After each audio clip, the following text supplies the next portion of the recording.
Bon dia, bonjour, good morning, good day. We have another busy day, and I'd like to ask my colleagues here from this table to please greet us in your national language. Good morning, Eduarda. Okay. Matsatila, Matsatiwetima is the Yemba national language in Cameroon. Menubigetio. En Lingala au Congo, Mbote. En Mina au Togo, c'est Dorothea. Thank you so much. So before we start, I have an announcement. Colleagues, all who have registered for the test, the PCR, I think you have to meet Mrs. Darshana now. Darshana, can you confirm? Is that correct? Okay, just your names. 1:30? Okay. Hello. Yes, bonjour. Oh, good morning. Do everybody need to do the test before or depending the regulation? Depends on the flight company, I think. Yeah. It depends the regulation in each country. Okay, great, Yes. no problem.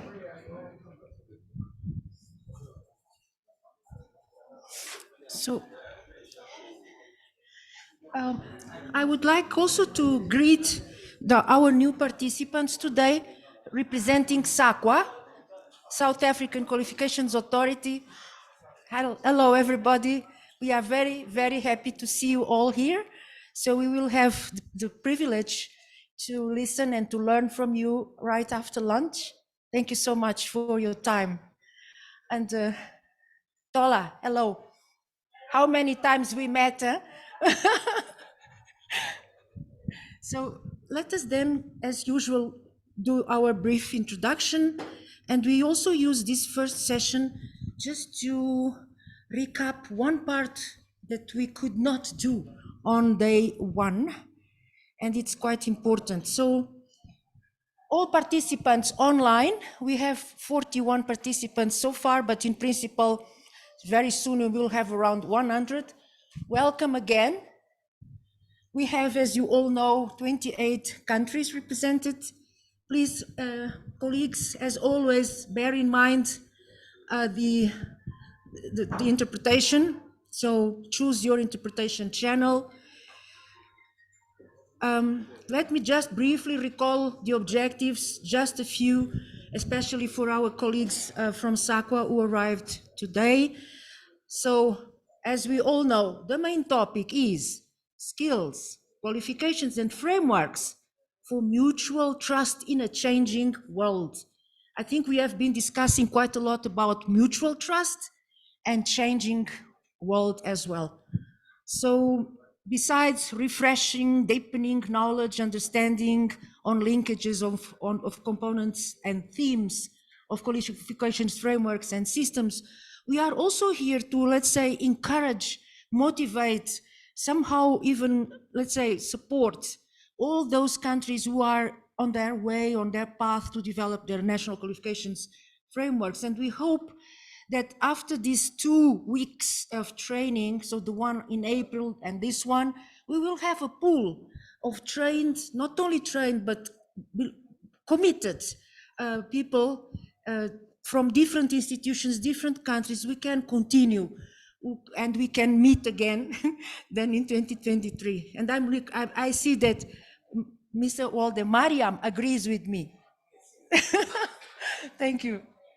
So we are also trying to explore innovative approaches, tools, methods, supporting the adaptation of skills and qualifications frameworks, since we are really in a changing world.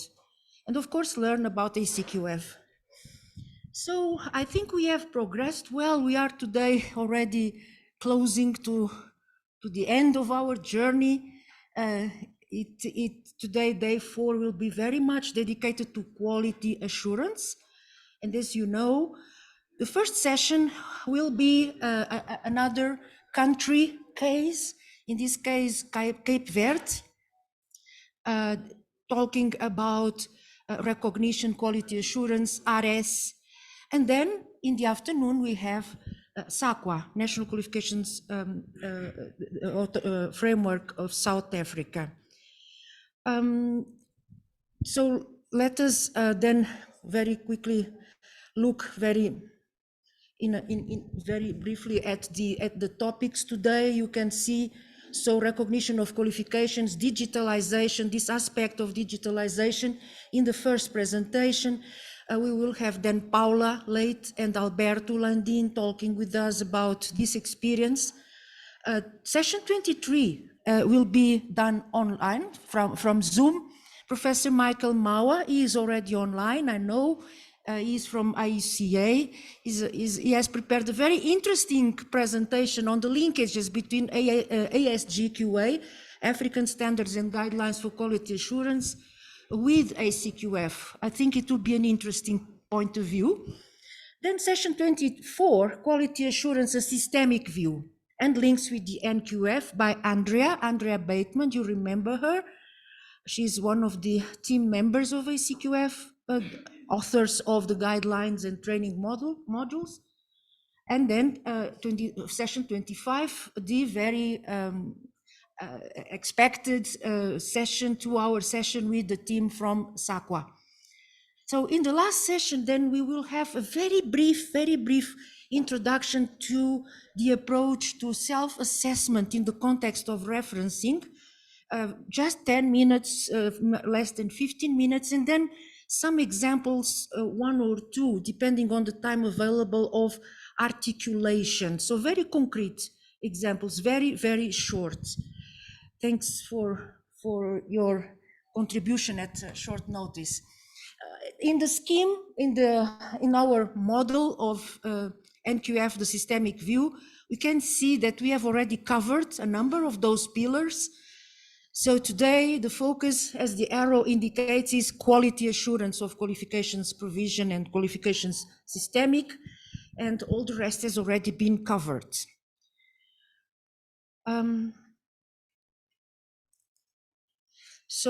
We have already indicated who are the speakers today, so let's move on. As always, especially for colleagues who have joined only now, we are using this approach of having the comments, ideas, questions directly there on the board, so you can fill some of the cards you have on the table, and then we discuss the questions on a daily basis. It has been working well. The number of participants online is increasing. So let me then just take 10 minutes or less, recalling a little bit the notions that we have been proposing in ACQF training module 10 on life cycle of an NQF in a very pragmatic manner. Since we have here several countries interested exactly in this path, in approaches, steps, important guiding questions that could help them in their effort, in their process. So this is from session 5. So we have been saying that let's consider a cycle of a life cycle, starting of course with design, development of the NQF, then move to implementation, operationalization, then in a certain time review, as in a loop. So a loop constantly moving. Review, including or naturally monitoring or based on monitoring. Part of this information on the phase 1, which is design and development, has already been discussed in one of our sessions on the first day, but let us just very briefly go through some of these points. So what is included in this phase? Of course, conceptualization, design of the NQF in this phase is very much about the questions: why, what for, what, how, with whom, when. So rational main objectives and approaches to put together an NQF. So this results in an outline of the NQF, providing the basis for wider dissemination, discussion within different types of groups or of stakeholders, some key architectural features. Then this phase naturally includes also consultation, even some testing of these initial proposals. And then, let's say, the official establishment adoption stage, which can take time depending very much on the political situation or the decision-making channels in each country. Also naturally on the buy-in by the main authorities.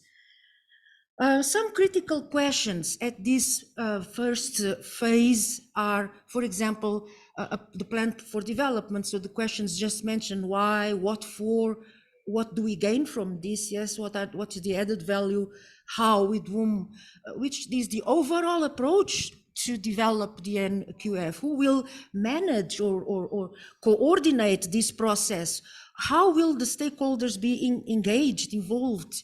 Then the NQF design, purpose and scope. What are the goals to be achieved? What is the scope? What will it encompass? Is it an inclusive, comprehensive framework or a, let's say, narrower scope? Is it an NQF mainly for communication, mainly for reform, mainly for regulation, or all of these together? Quite often we see that it's quite all of this together. The NQF design, structures, levels and descriptors, number of levels, which domains of learning, questions around the volume of learning measure, questions around qualification type descriptors. Then NQF general other questions. Does the design of the NQF promote the use of learning outcomes, lifelong learning, learning pathways, access equity principles, and does the structure reflect, let's say, common sense? Is it coherent? Legal basis, how will it be formalized? Which kind of, let's say, legal policy texts, acts? The governance and funding, even at this initial stage, it's important to start thinking, preparing for that. Otherwise, the NQF might be, let's say, stuck because of lack of a governance, coordination, and leading setting. I'm just trying to close all these boxes. Okay. Then the questions related with recognition of non-formal, informal learning, the place of non-formal and informal learning of the NQF, especially if it's an NQF that intends to contribute to reform, the credit transfer issue, registers and other tools for systematization of information, quality assurance, other laws that will be actually affected by the NQF, and who is going to be in charge of coordinating and ensuring coherence across laws and regulations with the emergence of the NQF. Also, maybe the questions related with micro-credentials or these new types of qualifications, let's say, that are emerging. How will they be included? How will they be considered in a qualification framework? And recognition of foreign qualifications. Okay, it's not moving. Erika, can you help? The slides are not moving. Okay. So usually what is found or elaborated in NQF policy legal text indicatively is also here presented in very broad terms. The background, wider issues addressed, benefits for the people, the relationship to lifelong learning in a country, the objectives, principles, scope, reference to non-formal, informal learning, technical design, naturally, quality assurance linkages, components, instruments, as already mentioned, and aspects related with the NQF governance. Erika, next. Because here it's not moving. Okay. Phase 2 NQF implementation, next. So it's naturally very important that it has been, I think, well discussed here in practical terms, that this danger of being stuck at the end of an approval phase and then not really entering into concrete operational steps needs to be somehow considered and avoided. Otherwise, the NQF enters into a drawer or is never really an instrument to contributing to change and to its objectives. So the move from initial policy design and legal framework of the NQF to the operationalization can focus or look into these various topics like consolidating governance and associated policy, legal, regulatory texts, establishing and practically applying the linkages to associated structures, the quality assurance arrangements, moving to full practical implementation, consolidating administrative, technical capacity, expertise, plan, work plan, roadmap, resources, communication, awareness, buy-in, information sharing to stakeholders. And naturally, that full implementation requires some time. Not all strategies and capacities will be available at the same time. So important critical questions in this implementation phase that are suggested in the ACQF training module 10 are here summarized. So how will aspirations and vision for the qualification system be articulated? Who will develop an implementation plan? Who needs to agree to it? How will it be funded, resourced, monitored? The quality assurance of qualifications. How will the link be made between NQF qualifications and the programs leading to them? Then quality assurance of provider provision, assessment, certification. Who will issue NQF documentation? Who will monitor? Data collection. Who is responsible for setting data standards? Registers, how will registers be made public and maintained, quality assured? What information should be public? On the credit accumulation and transfer system, whatever the approach, the scope, how will the system be negotiated, and will it be part or separate from the NQF? And visibility of the NQF, how is it going to be communicated so that users, stakeholders can really benefit from it?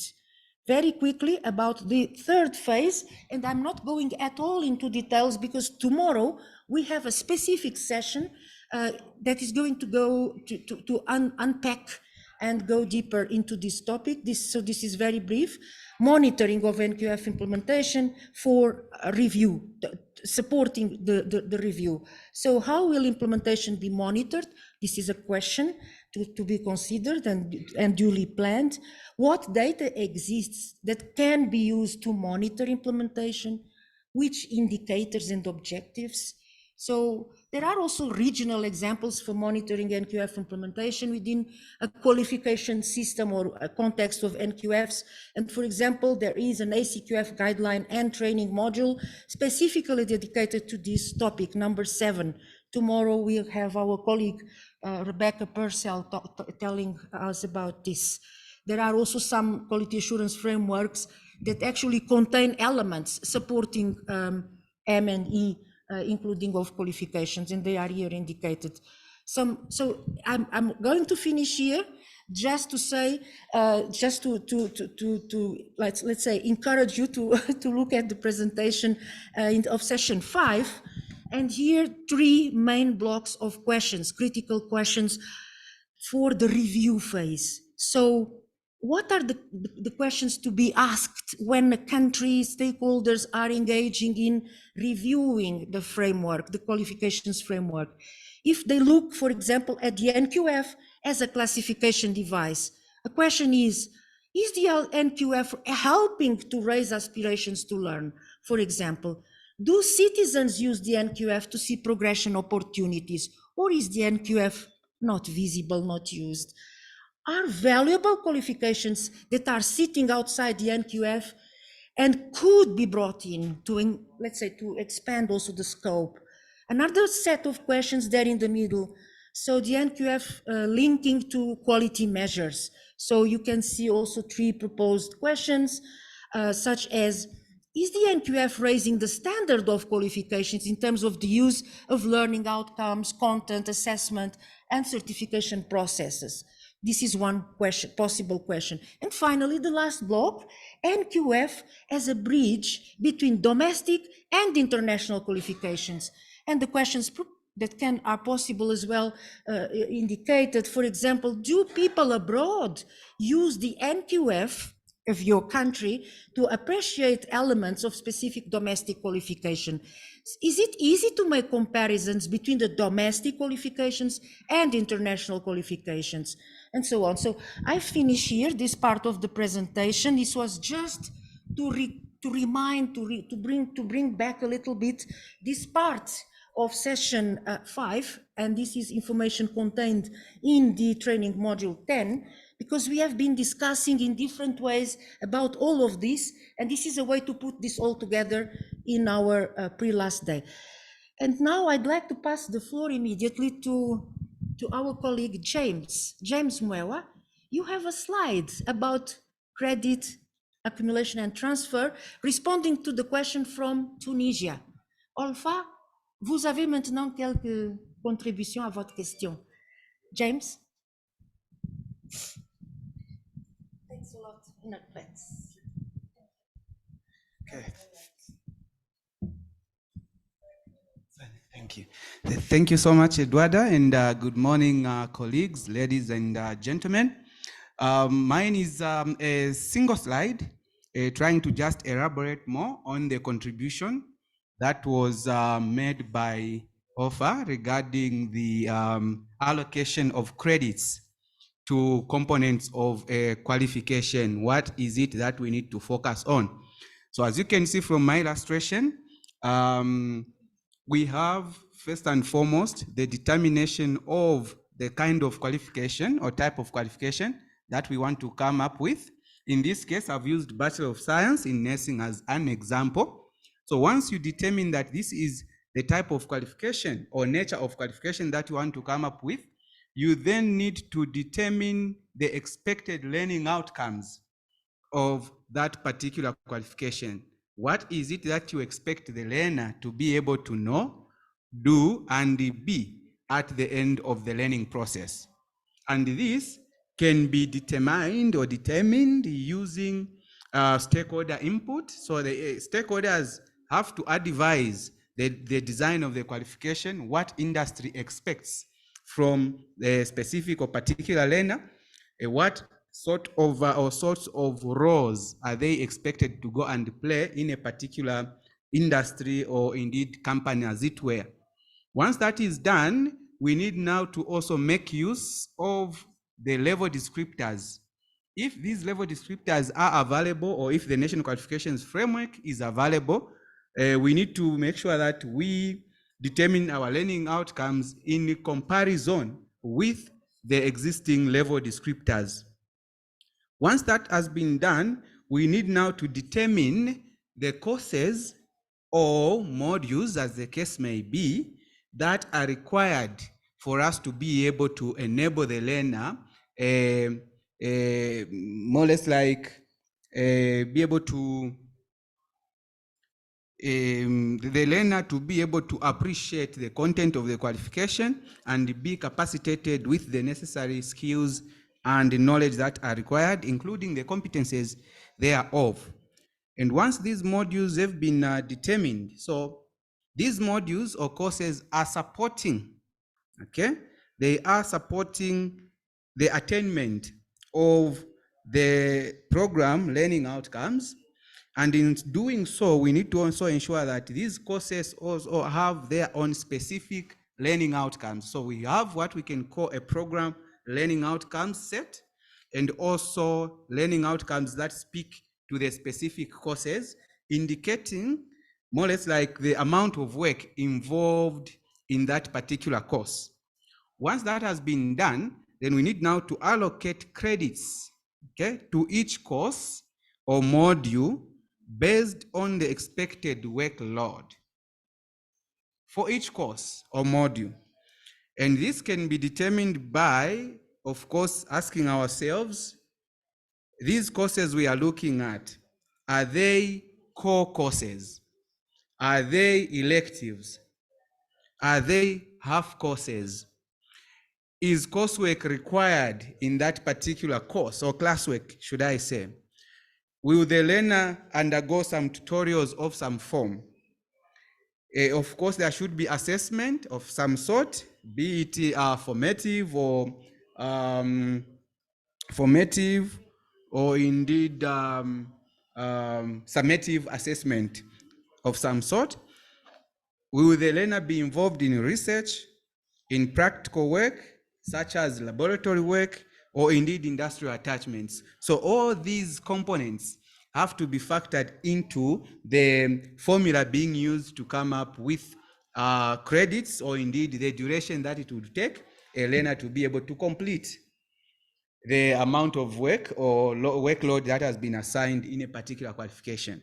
So once that is done, then we can now sum up all the credits for the courses to come up with what we can call as the total qualification time. In some jurisdictions, that's what they call it. Or you can call it as the total duration in credits for that particular qualification. So I thought maybe I could just shed more light on this, so that even as we go about developing our curricula, our programs, or indeed qualifications, we have a clear picture of how to go about allocating credits or durations to the components of a qualification. Thank you so much. James, as always. Zambia and Tunisia cooperating without any borders. Thank you. And I would like now to ask my sister, Miriam, to take the floor. She will facilitate. We are so privileged to have you, Miriam. Oh, nice. Thank you, Eduarda.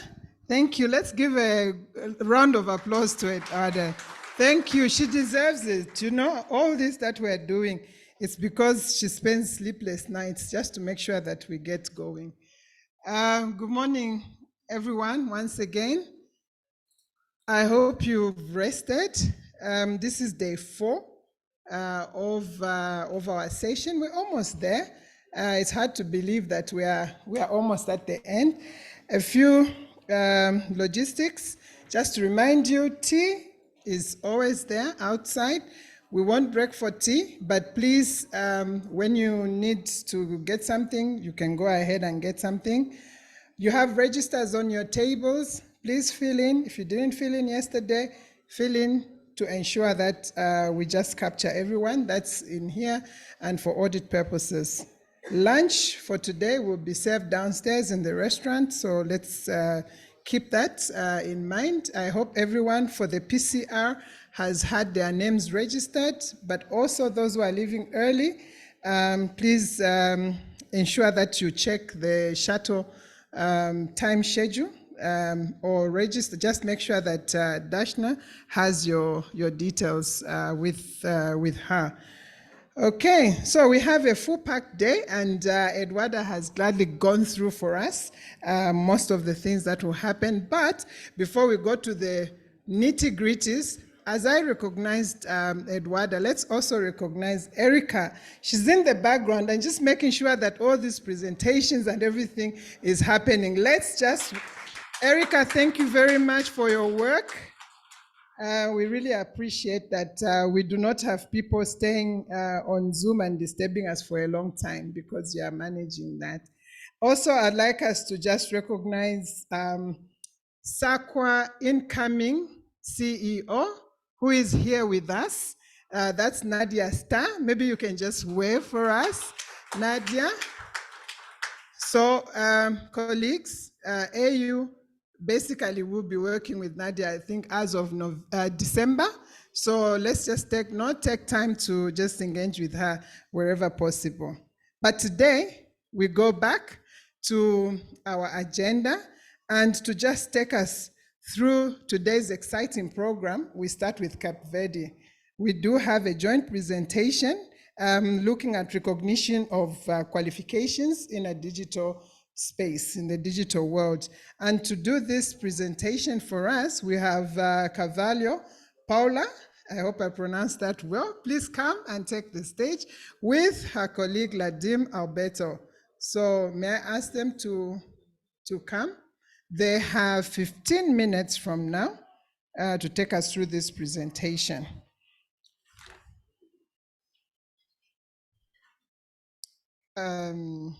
Obrigado. What do I say? Let's thank you.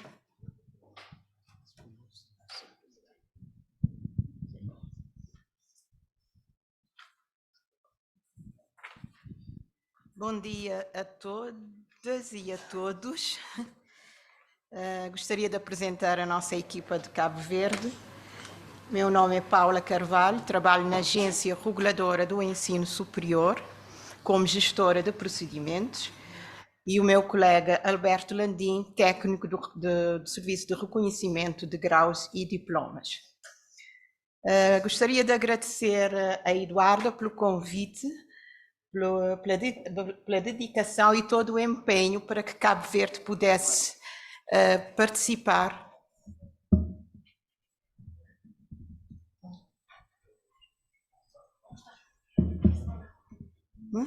Isso ok? Para que Cabo Verde pudesse participar nesta formação aqui em Joanesburgo. Agradecemos igualmente a oportunidade em poder partilhar a experiência da Agência Reguladora do Ensino Superior em matéria de garantia da qualidade do ensino superior.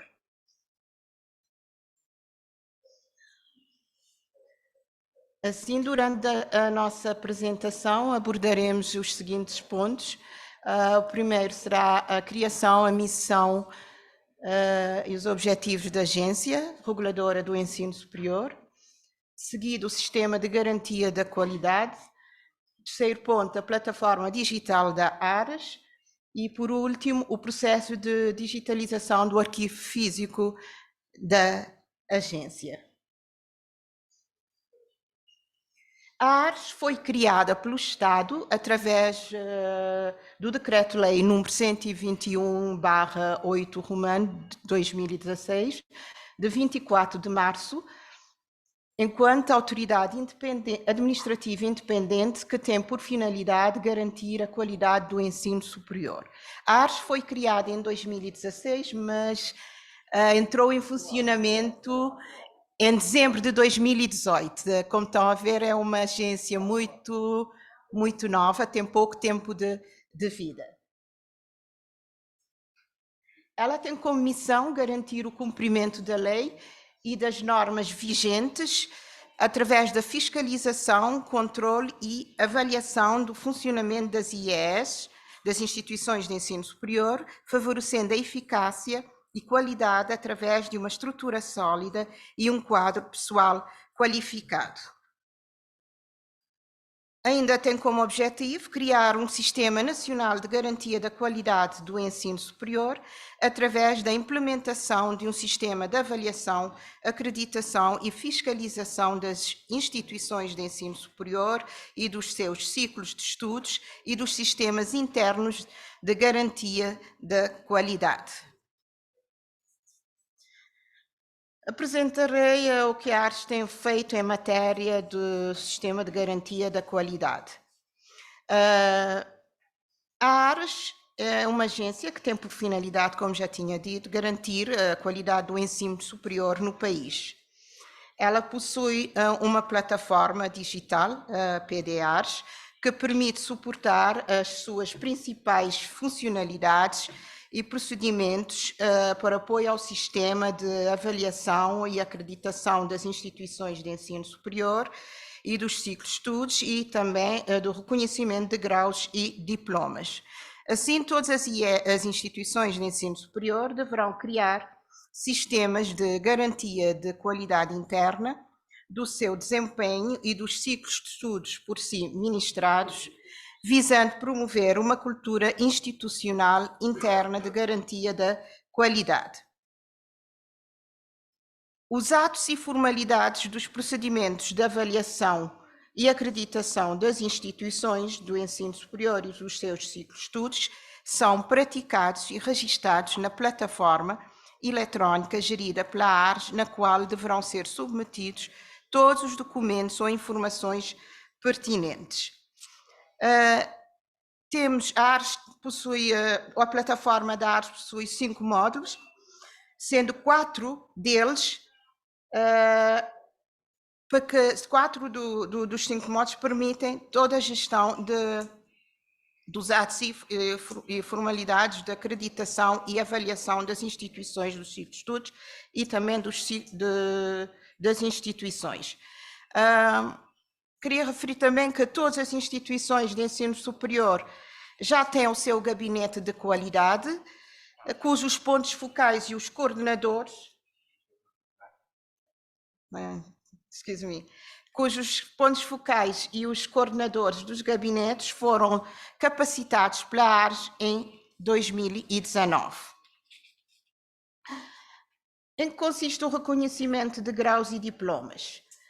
O reconhecimento de graus e diplomas é um ato que permite reconhecer um grau académico ou diploma de ensino superior estrangeiro, cujo nível, objetivos e natureza sejam idênticos aos graus em Cabo Verde de licenciado, mestre e doutor ou de diploma. O módulo 5, que é o último módulo da plataforma, designado por RGDS, é gerido, faz todo o processo de reconhecimento de graus e diplomas é gerido pelo módulo 5 RGDS.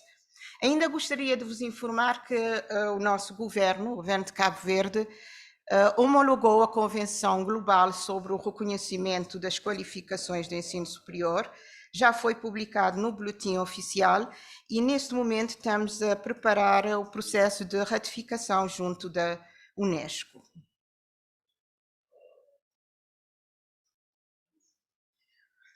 De seguida apresentarei alguns dados estatísticos referentes aos anos 2019 a 2021 e que também se encontram disponíveis na nossa plataforma. Cabo Verde possui 10 instituições de ensino superior, sendo 2 públicas e 8 privadas. Temos as 2 primeiras, que é a UNICEV e a Universidade de Cabo Verde e a Universidade Técnica do Atlântico, são públicas e as restantes 8 são privadas.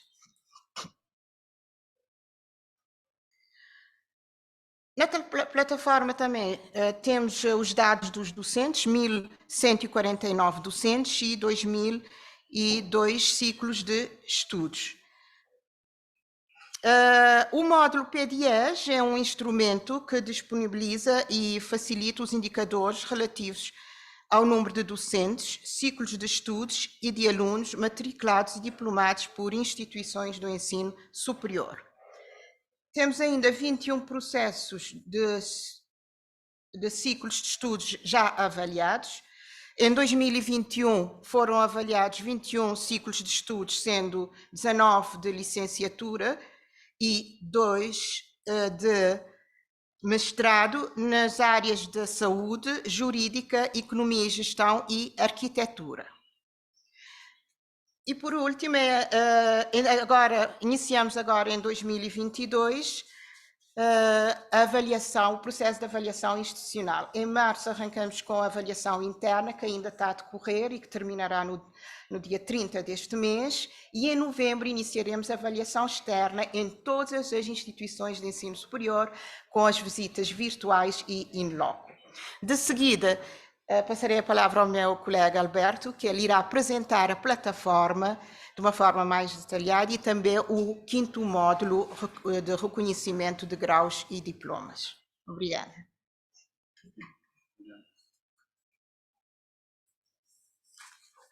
Obrigado. Bom dia mais uma vez a todos os participantes deste webinar. Meu nome é Alberto Landim. Eu sou técnico de reconhecimento de graus académicos e diplomas estrangeiros na Agência Reguladora do Ensino Superior de Cabo Verde. Eu vou fazer uma breve apresentação da nossa plataforma digital e em seguida também farei uma breve apresentação do processo de digitalização documental do arquivo histórico da Agência Reguladora do Ensino Superior de Cabo Verde. Então, sem perder muito tempo, vou avançar com o slide.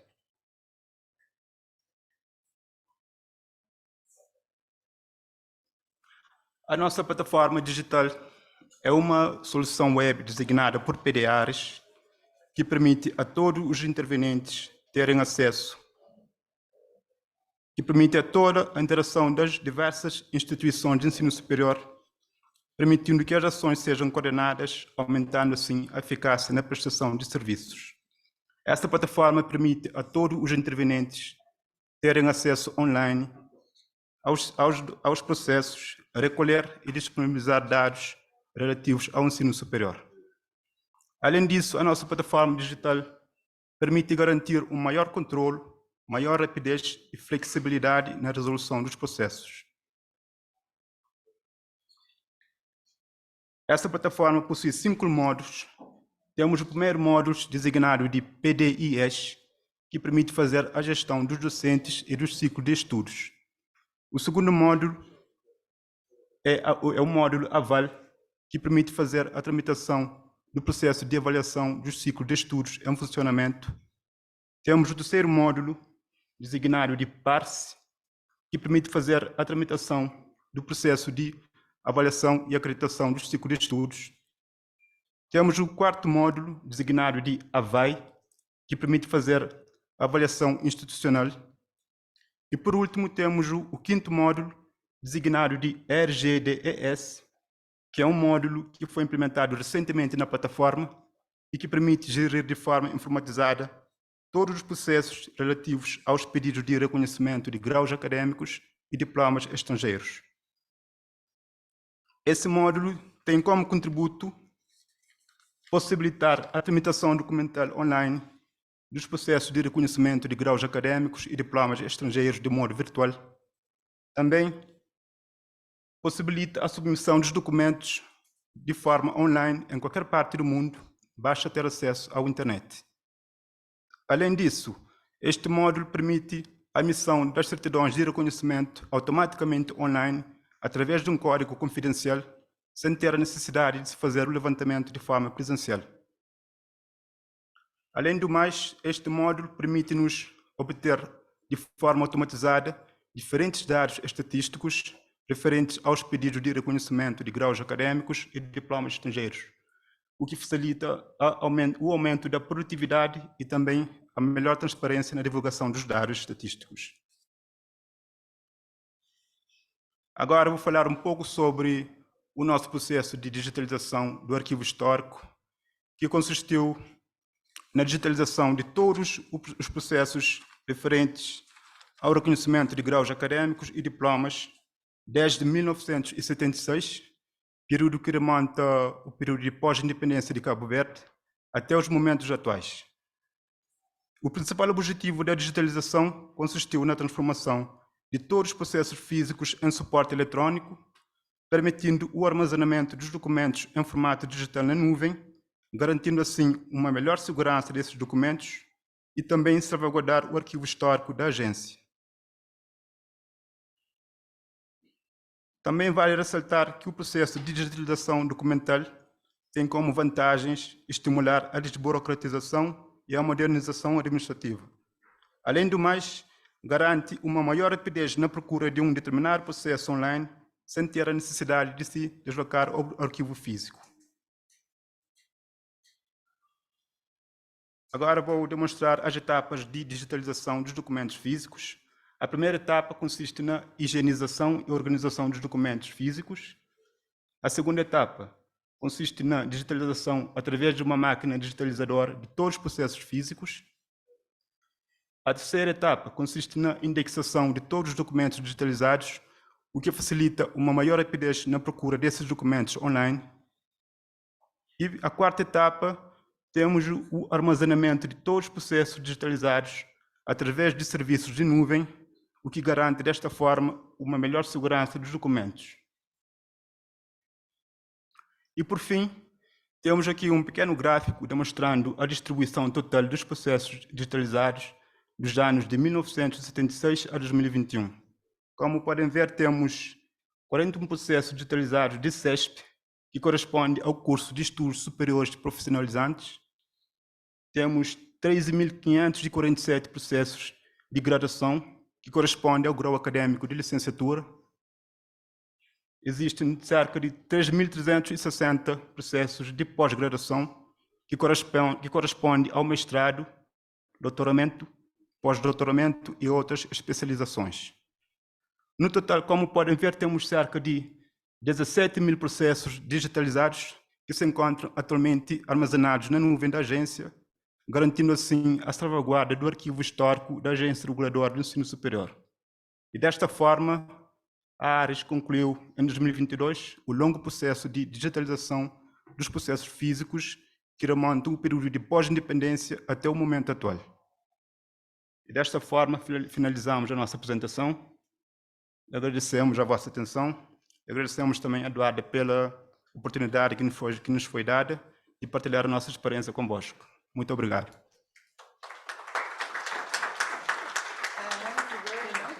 Ainda está disponível na nossa plataforma, no nosso site da ARES, www.ares.cv, um booklet digital, se estiverem interessados. Obrigada. Obrigado. Okay, so that's where to get some more information. I wish to thank you, Paula and Alberto, for this presentation. I will ask for any questions. Please put on the box for today. I will keep them. We will have some time to just go through the questions. For now, because of time, we're going to just go straight into, but just a recap to just say, this is where all of us should be looking at going. Digitization. I know when you hear 17,000 records, when you're SAQA, you do more than 22,000 records in a year. That's like a drop in the ocean, but that's really where you're going. And it's good. We congratulate Cape Verde for the digitization program. It just ensures that the information is secure and easy to retrieve. So quickly, we go into our session 23.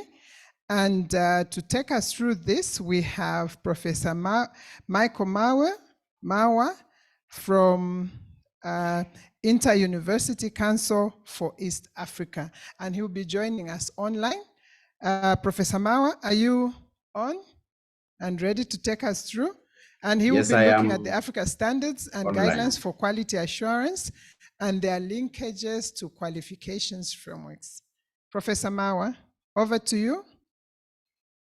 Thank you very much, the moderator, and I would like to thank very much Eduarda and the team on the ground for inviting me to participate in this training session. Unfortunately, I was not able to join you in South Africa. Nevertheless, I'm happy that I can join you online. I would like to highlight on the African standards and guidelines for quality assurance and how this important continental quality assurance framework is linked to the African continental qualifications framework and other regional qualifications framework. So that's going to be the focus of my presentation. I am trying to look for support, technical support, to move the slides forward. Dear Professor Mawa, I think you managed to access the control. You can change the slide by clicking on your arrows or on the mouse. Okay. I think it's not moving. I've been trying to use the arrows, but it's not moving. Would you try with your mouse just to see if it works? And then I will take over, no worries. I think it's not responding. There you are. Thank you very much. So my presentation is going to highlight on the concept of quality assurance, which is a dominant concept over the years. And secondly, I will make a link between the African standards and guidelines for quality assurance to the African Continental Qualifications Framework, with particular emphasis to the referencing process of the ACQF. Third, I will make a linkage between the African Standards and Guidelines for Quality Assurance with the East African Qualifications Framework, which is also a regional qualifications framework. Fourthly, I will emphasize on the matter of transparency and trust of qualifications and how these two important instruments, the African Standards and Guidelines for Quality Assurance and the Qualifications Framework, are the basis for ensuring trust and transparency of qualifications generally. And then I'll make some concluding remarks.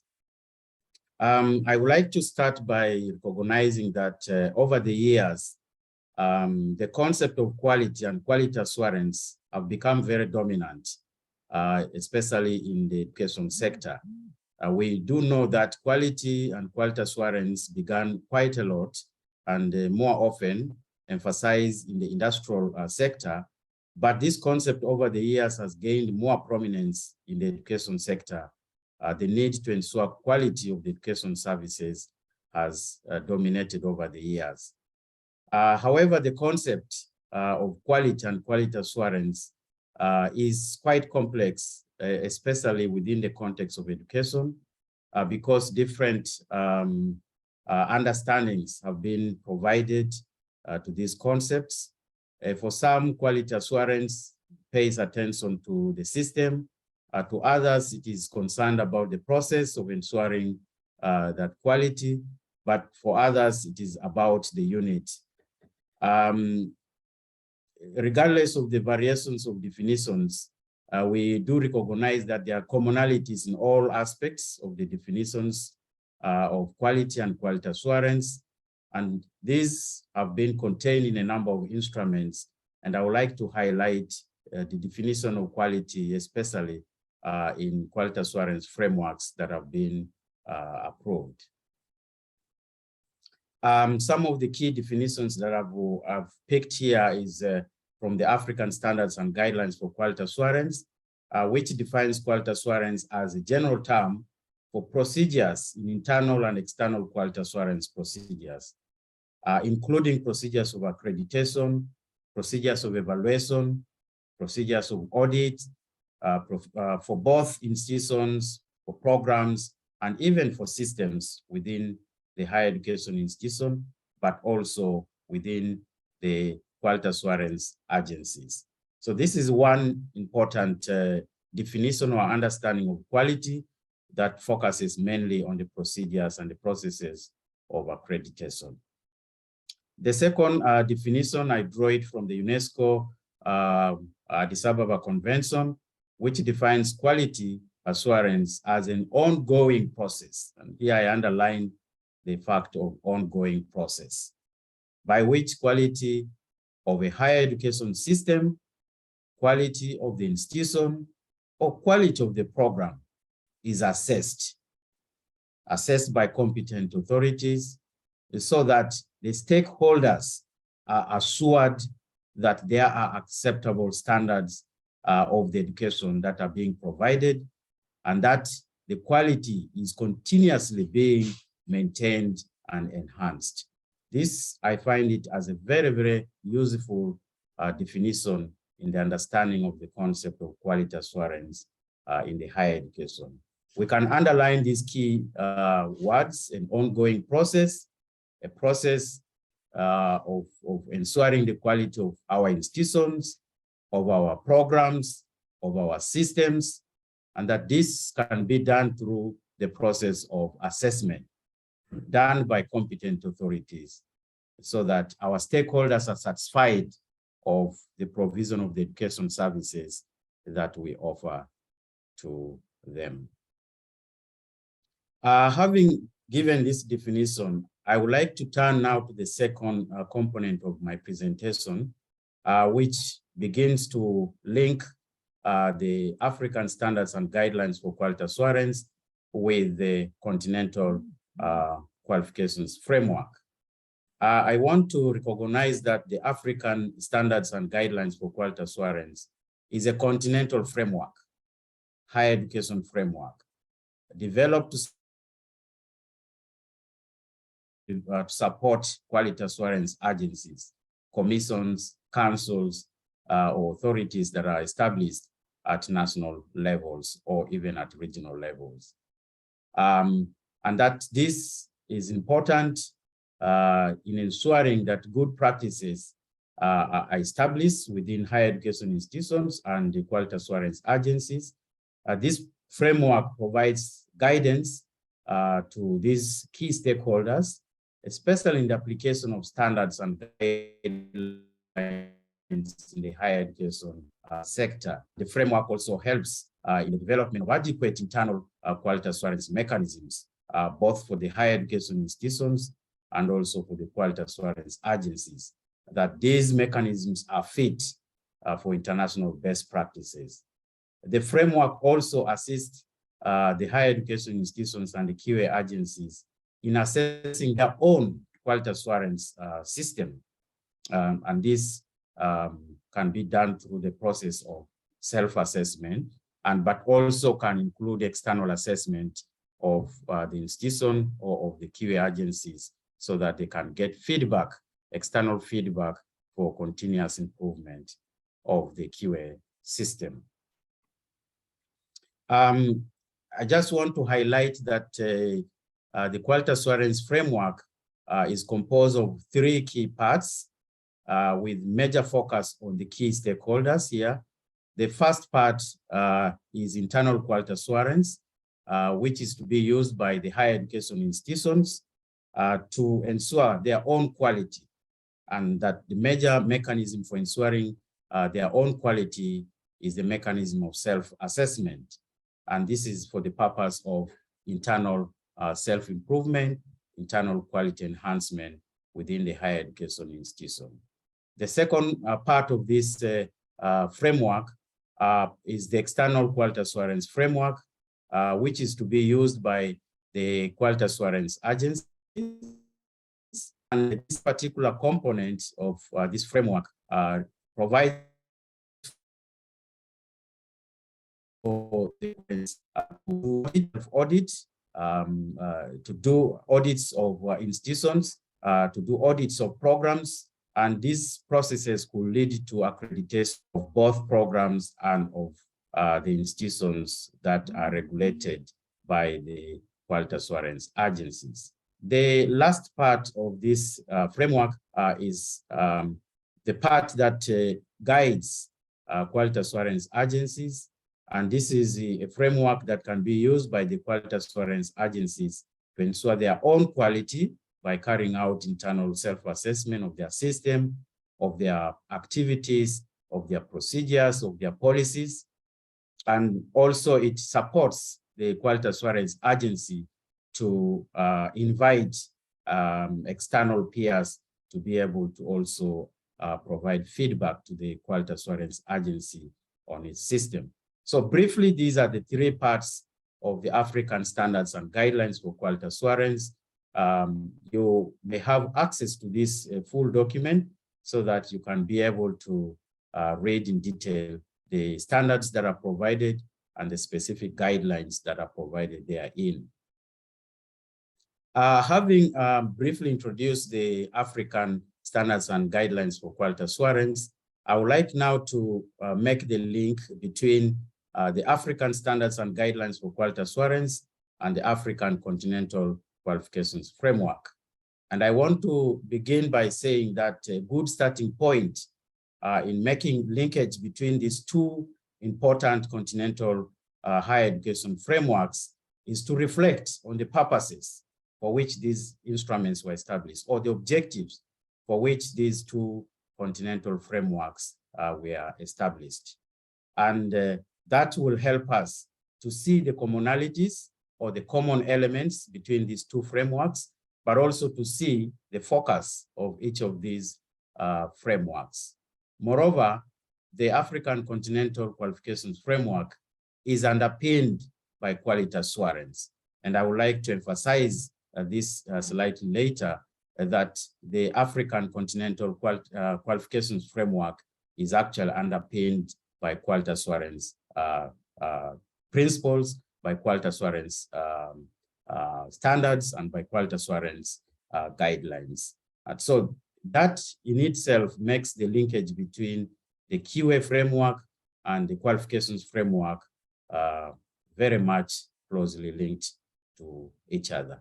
We can call them their sisters or brothers of ensuring quality, or of enhancing quality, or of harmonizing quality within the African continent.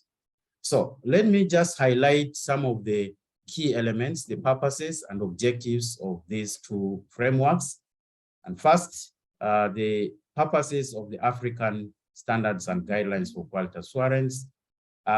This instrument, as I said,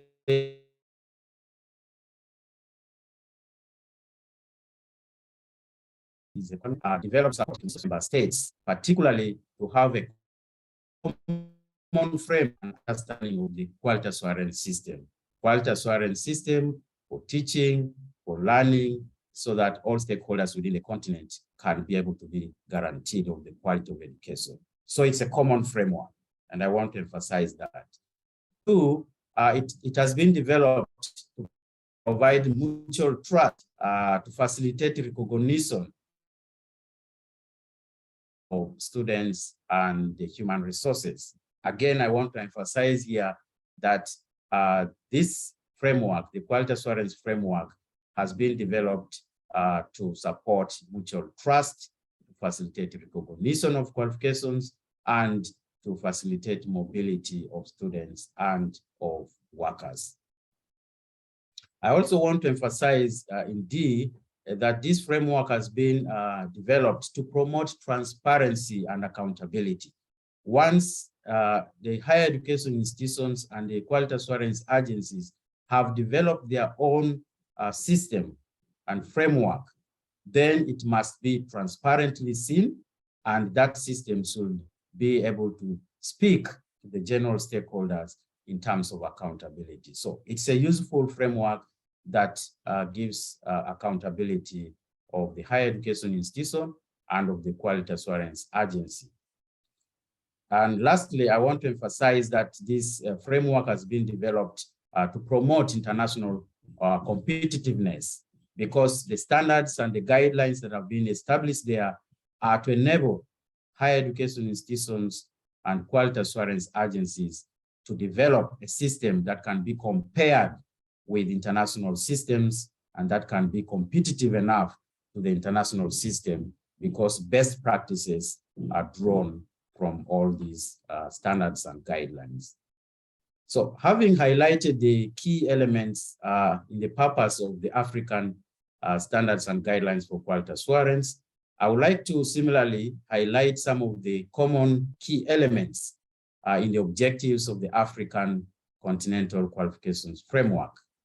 And you will see for yourself the linkage actually between the purpose of the QA framework and the objectives of the qualifications framework. One, that this qualifications framework has been developed to support comparability, to support quality, and to support transparency of the qualifications that are attained within the African higher education system. We want to compare, we want to ensure quality, but also we want to be transparent when we establish and implement the Continental Qualifications Framework. Two is to facilitate validation of learning from different contexts, and particularly contributing to recognition of these various qualifications obtained within the different contexts of the higher education systems in Africa. So this, again, you can see the emphasis here is recognition of qualifications. And also it supports mobility, mobility of learners, mobility of workers, and mobility of services. Again, the emphasis here is that this framework, similarly to the African Quality Assurance Framework, facilitates mobility of learners and workers. We can then make a quick comparison between these two frameworks, the African Standards and Guidelines for Quality Assurance and the African Continental Qualifications Framework. One is that these are both common frameworks. Common framework for understanding quality, a common framework for understanding qualifications. And two, these frameworks facilitate recognition of qualifications, and indeed both of them do facilitate that particular process. And three, it facilitates mobility of both students and workers of human resources. And you can see that both frameworks do facilitate that. By its conception, by its objective or purpose, they are intended to facilitate that particular process. And four, they are established to promote transparency and accountability. Indeed, both frameworks speak to the fact that we need to have a system that is transparent, that is accountable, so that the general stakeholders are assured of the qualifications and the quality of qualifications that are attained within our higher education system. And lastly, that these two frameworks facilitate mutual trust. Once we have a transparent and accountable system, then mutual trust is established. I am glad that during this training, the issue of transparency, the issue of mutual trust, and the issue of quality has been emphasized throughout the training. So I am adding to what has already been highlighted in the various presentations in the previous days.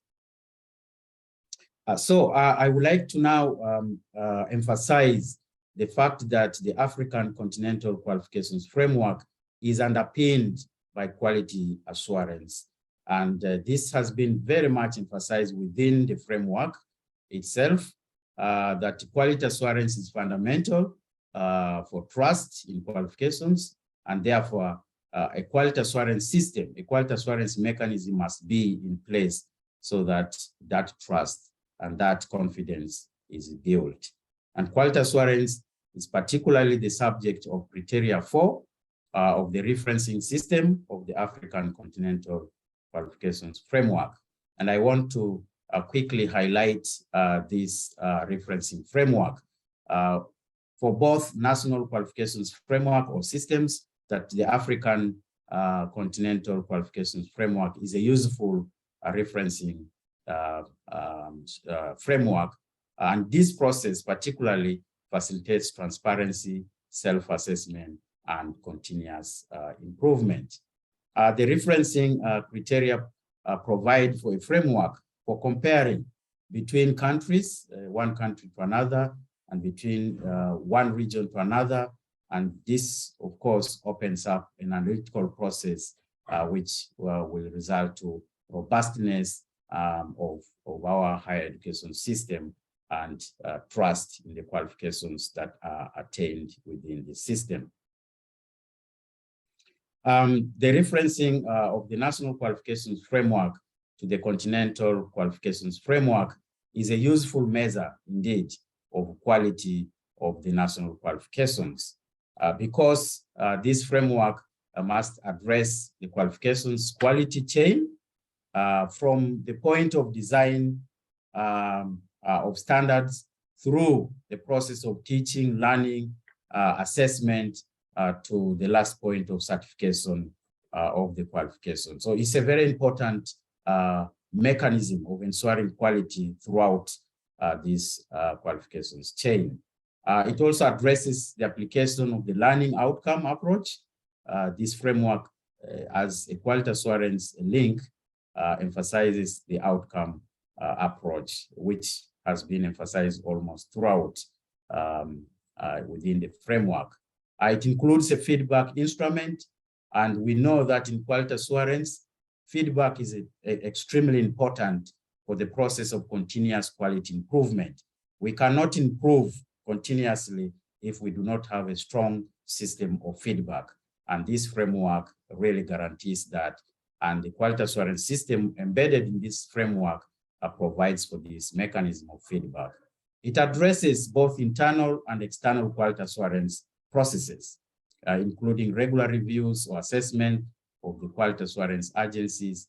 And this is a very important, actually, and is linked very strongly with the African quality assurance framework that we have just outlined earlier on. And it's based on measurable objectives, standards, and guidelines.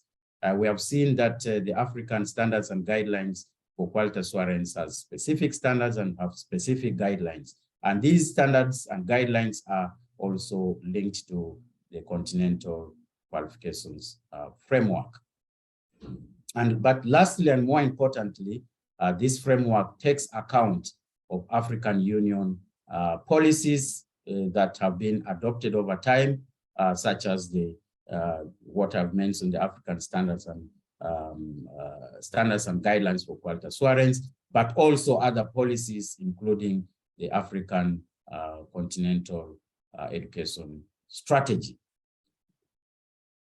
And of course, Agenda 2063, which is a very important document guiding the African continental development process. I would now like to introduce a new framework, the East African Higher Education Qualifications Framework.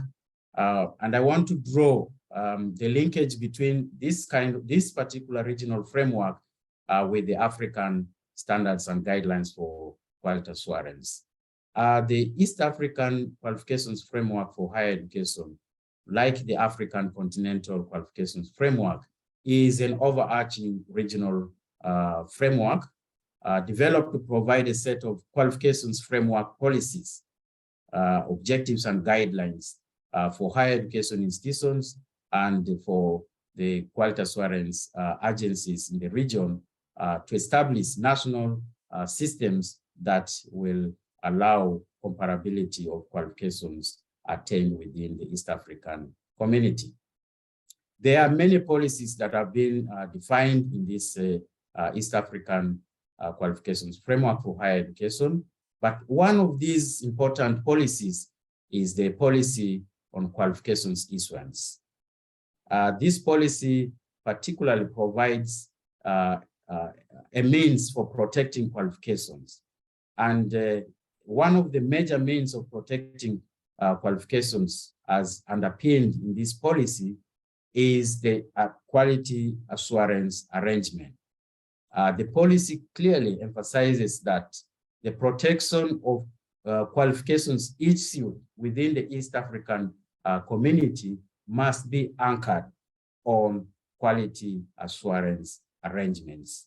And the East African community over the years has developed a number of regional quality assurance frameworks around which all higher education institutions and all national councils and commissions for higher education develop their own national quality assurance frameworks. And these arrangements are intended to protect the quality of qualifications that are issued within the East African region. So I just want to emphasize that just like the African Continental Qualifications Framework, the East African Qualifications Framework for Higher Education emphasizes the need to establish robust internal and external quality assurance and to guarantee the quality qualification within the region. The second element that I want to make a comparison between the African standards and guidelines for quality assurance and the East African Qualifications Framework for Higher Education is one of the policies in this document, which is particularly focused on program benchmarks. And I draw a linkage between Standard 7 and Standard 8 of the African Standards and Guidelines for Quality Assurance with Annex 5 of the East African Qualifications Framework. Standard 7 of the Continental Quality Assurance Framework provides for standards and guidelines for design, approval, monitoring, and evaluation of study programs. Very comprehensive. So higher education institutions are required here to develop systems, internal systems that ensure quality in the design, in the development, in the implementation, in the monitoring and evaluation of the study programs that are designed within here. And one of the key emphasis here is that they must be learning outcome based and must also involve consultative process of the key stakeholders, and that it must also pay attention to the learners. So these are very important components in the standard.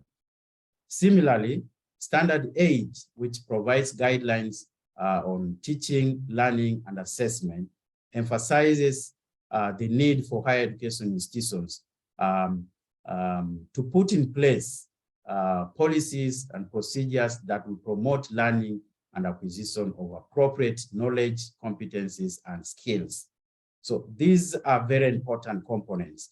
And within these two standards in the African Quality Assurance Framework, for the East African Qualifications Framework, under Annex 5, the emphasis on program benchmarking is provided, a comprehensive policy, which is a useful policy for program development and review. And it requires that benchmarks must set out the expected attributes and competencies of graduates in terms of the knowledge, skills, and attitudes that graduates will be able to attain in a particular study program. The policy also requires that benchmarks should define the nature and extent of the program content, the teaching and the learning, as well as the assessment mechanisms. So again, as you can see with Standard 6, 7, and Standard 8 of the African Quality Assurance Framework, the emphasis within the East African Qualifications Framework is also on the competence-based, the outcome-based teaching, learning, and assessment. And the policy also requires that benchmarks must define clearly the expected learning outcomes. So it is an outcome-based framework that recognizes competencies to be attained at the end of the learning process. So I have made this deliberate reference between the two instruments because I see is a very strong linkage. And these particularly are very core for higher education institutions, because one of the major functions of higher education institutions is in regards to teaching, learning, and assessment. So having said that, I want to now to conclude, to bring us to a conclusion by emphasizing again that the African standards and guidelines, as well as qualifications framework, are established as basis for transparency and for trust in the qualifications that we issue. I think I will not emphasize enough, because this has been a subject of this entire training. Transparency and trust of qualifications is important, especially in the context of widespread international learning context, international labor mobility, and in the context of rapid transformation within the education system. So it is important that we pay attention to the issue of transparency and trust. And this transparency and trust, we have said again and again, is built and anchored on quality assurance systems. So quality assurance frameworks increase our level of transparency. It helps to increase our level of accountability. And in doing that, we contribute in building trust in the kind of qualifications that we issue, and also the quality of the learning that we provide to our learners. Such trust in learning outcome, in turn, is based on the trust in the quality assurance that we establish, both at the institutional level, but also at the quality assurance agency level.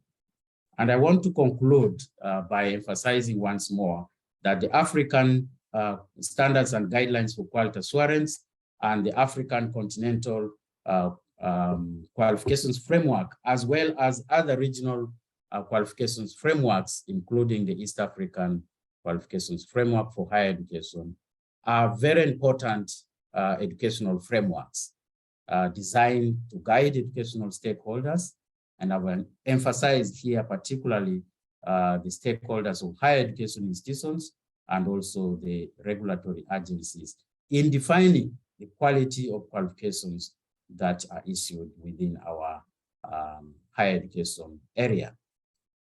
These frameworks are important, as I've said, in making comparison of our quality assurance system and therefore in ensuring the quality of the qualifications. And we said it promotes transparency and accountability, especially in the provision of education services, and of course, of the qualifications attained therein. And it facilitates mobility, and therefore we need to pay attention to the linkage between these two continental frameworks, because it facilitates mobility, not only of learners, but also of the labor force. And that, of course, enhances the integration agenda of the African Union, the integration agenda of the sub-regional bodies in Africa, including the East African community.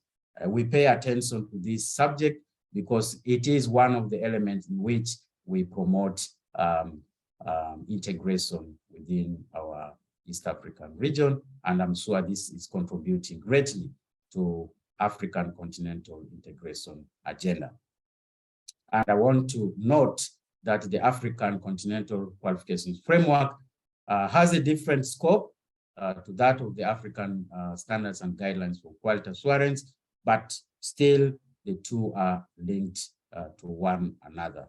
Although the scope may be different, but they are closely linked to one another. Particularly, the African Continental Qualifications Framework pays a lot of attention to lifelong learning oriented process, and that is very important, especially in enhancing wider access to education services to all categories of persons. And this, of course, also provides a framework for recognition of prior learning. I want to emphasize lastly that national as well as regional authorities need to keep in constant reminder that there is a complementarity between these two frameworks. And as we develop our national systems, as we develop our national frameworks, we need to pay attention to both the continental and also the regional quality assurance frameworks, as well as the qualifications framework, because these two help to reinforce a system that will guarantee the quality of the qualifications attained within our common higher education area. I want to thank you very much for listening, and I will be happy to respond to your questions, comments, and any observations. I thank you very much.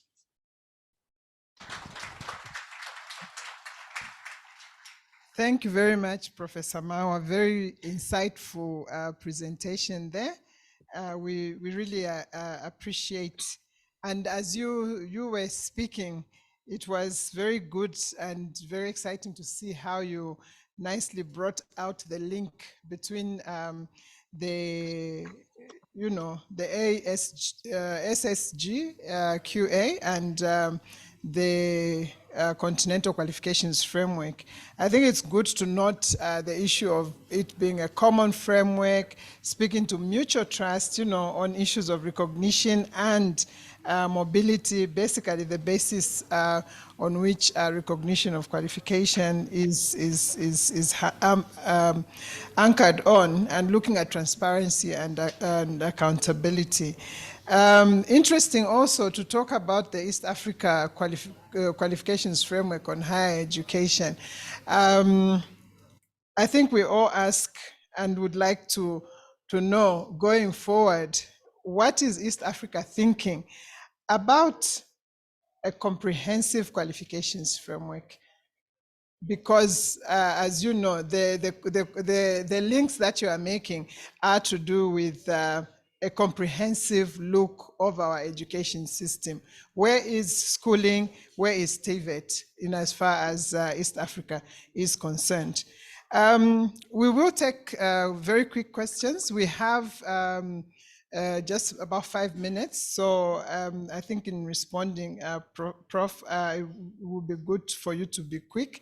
But one in the chat box that we have from Juba, Emmanuel Boy, he's basically, which country is that from? South Sudan, yeah, from South Sudan. Is if you could explain for us quickly the link between quality assurance and assessment. Professor, over to you. And maybe just a comment on my question on a comprehensive East Africa qualifications framework. Thank you. Thank you very much for these useful questions. First, what is East African community thinking about a comprehensive qualifications framework? Yes, which includes other important components of the education sector.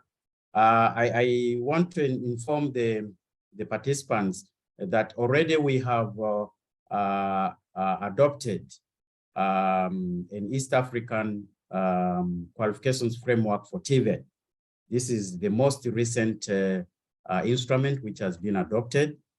It has been built around the experience of 3 countries, Tanzania, Kenya, and Ethiopia.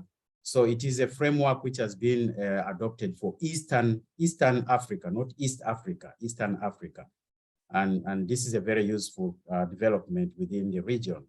But also we are in the process of the development of a comprehensive qualifications framework that covers all the other levels of education. Although the current framework for higher education already provides the general other levels of education.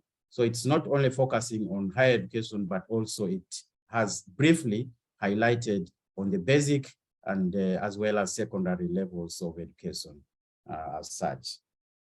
The question from the colleague from South Sudan on the relationship between quality assurance and assessment.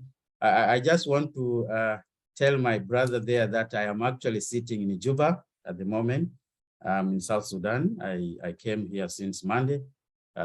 Again, talking about qualifications framework for the region. And we had a very interesting stakeholder discussion in the last 3 days with the higher education sector in South Sudan. There is a very strong linkage between quality assurance and assessment. I'm not sure whether I understood you well in regards to assessment of institutions, of program, or assessment of students. But let me assume that you are referring to all these, that first of all, quality assurance assessment is an important mechanism of quality assurance. It is a mechanism by which institutions ensure quality. It is a mechanism in which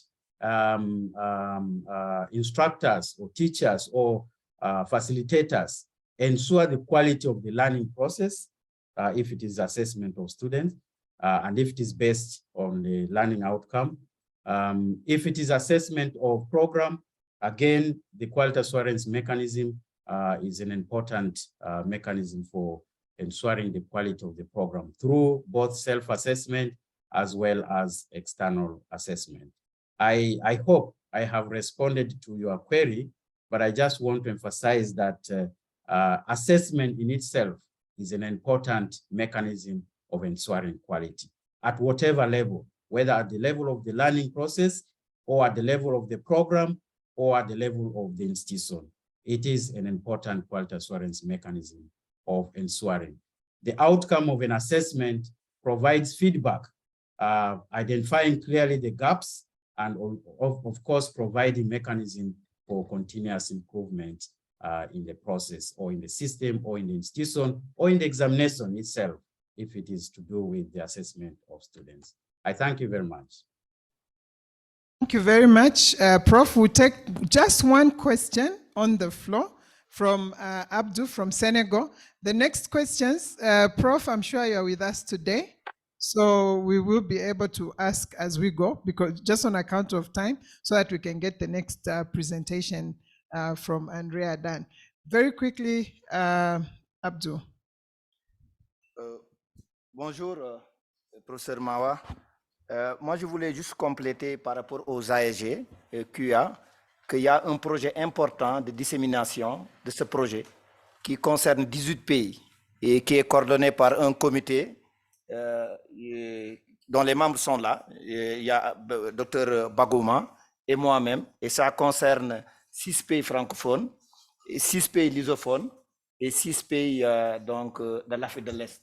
Et c'est extrêmement important. Nous allons partager les rapports au niveau de chaque réseau, au niveau de chaque pays et au niveau global, pour dire que la dynamique de dissémination et d'harmonisation de l'assurance qualité au niveau africain est en cours. Et c'est très important que nous puissions partager les informations. Le problème, c'est le partage d'informations et que les gens puissent être au même niveau. Pour ce qui concerne aussi l'assurance qualité, je voudrais entendre le professeur sur un peu les dernières évolutions de l'assurance qualité suite à la pandémie. Quelles sont les dynamiques que sa sous-région est en train de mettre en œuvre pour répondre à cette nouvelle problématique liée à la pandémie. Merci. Can I go ahead? Yes, please, under a minute. Okay, thank you If very you much. can. Thank you, Abdul, for that comment, particularly on the quality assurance networks in the different African continental regions.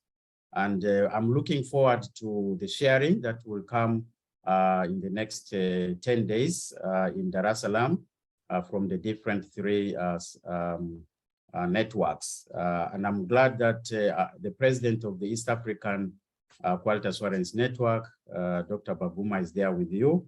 And we are looking forward to this sharing. The question that you have asked about quality assurance in the context of COVID is quite a very broad question, and it requires sufficient time really to respond. But I should note that COVID brought in new dynamics and new challenges in the ensuring of quality in the higher education system. And one of the key components is ensuring quality of teaching and learning remotely. So how do we engage remotely in ensuring quality?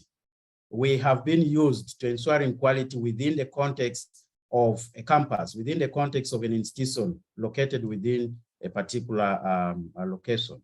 But now we are talking about education service provided broadly and remotely. So indeed, it's a challenge, and many higher education institutions and quality assurance agencies have developed mechanisms of ensuring quality beyond the physical location to virtual experience, including assessments that are conducted also virtually by the quality assurance agencies to ensure quality of the higher education institutions using virtual means and using remote processes. I thank you, and I said this is a very broad question and it requires sufficient time to respond to it comprehensively. I thank you very much. Thank you very much, Prof. And you've done some justice, but I can still indicate that we will give you some more time to address these questions as soon as we get to the Q&A session. So for those that have questions right now, I know some of you have got gray hair like me, which is hidden. Please write on your notepads and put it there on your board so that you don't forget, because if I don't write, I forget. So please write. We will have some time when we can go through this. Eduardo? We wanted just to spot meeting room Juba. Oh! All the colleagues from South Sudan participating from meeting room Juba. Thanks. Meeting room in Juba, we spot you. Let's give a hand clap for them. Thank you for joining us out there. So we continue on our journey in quality assurance. And now As we say thank you to Professor Mawa, we now turn to our colleague Andrea, who is also joining us online from Australia, and she will take us through quality assurance in a systemic perspective and linkages with the NQF. So she will take us through that, she's a serious expert in this. So let's pay attention. Keep those questions coming. Please keep putting them on the board. And I'm sure, I hope some of them will be answered as Andrea takes us through this. Andrea, over to you. And good morning. Thank you. I'm just trying to go backwards a couple of slides, but I might have to ask Erica just to go back 2 slides to the start. Thank you very much. I was testing it. Hi, everybody. I've been sitting in Australia for the last four days watching this with great interest. It's been fantastic. So thank you. So I'll just move on as quick as I can and we'll get started. So, I've done it again. But basically the topics we're going to cover is around quality assurance. We're going to look at the national level, thank you, and the regional level. And you can see the national level, there's a fair amount of detail there. But I think it's worthwhile unpicking it because everybody looks at quality assurance differently. But if you can kind of unpick the functions, then you can make a decision how you want to design your qualification system. And I think that's probably the best way of describing it.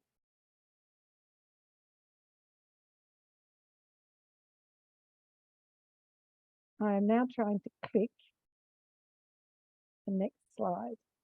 Yes. So basically it's 2 guidelines and 2 modules that cover this area.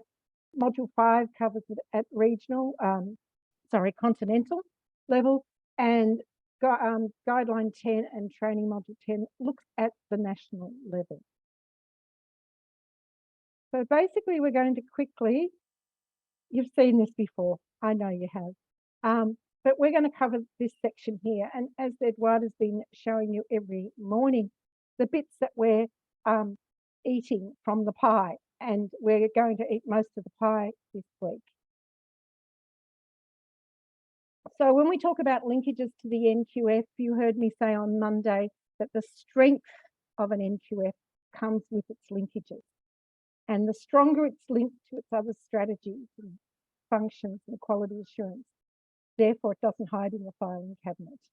And broadly speaking, I broke this down in Guide 10 and Module 10 into national or international initiatives, government governance, which Eduardo spoke about this morning, and the quality assurance arrangements. And I've just put very simply 3 dot points, and we'll be looking at these today. How you quality assure qualifications, providers and their programs, and the registers and the databases, which I'm not going to go into because I know it's already been covered. You may have remembered me talking about a qualification system at the start on Monday about it is the system that incorporates everything that we do to build that trust that we were talking about in the last presentation and the transparency. And in there, along with its quality assurance and other initiatives, is an explicit, or as we've said before, an implicit framework. And the people who are wanting to develop a national qualifications framework are wanting to make it explicit. But generally speaking, all countries who, even if a provider individually is delivering a qualification of some sort, that's an implicit framework. So that's the definition around qualifications. So qualification is seen as the outcome of the assessment and the learning process and the validation. And I see it as a specification, a document that specifies the story of the qualification and how that then meets the NQF. This is a new definition because I'm differentiating between the word qualification and program. And countries will vary in this definition and countries will merge the 2 definitions. Qualification is a program. I'm separating them for this purpose of the conversation today. And a program for me is what the provider designs to meet that specification. So for example, if there was 10 core units within the qualification and 15 electives, but I only need 5, what does that provider offer? In what order do they offer it? In what modality do they offer it? How many lecture hours or practical workshop hours do they allocate? How do they work that all out? And that's what I see as the program, as opposed to the specifications of the learning outcomes and other information. So just hold with me there because we'll get to it later. So when we talk about quality assurance, there are multiple levels and multiple perspectives. And I was really lovely to see in the last presentation at least 2 definitions of what may be quality assurance. But they do emphasize different concepts and dimensions. And I think it's just worth saying that. I think along with defining your NQF and what a qualification means and what a credit means, it's also good to be really clear about what you mean by quality assurance within your qualifications system. And there's a raft of definitions. This is the UNESCO one that was written for TVET. And so it has that whole TVET slant, of course, about TVET institutions. It also talks about under the remit of a responsible body. So it's assuming a centralized quality assurance system. But again, it's about confidence and trust. So that comes up in that definition. We also have the UNESCO Global Convention on Recognition, talking about what is quality assurance.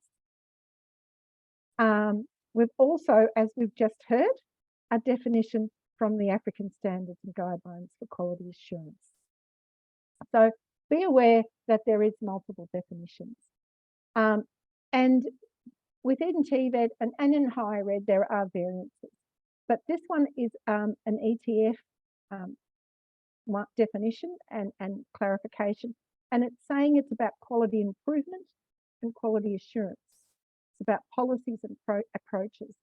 And it talks about making a quality assurance system fit for purpose. We have a saying in Australia, you don't want to build something bigger than Texas if you can't deliver it over a period of time. So you need to build a quality assurance system that you can manage and is sustainable. And it may change and morph over time. But I quite often see people saying, oh, I want that system.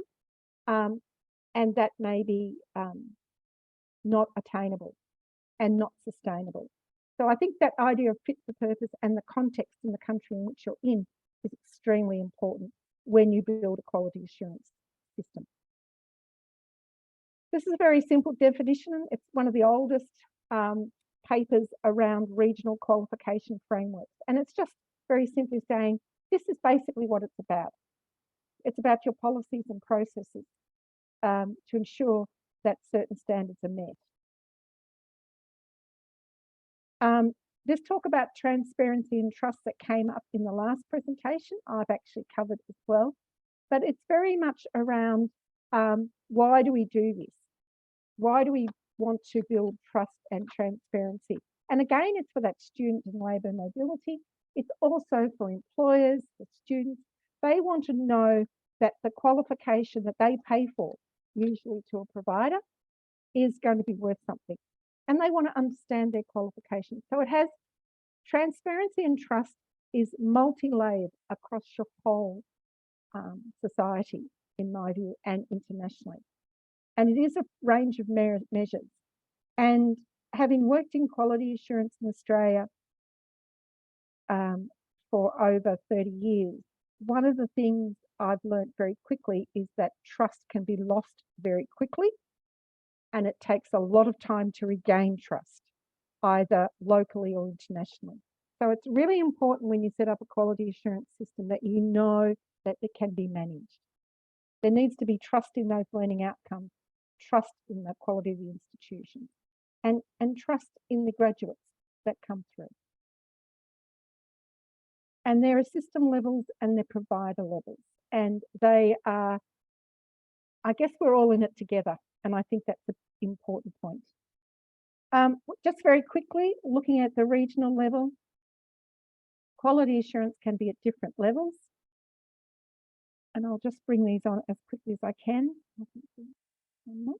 And generally speaking, there are different types of documentation, and this is just a very quick overview. But generally speaking, at regional levels, there's the regional framework itself, the qualifications framework, and a set of standards or guidelines or understandings, quite often and sometimes criteria. And there's conventions. So there's a different language there. At a national level, we have a lot of systems, policy documents, procedures, etc. And we have it also at provider level. These are a very short summary at this point in time in terms of what documents are here. But you can see at system level, at the national level, that's where we're sort of focusing our attention at this point in time. And I think it's still worthwhile just using this as a bit of a summary, and of course, the agency. As I said, there may be multiple agencies, and there may be one, depending on your qualification system. We've got at the regional level, so just moving on, at the regional level, we all know what we have here. We have a regional qualifications framework. This is about being able to compare your qualifications to another country in this particular region. So it's about comparability, about transparency as well, and understanding. And I think that's really an important point, because at regional level, which we've just heard from the last presentation, these two things go in sync. As you know, that's a familiar picture for you, and so is this one. So I'll just move on. And so is this one. This is the comparability discussion that we had earlier in the week.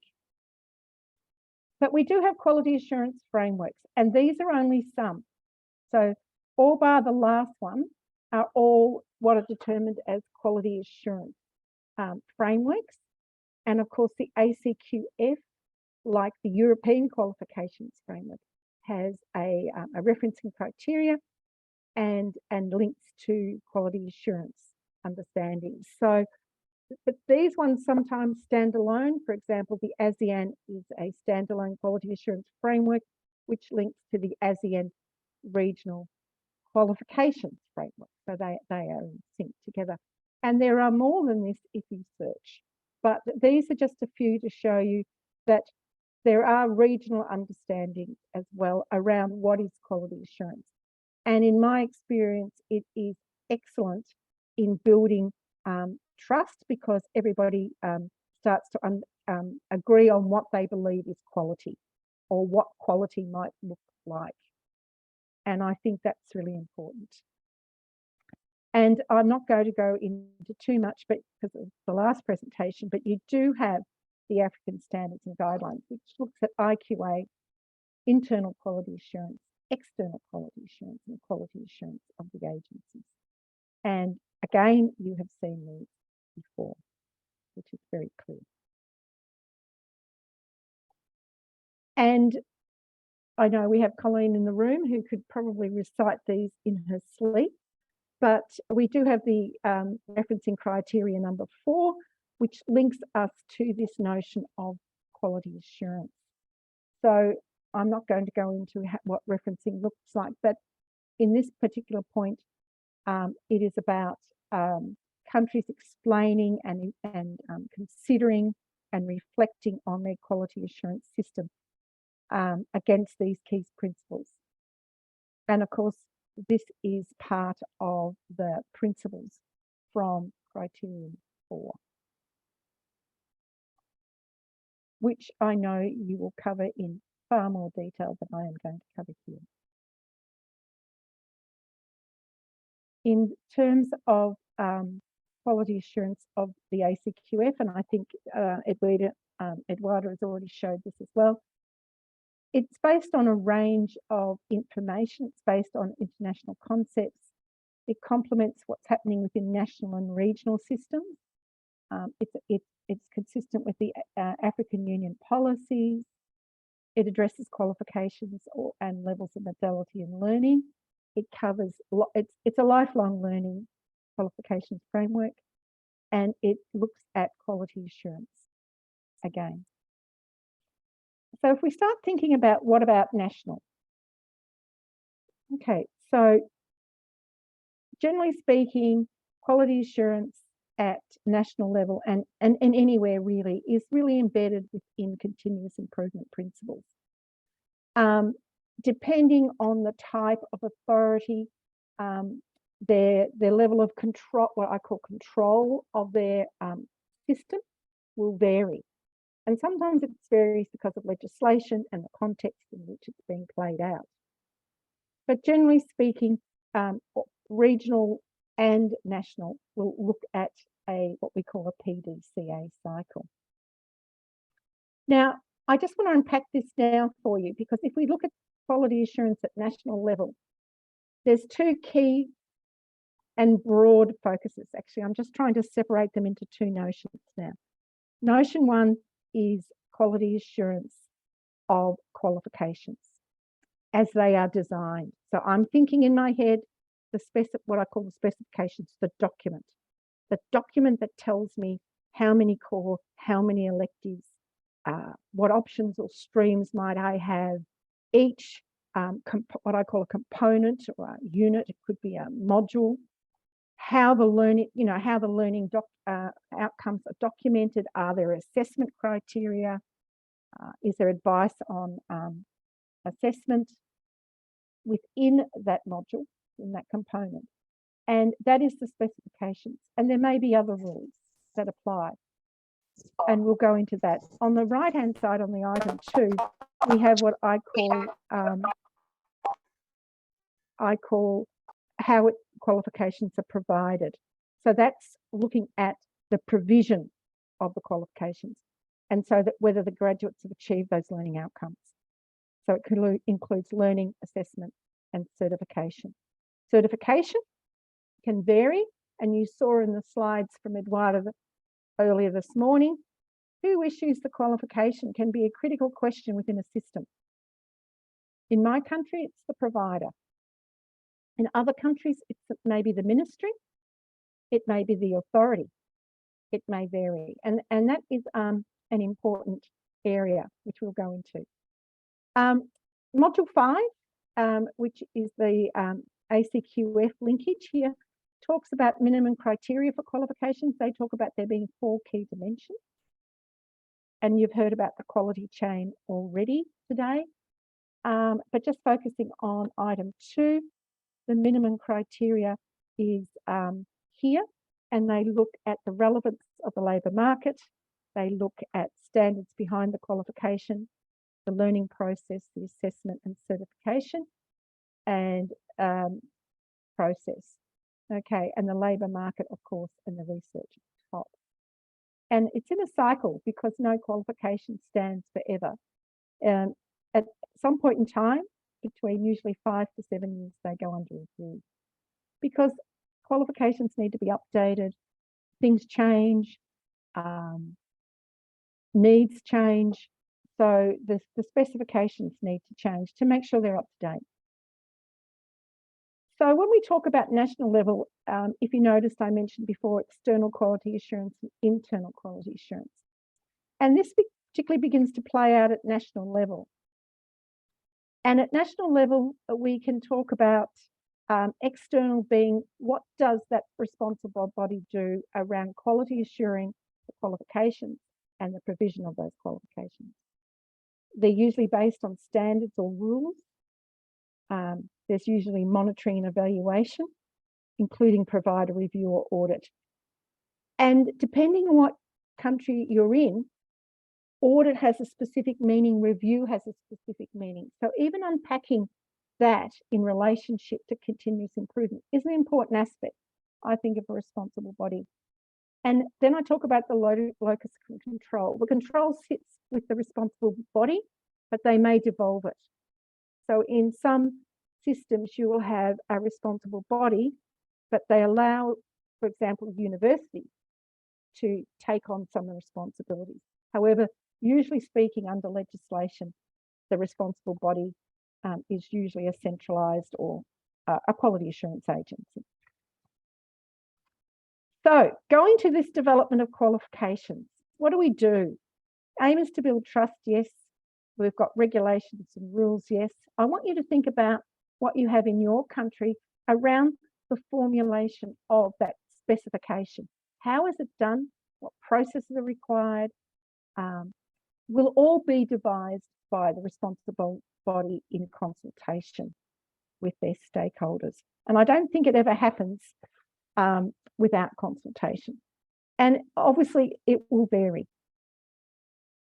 The process for development usually requires some sort of endorsement from a sectoral or professional body, if there is one.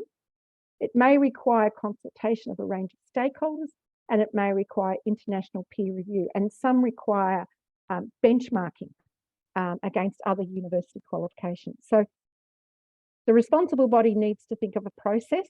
What do they want? And I just picked up a couple of the first two steps of the tuning project. So this is discussed in training module 10. But is there a need for qualification? And I don't always think there is an industry professional need. We have community and social needs as well. And that should not be lost in the conversation. And is there enough interest to develop qualifications and quality assure them? Because if there's not enough interest, then your energies usually in an agency can be very, very complex, and you may not want to waste time on qualifications that nobody's actually enrolling in. And that's something you need to reflect on, particularly in review cycles. I've picked up two examples from Botswana and Cape Verde. And you can see there's particular steps. Botswana talks about identifying the need. Cape Verde talks about sector studies and defining the features. With Botswana, we've got stakeholder consultation. I think they've just unpacked this a little bit more in steps, but I think they're embedded in Cape Verde's as well. Stakeholder consultation, identifying relevant standards, getting a development team together, establishing stakeholder support. On the other side, we have Cape Verde establishing a sector council and elaborating from there. And so it's interesting to look at different models of process. And quite often those processes vary within TVET as in higher education. To me, Cape Verde, well, both of them actually are very familiar to me because in my processes. When I talk about this specification, I'm also talking about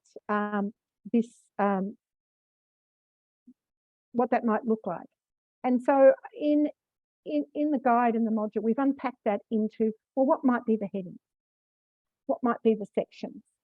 And starting simply with the title and its purpose and its linkages maybe to occupations or whatever, what level it is on your NQF, which we're going to discuss in a minute, the number of credits or the volume of learning measure that you're using, approval dates and a code. If there's institutions who may be the one in ownership or whoever's developed it, expiry and renewal dates. Outcome, what is the outcome of the qualification? Is there any requirements around recognition of prior learning or any limitations, for example? Same with credit transfer, which is 9. What I call completion rules.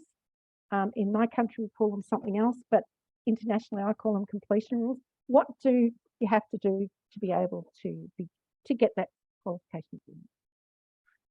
Possible delivery methods and assessment methods, any resources that may be required, how it will be reviewed within its review cycle, the list of the modules of units or whatever, and then the actual module specifications. So that's the way I view a qualification specification. And it's not dissimilar to some of the other countries that I've looked at when I picked up a number of countries in Africa, very similar. Some are based in legislation, some are based in policy, and some have templates which basically cover these areas. And the credit point there, and I know I'm likening this to a conversation around volume of learning, is an estimation given those specifications down in 15. So it relates to the specification, a broad estimate given an average student who doesn't have a background in the area. So if we have RPL or other modalities, RPL will be less time, obviously, naturally. But this is the calculation of the number of credits is usually linked to 15 on this list. It's a broad brushed estimate. If I have to teach this student, how much time do I need? How much time do they need to practice? How much assessment time do they need? If I'm online with them and not face-to-face, my program in my provider may take longer. So this is credit points relates specifically to 15 in the specifications. You may need more, you may need less, depending on your cohort, your type of delivery, and if RPL is applicable. So I just thought I'd make that link for you here for the people who asked that question. One of the most interesting, I think, points within developing the qualification is how do you determine what it is. And what I mean is it a bachelor? How does it become a bachelor? Is it a bachelor because you said so in the specification? Or how do you determine that? And countries do this very, very differently. And there's no right way, and I don't think there's a wrong way.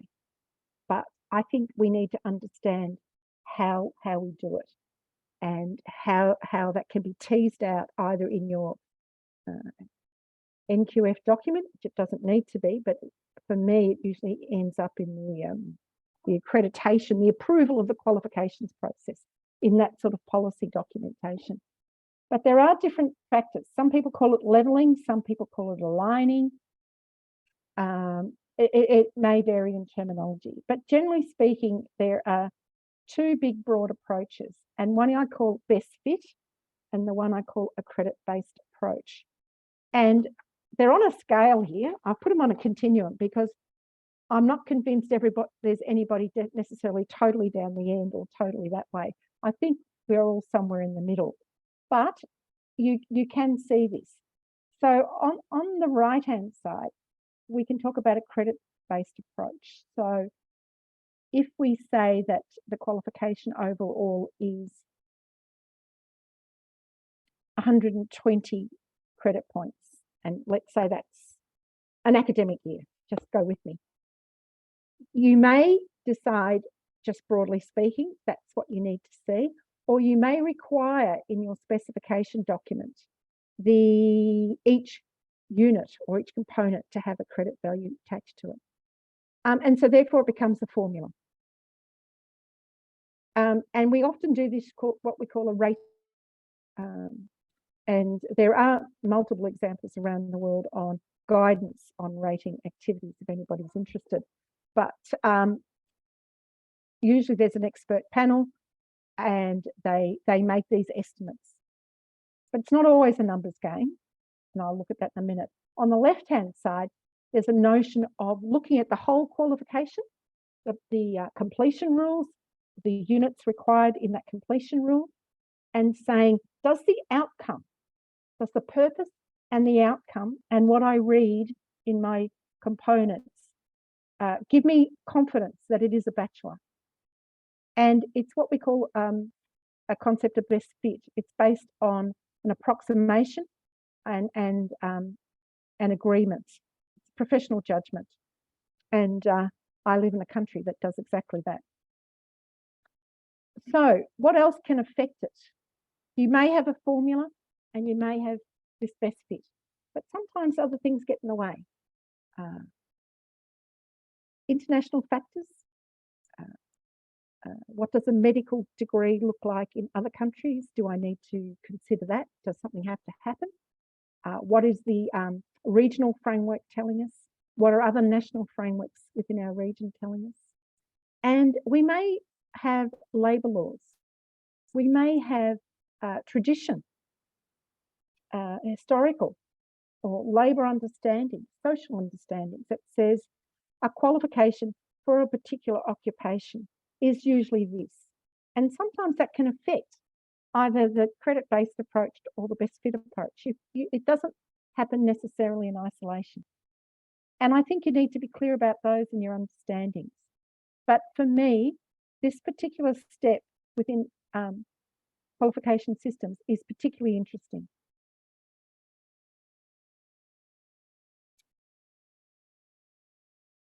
Lesotho has exactly one of these examples.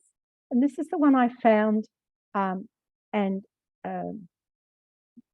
pulled this apart a little bit just to show you that they do determine the complexity of the qual by looking at the outcomes, and they do consider, when they do rate, such things as formal teaching, practical work, activities, research, private study, self-directed time, informal learning, reflection, and assessment. And as I said, this is a particularly interesting area because how you determine the credit value is defined by what I'm seeing in the right-hand box for Lesotho. In other countries, it's not the same. They may exclude certain things, like example, informal learning activities or self-directed time. So it will vary. So being able to understand the parameters of how you're going to determine this process is interesting. So that's just one example in the region. So just moving on, the approval of the qualification will change, depending on who's doing it and the legislative context. If it's a centralised process, it's usually the authority. It could be a national committee. It could be a range of things. Generally speaking, the responsible bodies uses checklists or forms. And when I wrote Guide 10 and Module 10, I had to become as familiar as I could with your qualification system. And some of you even have forms within your legislation or checklists. And some of them had them in policy. So you will find it. Self-accrediting providers, which in some countries may be usually universities, should replicate what the responsible body is doing for the others. And I think quite often that, again, is historical. But my view is that every university who has, I say universities because in one country, universities have their own act and they are self-accrediting under the act. So they must have a replicating process to the authority.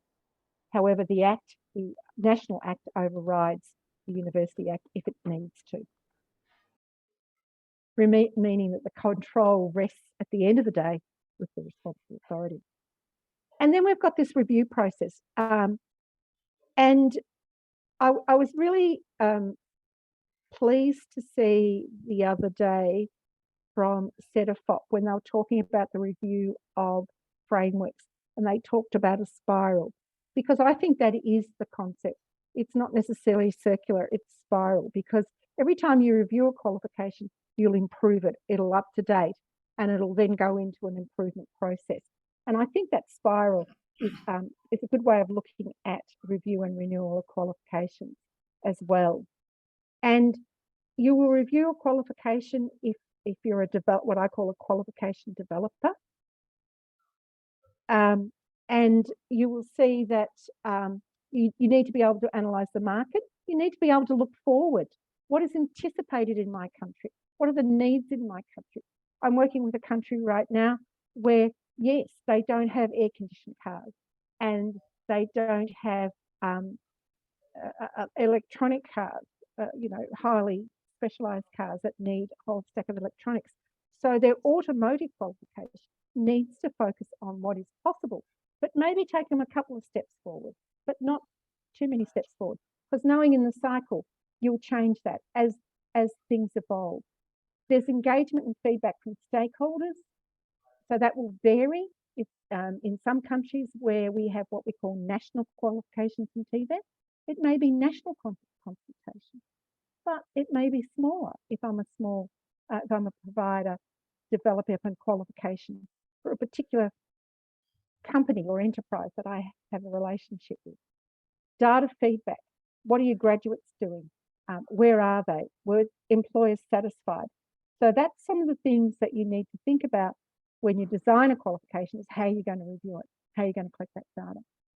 And in Australia at the national level in TVET, if we don't have enrolments in those particular qualifications, we start reflecting on whether they'll be removed from the system.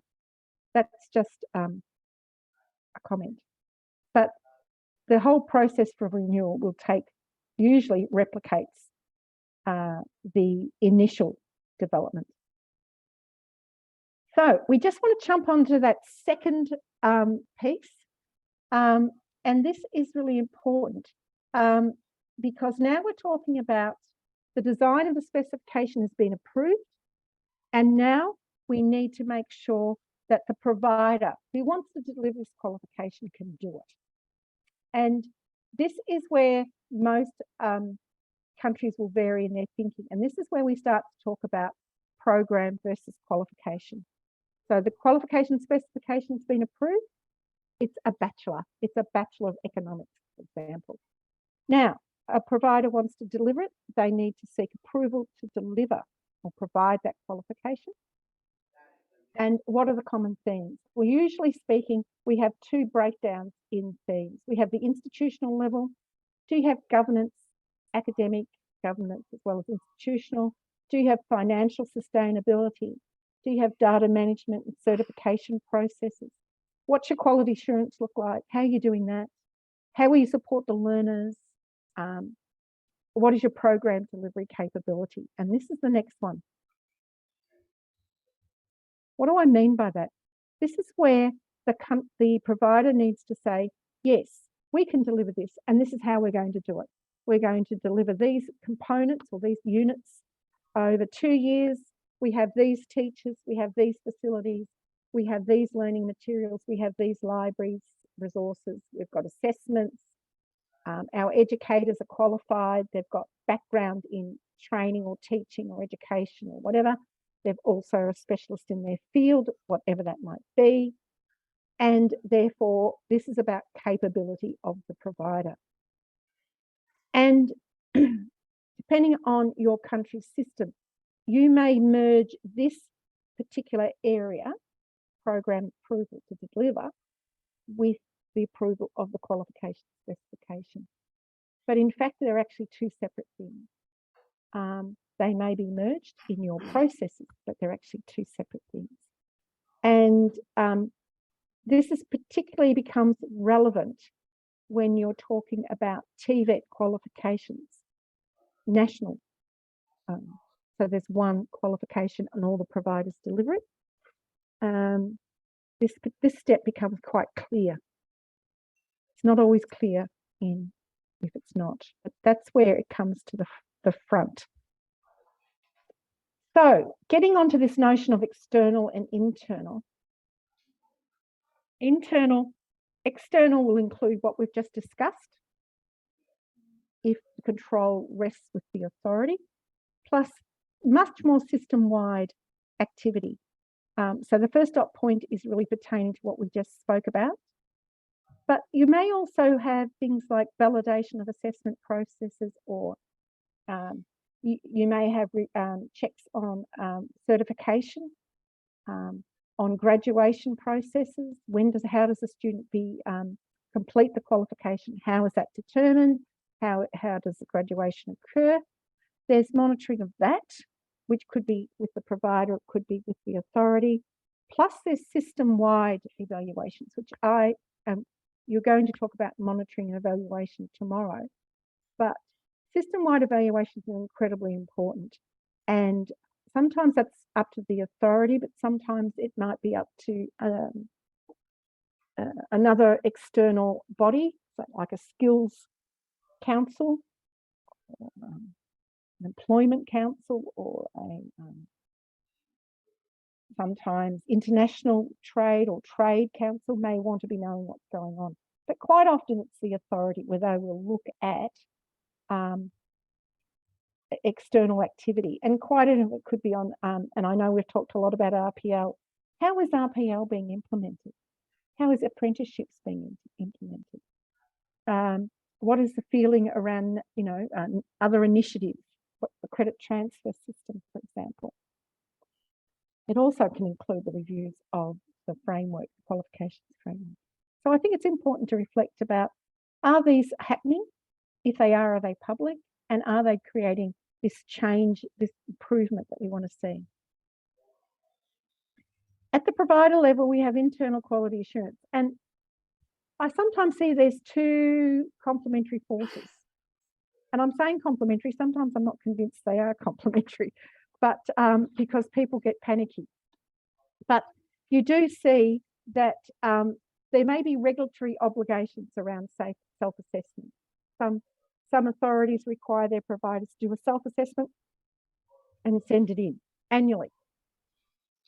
Vietnam is an example of mine in my region for that.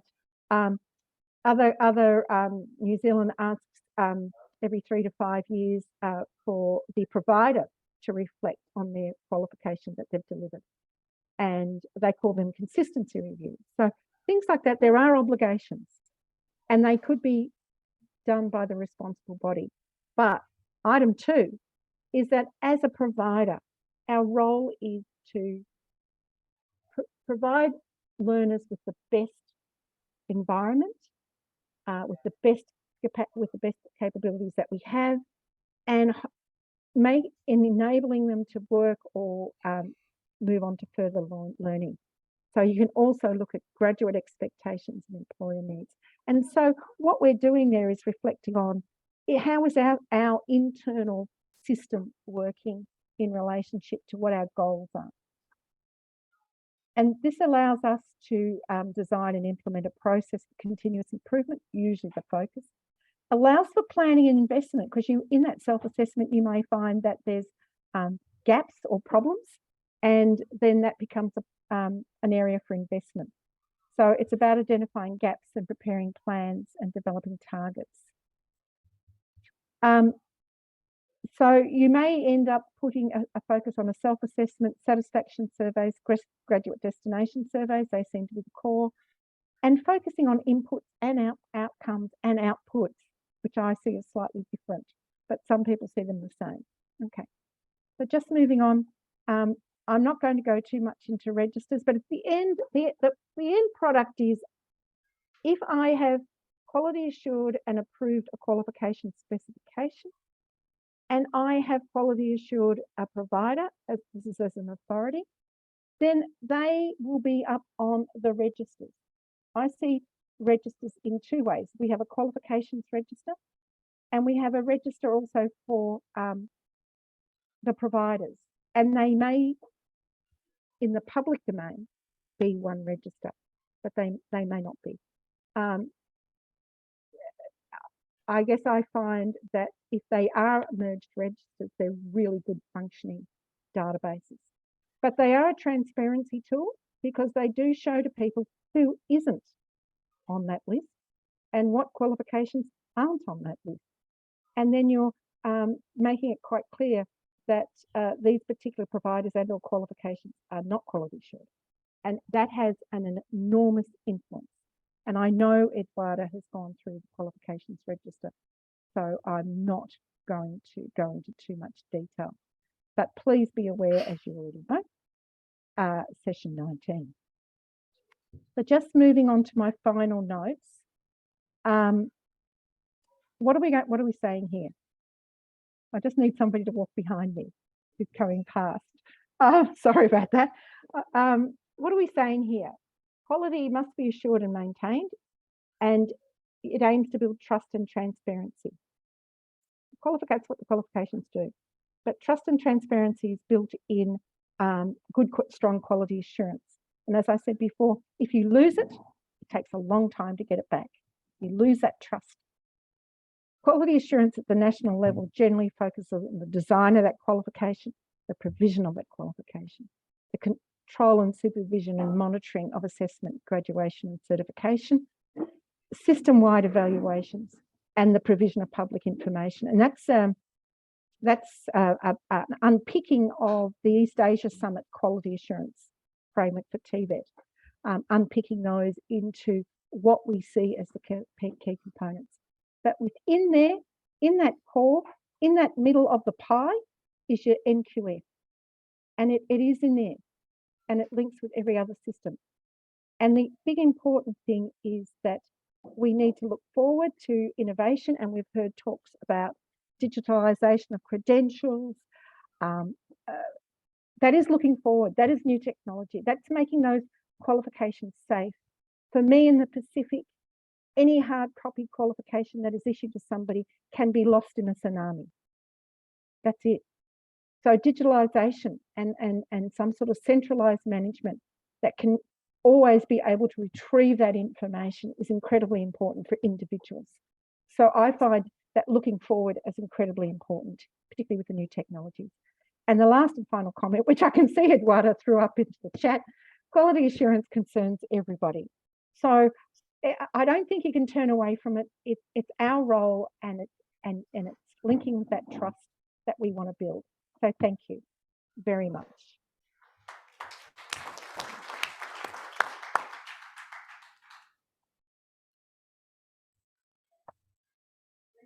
Much, Andrea. I think she deserves another round of applause. Andrea, just remind us, what time is it out there? It's about 8:30. So at night, I go to bed after 12:30 at night because I try and sit it out and listen to as much as I can of all the presentations. So yeah, it's fine. It's only 8:30. Yeah, you must be tired. It's the afternoon. So you see why she needs, I think she needs a third applause. I won't tell you that I sometimes lie in bed with the computer beside me and the earplugs in, trying valiantly to stay awake at midnight.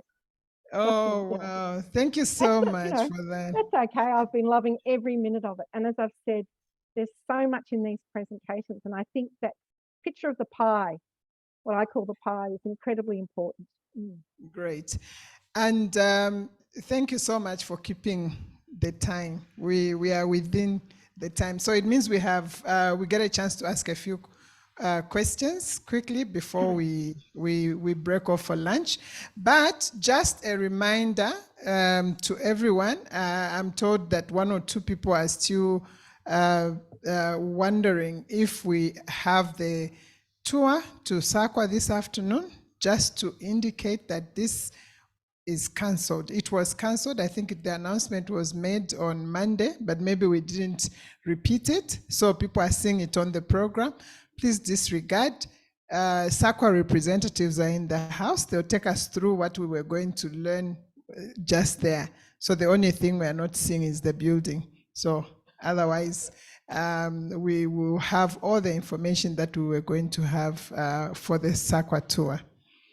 Thank you. Now, back to business, quality assurance. Questions, very quick ones. And then I will ask my friend Eduardo if there's any quick question that we can get from the chat, since you are monitoring the chat for me. Any quick questions here for Andrea?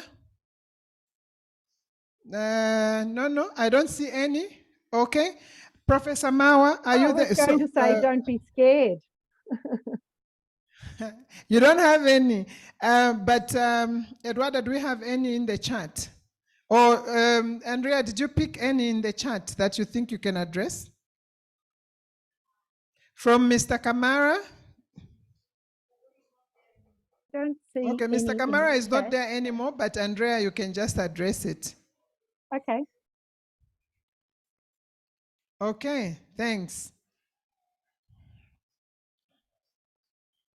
There, I think you've bypassed it. It's up.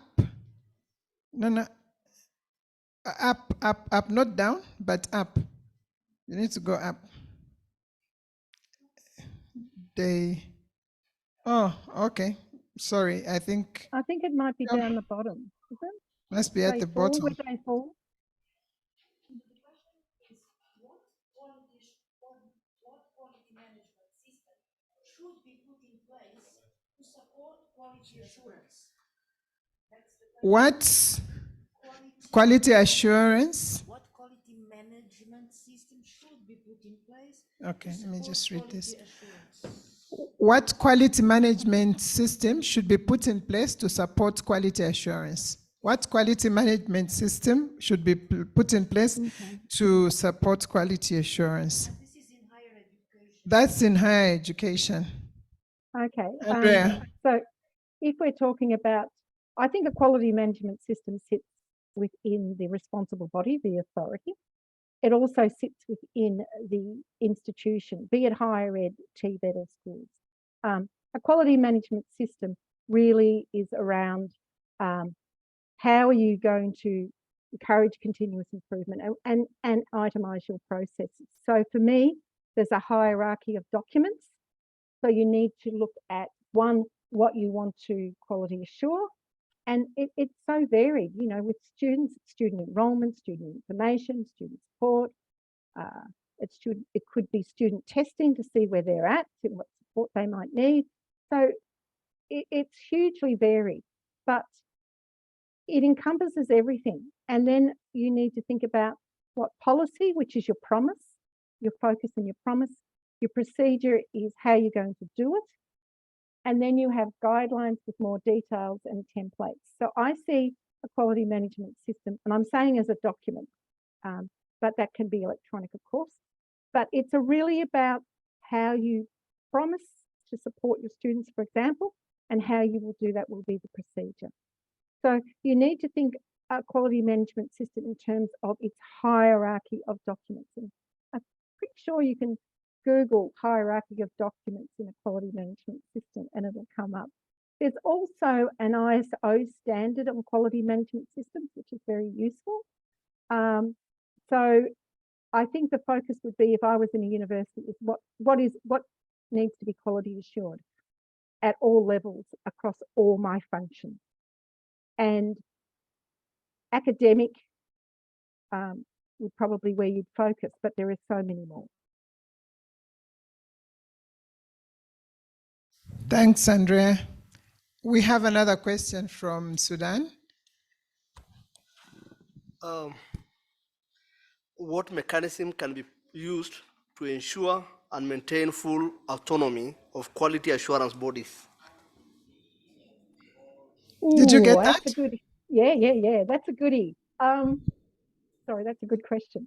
I think this is a particularly important issue because I use the word responsible body because there's so many variations in systems. For independence, I think they have to have their own act. So we see them as quasi-autonomous non-government organisations known as quangos. But they are quite often under the remit, so they have their own act, but generally speaking, they will report in some way to a minister, possibly a Minister of Education or a Minister of Training or whatever. But that reporting function is limited. One of the countries I'm working with now, it's quite clear in the Act that the semi-autonomous non-government authority has its own act, and it needs to report through an annual report to the minister. But if the minister wants to direct the authority, they have to give notice of 2 weeks and they have to table the question or the notice in Parliament before it can be done. So it's not possible for the minister to walk in the door and say, I want you to do this. Because under the Act, it can't happen. So I think, generally speaking, an act to make the authority semi-autonomous, and that there's some clear boundaries. And I'm not saying it's necessarily the minister, but that's usually what I see. And that's the authority for quality assurance. That's where the risk and where the angst and the pain lies. The pain doesn't lie necessarily in your qualifications framework, which is about transparency. It's when you want to refuse a provider from starting or being approved, or you want to close the provider, becomes quite litigious. So you need to have that safeguard. So that would be my advice. However, many countries I've worked with have it under ministries, and inside the government entity, And I think that's where your question is lying in that sense. Okay, very last quick question, James. Thank you so much, and thank you, Andrea, for that detailed presentation. I had two questions, but I think I'll just ask one for now, which is the debate to do with education being a public good or a commodity. How do you, in your view, think or advise institutions, higher education institutions, how can they strike a balance between the urge for profit against the inevitable need for quality and relevant education? Thank you. One touch question there, Oh. Andrea. Okay. Let me think. I think it is a balance. And I understand this question around a commodity which you can sell or somebody has to purchase. And I think what you've just said, the balance is important, because if it swings towards commodity too far, you lose that notion of quality, possibly, and you lose that. Other things come into play. I'm probably thinking about my own country, but when we look at qualifications as a commodity and international students come on shore and it has an immigration flavour, it becomes a commodity. And it becomes a commodity if they can charge, just generally speaking as well, in Australia, high fees, or if there's seen to be a benefit. For example, it could be a government-funded qualification. So that falls it into commodity. And I think you have to redress this balance as much as you can, because at the end of the day, to me, education and learning is a right for everybody. It's not a commodity. It's a right, and it should be of good quality.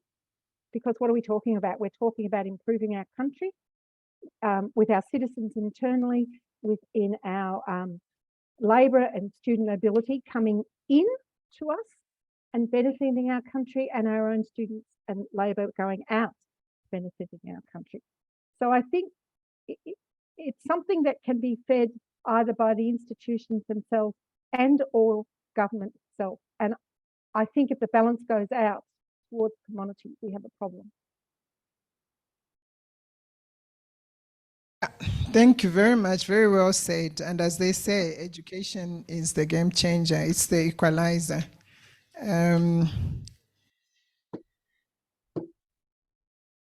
So the people, so as we come to an end, Andrea, I just wish to thank you. A few questions will be posted probably for you and so on, but we will look at them a little bit later. In the afternoon, we are having a practical session. We will take the tour in spirit to SAQA, because they will give it to us here. We won't physically go there. And then afterwards, we'll also engage with a few practical examples of the requests that we had, as highlighted by Eduarda earlier. So if you have any questions, even for that session, as they are doing the presentations, please jot them down and stick them on the board there.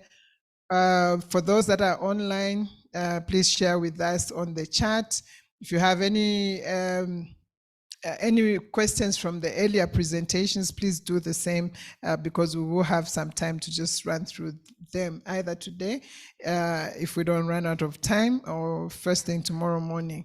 Just a quick reminder, the persons that need to have the PCR done. Now I can't even pronounce it, because we don't need it anymore in Zambia, thank God. You need to stay behind and go to the next room. Now, which is the next room? This one, that side. Please go to the next room so that you can get the PCR done. Lunch is downstairs. You've been a very good audience, very good and very participative, and I'm sure we've taken quite a lot. And If anything else you forget, is that quality assurance builds mutual trust for us to be able to recognize our qualifications for mobility and all that we do for our countries. So thank you very much. Have a good lunch. We'll see you at 13:30 on the dot. I know I ate 4 minutes of your time, but let's be here 13:30. Thank you.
But since she's a very nice woman, I'm sure she will still give me my benefits.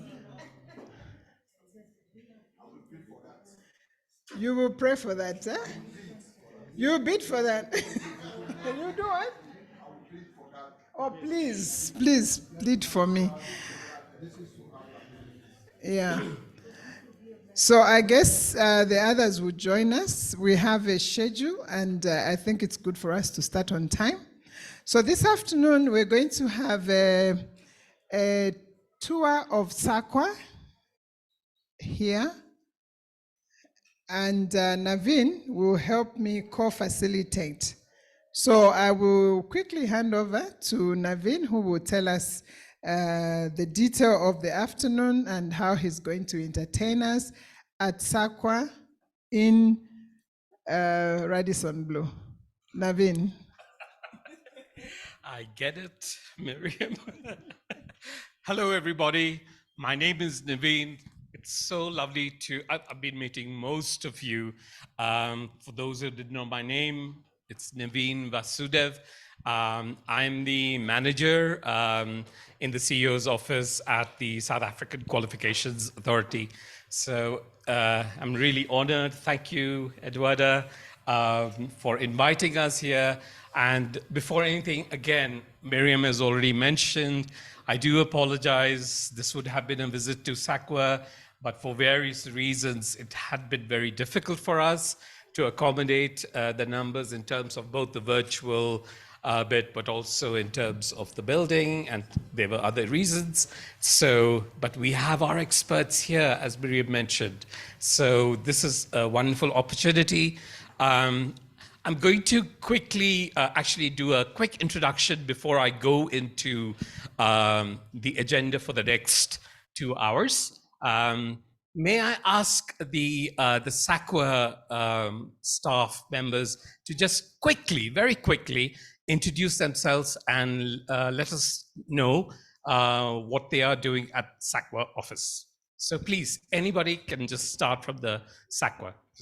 Thank you. Thanks. Good afternoon, everyone. My name is Nadia Starr. I am the executive in charge of operations at SAQA. For now. Good afternoon, everybody. My name is Jaap Pinel. I'm the senior manager for the registration of qualifications and recognition of professional bodies at SAQA. Thank you. Hello, good afternoon, everyone. My name is Omotola Akindolani. I am a senior researcher at SAQA. Hello, everybody. I'm Muresha Chetty, and I am a manager and senior researcher at SAQA. Good afternoon, everybody. I'm Pomudao. I'm the senior manager for authentication services at SAQA. Good afternoon, everyone. I'm Mavis Mpocheng, and I'm a specialist. I evaluate foreign qualifications. Thank you.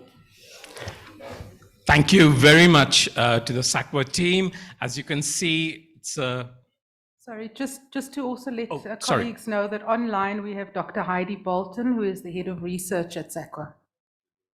Oh, and Dr. Julie Reddy is our CEO and is also joining us online. Thank you. Thanks, Nadia.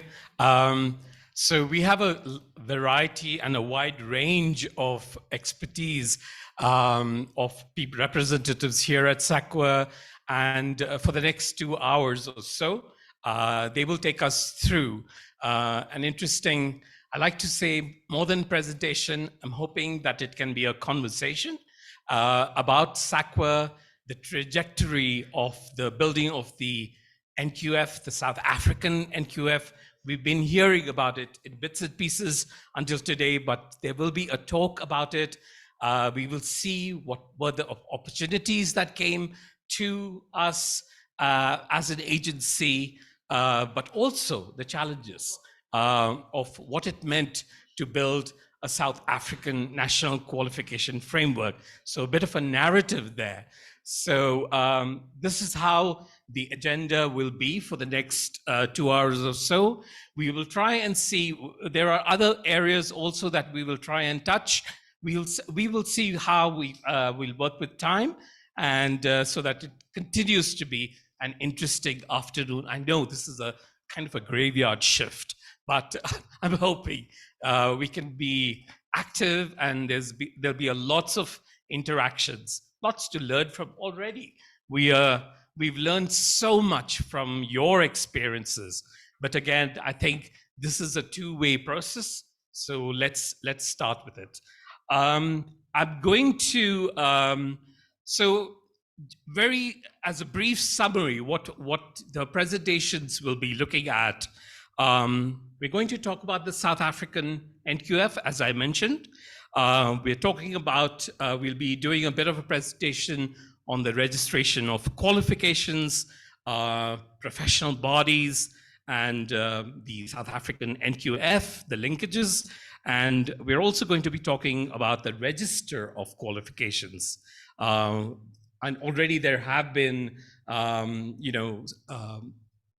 presentations on some, various terms, what we call the NQMIS. So we will be talking about that. We will also, if time permits, again, we will talk about the SAQA's journey, a little bit on that.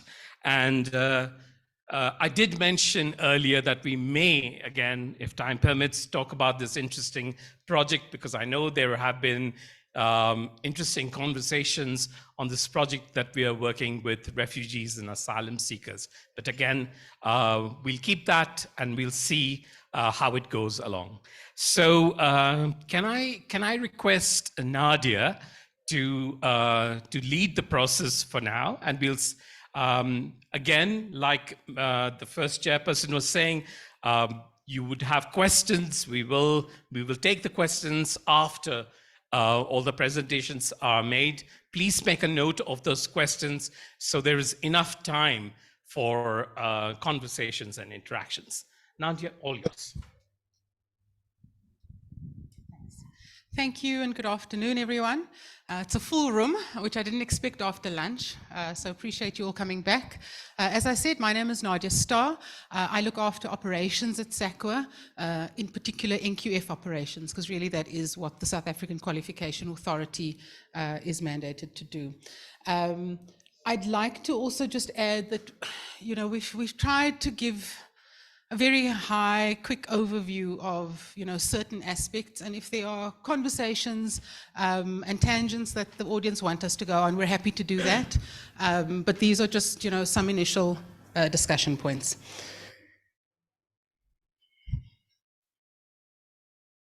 How do I move it forward? No.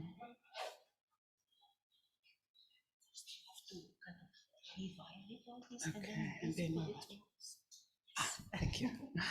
All right, so the context that we're talking about, I think, really is a context that we share on the African continent, but it's one of systemic and structural inequality, very high and pervasive unemployment, and of course, the resultant poverty that comes from these sorts of structural contexts. Our population is about 59, 60 million in South Africa. And, in terms of this number, we find that we have, again, like the African continent, a high percentage of young people in South Africa. And of course, both youth and those who, like me, are just outside of that, are expected to be lifelong learners in terms of the South African NQF.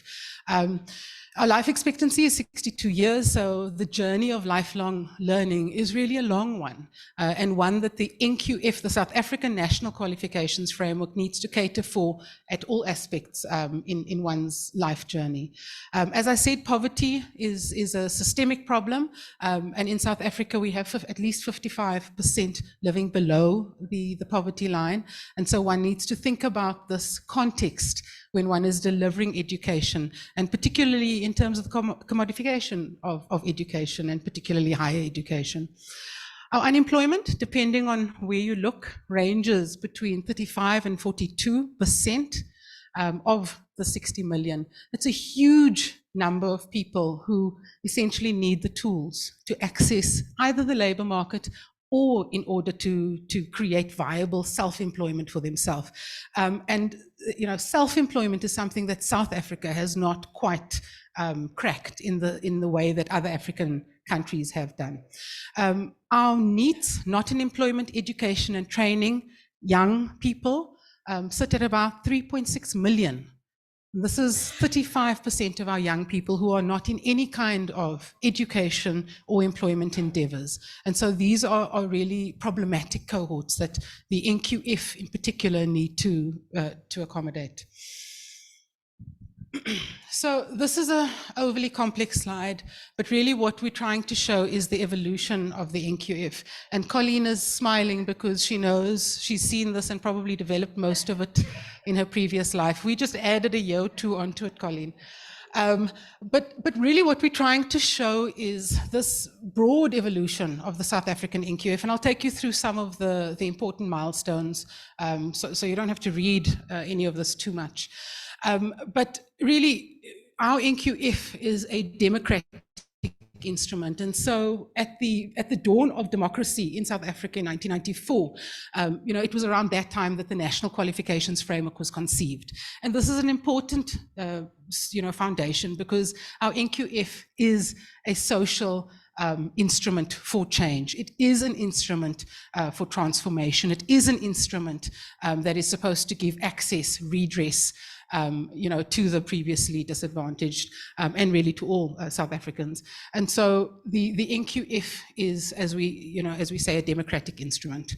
In 1995, just a year into democracy, the ACQF Act was promulgated, which established ACQF in 1996, but also in 1998, the 8-level National Qualifications Framework. So our history starts with an 8-level NQF, and later on, we have moved to a 10-level NQF, and there's some challenges in even that transition, which either myself or Yapi will talk to in a little while. But essentially from 1998, we've had a national qualifications framework in South Africa, a learning outcomes-based framework, and it's been one that,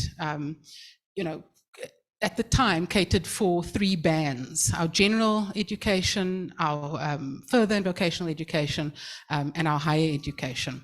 What then happened from that point of the NQF establishment was a long period of review.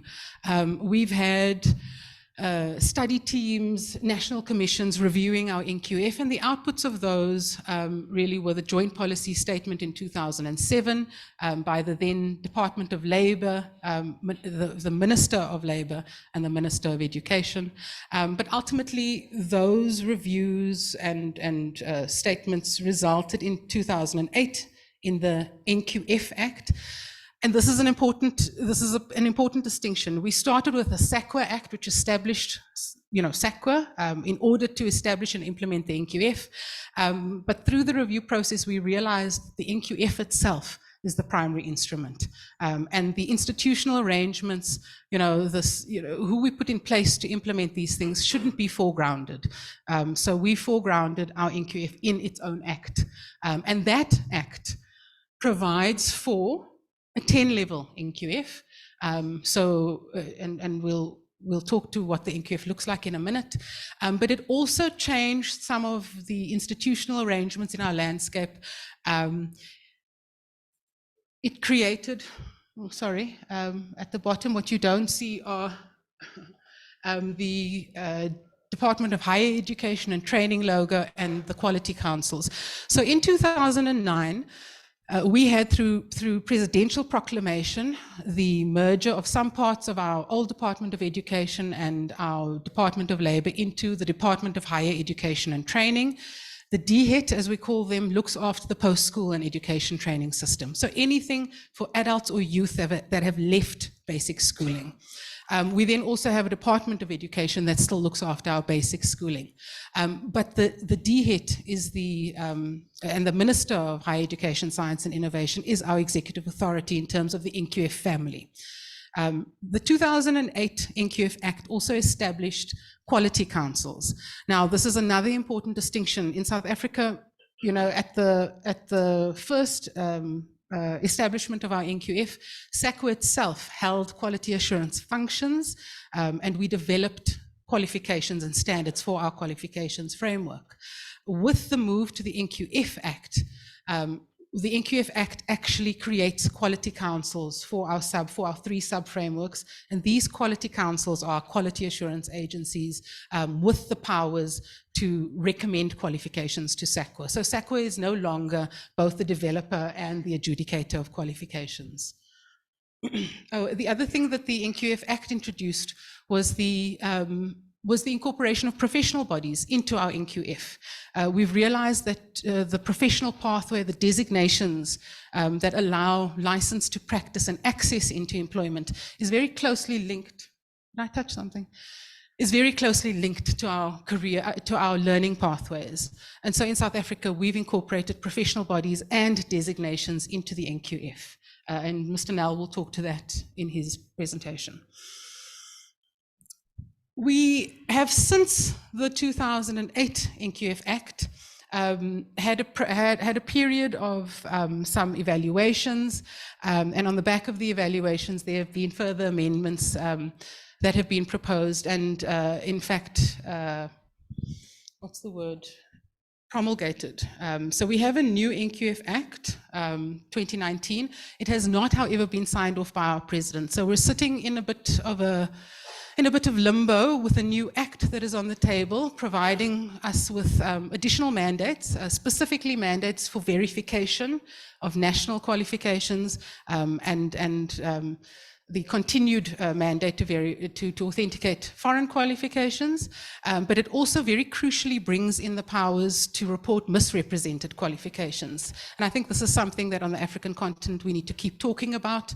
You know, the numbers of certificates and achievements that are not validly awarded. And so our NQF Act, or our amended Act, proposes the reporting of misrepresented and fraudulent qualifications. We have in 2021 an additional proposal to amend our NQF Act. So you'll see that our legislative framework is constantly being enhanced and improved, although these two amendments have not, as I said, yet been signed off for enactment by the president. But the last amendments were really about definitions, looking at the definitions and trying to find commonality and a common understanding in terms of definitions. And this is particularly crucial because we have three sub-frameworks on our NQF. And to have higher education saying and thinking the same things as basic education and vocational education is a challenge. And so the definitions have become for us quite important in that it needs to accommodate the nuances and the differences in the sub-frameworks, but it also crucially must provide standardization so that we as an NQF can say to other countries, you know, when we talk about this thing, it's the same as your thing. And so it's a fine balance in a differentiated sub-framework that contributes to a national integrated NQF. So this is the South African NQF. You'll see in blue, level 1, 2, 3, 4 in blue on the left-hand side is our basic schooling. At NQF 4, that's where our national school leaving certificate is awarded by the Quality Council responsible for basic schooling, Umalusi. And that national certificate is our national senior certificate, our matric, our school leaving certificate. Above that, our traditional route from basic schooling into higher education from levels 5 to 10. And I think you'll see the sort of qualification types there are quite similar and uniform in terms of higher education on the continent and internationally. And the higher education sub-framework is quality assured by the Council for Higher Education. The third sub-framework is the newer sub-framework, and really what the 2008 NQF Act did was to demarcate these sub-frameworks very clearly as separate but integrated sub-frameworks. And it also then at that time established the Quality Council for Trades and Occupations, and the QSTO is the Quality Council for all of our occupational and trade qualifications. Their sub-framework has only been determined up to level 8 by the Minister, And I think Yapi can talk to it, but there's been some contestation about, vocational qualifications at master's and doctorate level, with I think the QCTO wanting to start to move into that space in certain areas. But for now, our vocational qualifications are capped at level 8. So the policy levels in the NQF environment, as I said, we've got quality councils, 3 quality councils, Umalusi, CHE, and the QCTO, and they work within their respective sub-frameworks. They determine policy and quality assurance processes for their sub-frameworks within the broader umbrella of the NQF policies. SAQA, of course, manages, subject to the ministerial policy and guidelines, the national policies, for qualification development, for assessment, for CAT, for RPL specifically, and of course for recognition of professional bodies. And we do so under the broad umbrella of the ministry, which sets the overall guidelines and demarcates the NQF. The key lessons that we've learned, I mean, we could have filled a book, I think, of key lessons, but just some things that we thought might be relevant. Firstly, NQFs need to take context into account. I mean, I think I'm probably speaking to the converted here, but it cannot be that we take policy instruments, transplant them, and expect them to grow in the same way that they would in native soil. So contexts are incredibly important. NQFs are contested and negotiated. The South African NQF is a social construct. It's a relational construct. It is something that is alive and develops in the hearts and minds of people. And it's through our engagements and through our agreements and our shared understanding that the thing grows. But because of that, it is contested, it is negotiated, and it is an ongoing relationship and negotiation, particularly to ensure that the sub-frameworks remain coherent and remain able to articulate and talk to one another. We're struggling in the South African NQF with a balance between institutional autonomy, and I heard a question about, how does one retain autonomy, but the balance between the institutional autonomy and the national imperative, because very often the institutional autonomy is used to block redress, access, equity. And so in South Africa, we're trying to find ways to respect autonomy whilst also ensuring that, the social justice principles are always embedded in our education system. And we have some, examples, particularly in RPL, where, there are misinterpretations, that are cloaked in institutional autonomy to block certain areas. I think I've said instruments and approaches are transferable across countries, but, we must remember that these things are culturally and socially embedded.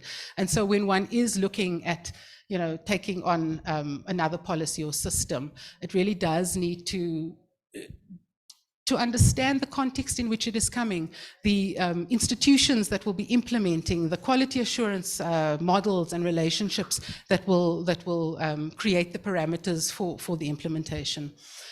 And of course, we've also seen that in terms of implementing a qualifications framework, the principles of inclusiveness, access, progression, mobility are crucial in justifying certainly the South African NQF because of our very disparate and unequal past.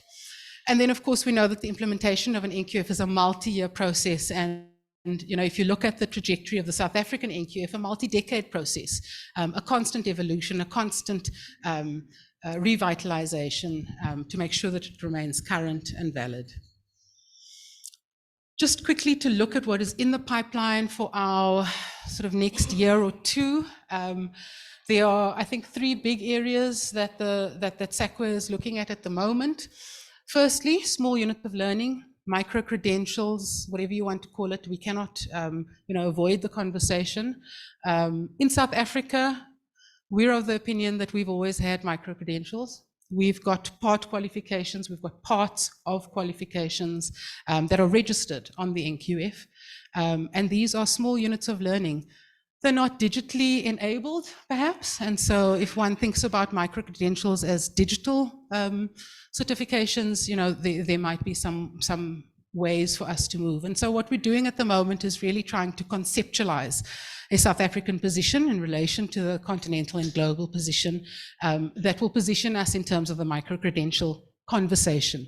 And it might be, in fact, that we say, small units of learning are here, and this is what it will look like in South Africa with or without the digital enablement, I guess. But it's certainly something that we are working on. We're also looking, after having learned some lessons, I think since 2009 with professional bodies, we're looking at differentiating our professional body policy regime.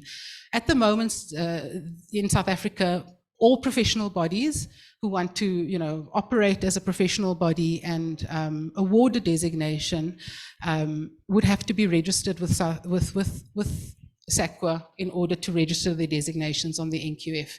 But we find that we have two categories of professional body. The one is a statutory body that is established by law and is required to provide license to practice, doctors, teachers, engineers, professionals in the safety space. And the other are voluntary organizations that operate slightly differently and don't have legislated mandates. And so having worked with these entities as a one-size-fits-all category, we're starting to realize that we might need to differentiate how we deal with statutory versus non-statutory professional bodies. And that is a process that we are busy researching and consulting on at the moment. The last process that we're kind of dealing with at the moment is our level descriptor review. And we've, very briefly, I heard this morning some conversations about how do you level and rate qualifications, etc. Our level descriptors, I think, internationally, we use level descriptors really to describe what each level looks like and the complexity of the cognitive requirements. In South Africa, we've got 10 levels, and so we've got a level descriptor for each level, but we have a quite complicated system where each of the 10 levels have 10 categories.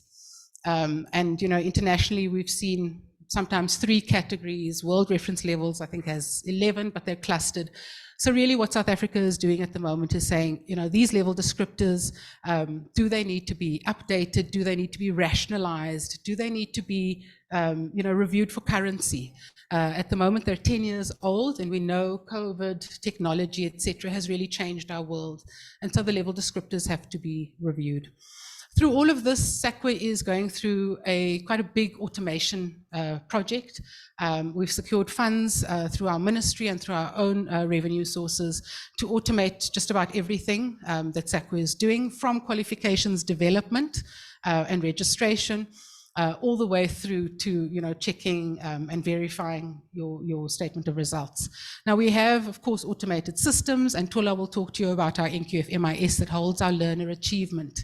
But it's about how does one use that data, strategically, and how does one open access to that data that this automation project, I think, will really help us with. My last slide, I was thinking about it as a pipeline and a pipe dream, but these are not necessarily pipe dreams. What we are looking at in the near future, although it might not be in the next year or two, is 100% complete record of learning. And when I say 100%, we have people in this country who studied before democracy. We don't necessarily have their records sitting in our NQF MIS, and this is a problem for us. And so we are on quite a big drive to collect information that sometimes sits in boxes in provinces, having come from a system, where provinces, for instance, looked after education. And so there's a very big drive, but it requires resources and money to collect all of this information, to secure it in our NQF MIS. And Tola will tell you, what the stats are in terms of what we have, but we want more. Data is incredibly important, and for citizens who want to be lifelong learners, we need to have a more complete record than we currently do. We're also looking at interoperability. And I've said, for example, the PSET Cloud, there are other initiatives that we're engaging with, but ultimately what ACQF is looking at is how do we create integrations with other databases, with other agencies that might need the information, so that there isn't a reliance always on, picking up the phone, sending an email. How do we create seamless engagements? For instance, with banks, when we apply for a home loan or a car loan or whatever it is, the bank is doing an affordability check on you. And in many cases, they're not giving you that credit rating because they're trying to find out if you're a professional, if you're qualified. And so these sorts of interoperable functions where organizations can reach in and look at our data, we feel will be an important avenue for citizens to really use their data in more valuable ways. And of course, we are constantly striving for enhanced harmonization for African graduate mobility. To this end, we've been engaging quite robustly with our Department of Higher Education, DIRCO, and the International Relations departments to ensure that we have the right MOUs in place with with specific countries where we need mobility, because they are either national projects or we're seeing significant movement between countries. And so this is going to be an ongoing initiative for us. And I'm very pleased that I've already started to meet some really good contacts on the continent and in the region, because ultimately we are going to try and create systems to particularly implement the Addis Convention and ensure graduate mobility. And I think that's it from me. I've put up my business card and the QR code there will take you straight to my details. If you want to get hold of me at any stage, please do. Thank you.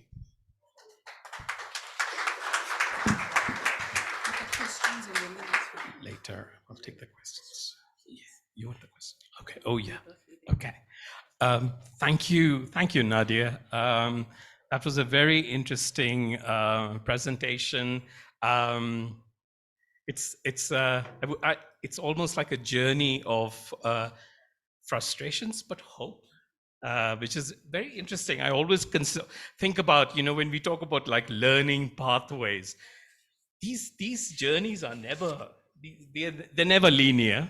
They're full of, and it's a long winding road, as you can see, at least in the South African experience. And we are also noticing it in our own experiences in the other countries. It's never a straightforward, linear process. Lots of obstacles, lots of frustration, but lots of opportunities that come by. And I also always, thanks Nadia for raising this, what is the overall goal? What is underlying in all this? The issue that Nadia talks about, democracy, social justice, those things become really important at a higher level of why we are actually doing what we are doing. And in this case, in the South African, in South African sense. And, the whole area of, Nadia uses the word relational agency, the whole area of, and we've talked about it in the last few days, so many agencies are involved in the development, in the building blocks, in the strengthening of the NQF. It's a whole load of different agencies and people coming together, which itself is not an easy task. I think I remember somebody talking about that. How do you get people to work together? So I think in many ways, our own experience has been that it's not easy, but there is a possibility of doing so. So there are certain places that are, we have been successful, certain places we have failed, and we have to try again. So, so this was an overview of the NQF. I'd like to invite, oh, I see. Nadia, you would like to have questions come through? Okay, we can please, like how we always do, please keep your questions and your comments handy, and we can, we can look at those questions a little later. We'll take through that. Can I ask, I think it's Yapi, it's your turn. If you can come over, here you are. Thank you. Hello, colleagues. I attended also, or I did a presentation also earlier this week, and I must say that I feel like a preacher with a mic in front of me. Where's the presentation?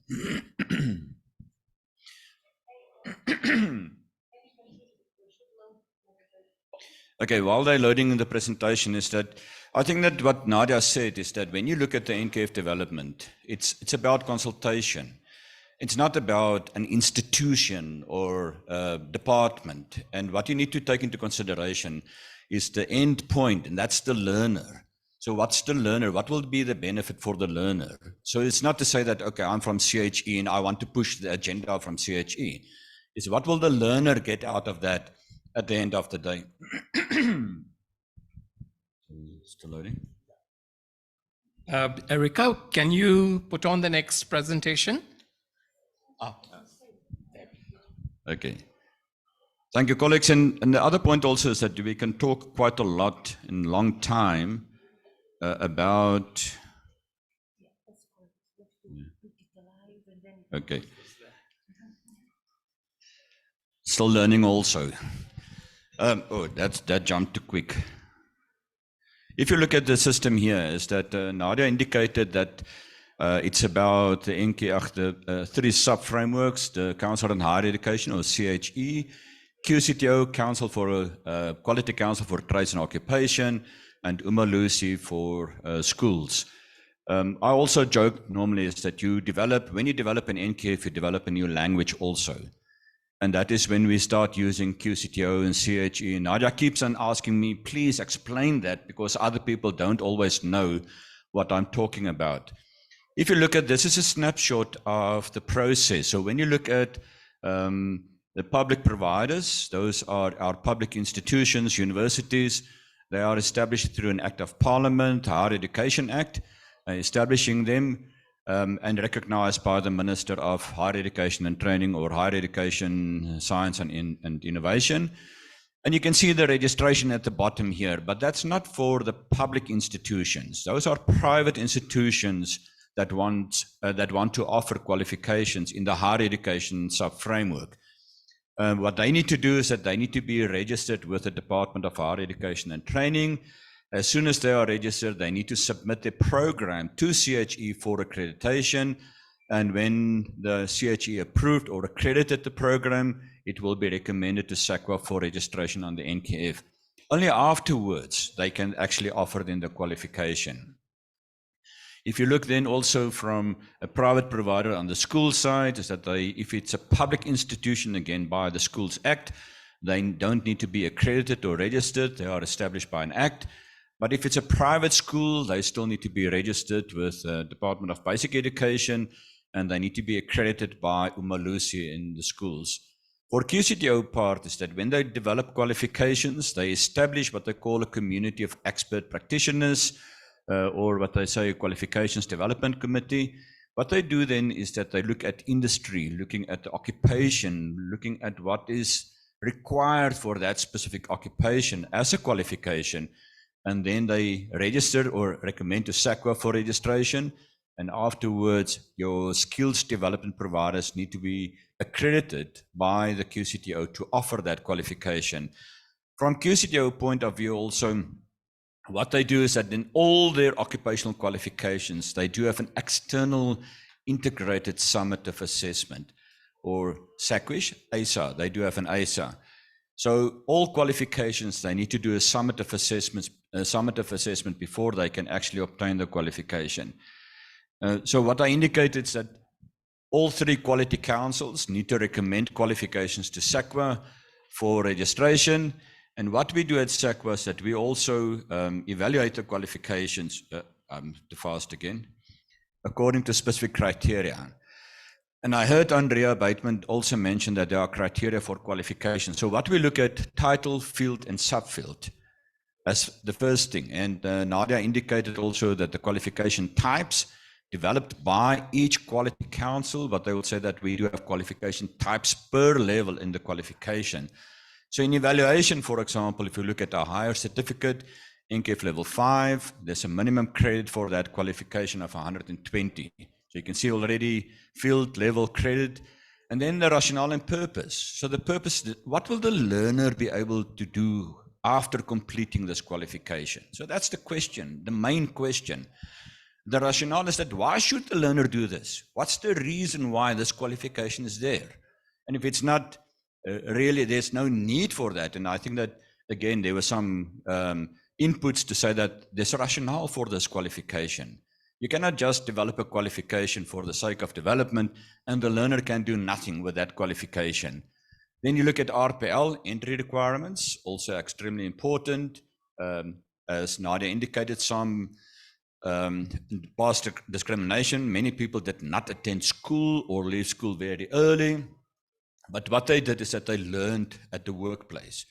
And normally what I do is that I will give an example to say that one of my previous bosses drove a very nice big Mercedes, taking that for a service to a garage. And when they service the car, it's not the mechanic or the technician that serviced the car. What I call is a repair shop assistant. He will actually, or she will actually do the service. And then what the mechanic will do is just tick, yes, yes, this was done, and you pay the salary for the mechanic and not for the repair shop assistant. So that repair shop assistant got all the knowledge, all the practical experience, no qualification. So that's part of the RPL that they can do there. Entry requirements also that what will the learner bring to the qualification to allow that learner to complete the qualification successfully. Then you can see rules of combination. So what are the modules that they will do as part of the qualification, the exit level outcomes and associated assessment criteria. And I will touch also on the level descriptors. So if, for example, they develop a qualification at level 6, a diploma, is that what will a learner do? What kind of, what type of, what is the depth of the knowledge that the learner need to have, or the breadth of knowledge at that level? And then they can say, okay, that is, and we will evaluate according to that also. Associated assessment criteria is that how will they assess the learner really achieve the outcome? Then integrated assessments, what they look at formative and summative assessment, formative during learning, for learning, summative assessment after learning, and then after learning itself. And you can see there also international comparability. Yes, we do that. The institutions or the qualification developers must indicate how does this qualification compare with international qualifications. And we also say to people, remember that international is not only Europe or US or Australia, it's also at the borders of South Africa.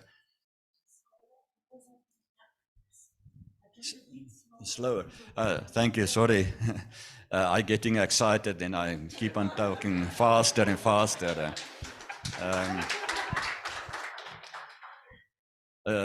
I apologize for the translators.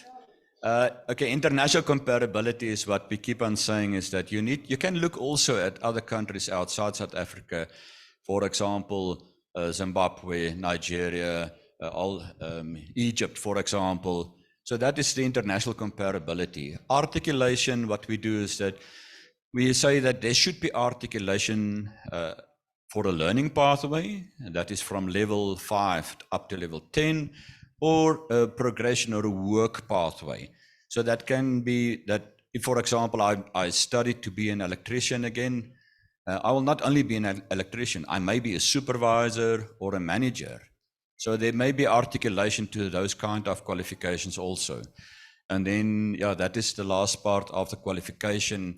When we do evaluate qualifications for registration on the NQF, and when you look at the NQF, for qualifications on the NQF, you can see all their headings on the qualification document. I spoke about the level descriptors. Nadia mentioned level 1 to level 10, and each quality council for each level. But what we also need to do, and we need to remember, is that it is not a development by SAQA. We need to do it in consultation with the QCs or the quality councils. So when we develop any policy, we need to make sure that we consult with the quality council so that they can also get their inputs and to take the context of that specific sub-framework into consideration. Then also, if you look at the qualification, is that what we mean by authentic, it is accredited, or the qualification or the provider or the program is accredited. The qualification is registered on the NQF, and if you read the National of the NQF Act, that all South African qualifications must be registered on the NQF. And then authentic is that did the learner really achieve the qualification? Or did he buy the qualification, or maybe in a lucky packet or something like that? Also, we included the professional bodies, and it started actually in 2001 up to about 2005, looking at professional qualifications. What is the purpose? Should we include professional qualifications on the NQF? And then, as Nadia indicated, in 2006, 7, 8, there was a consultation, and they changed to say that don't look only at professional qualifications, but how can professional bodies also contribute to the whole development and lifelong learning of a learner? So when you look at the NQF Act, again, there are 4 sections dealing with that. A professional body is defined as a body of expert practitioners in a specific occupational field. And what we keep on saying is that if you look at recognition of a professional body, is that it cannot be anybody saying that, yeah, I want to be a professional body. They need to have the back or support of the occupational field also. So we do have a process also in looking at professional bodies or applications of professional bodies before we recognize them. So the first one is that they need to apply to SAQA for recognition. And as I indicate, we do have a policy looking at on the recognition of that. The second one is that they need to apply to register a professional designation. And Nadia indicated that designation is a recognition of a person's knowledge and expertise in a specific occupational field to practice or just to get the recognition of what he or she achieved. Then one important area is that they need to be involved in the development of qualifications as well as in quality assurance. It's not that they will do on their own quality assurance, it must be in consultation with the Quality Council. If we look at the professional designation, that each professional designation must have an underlying qualification, and that's why they are involved in the development of qualifications. Nadia also spoke about statutory and non-statutory bodies. What we indicate, it is established by an act, and anybody who would like to practice in that specific occupation must be registered with a professional body, and they must get the professional designation. The biggest contestation at this stage, non-statutory bodies. What we indicate is that they are not established by act. It is a body of expert practitioners in that specific occupational field and supported by everybody working in that. But membership to that body is voluntary.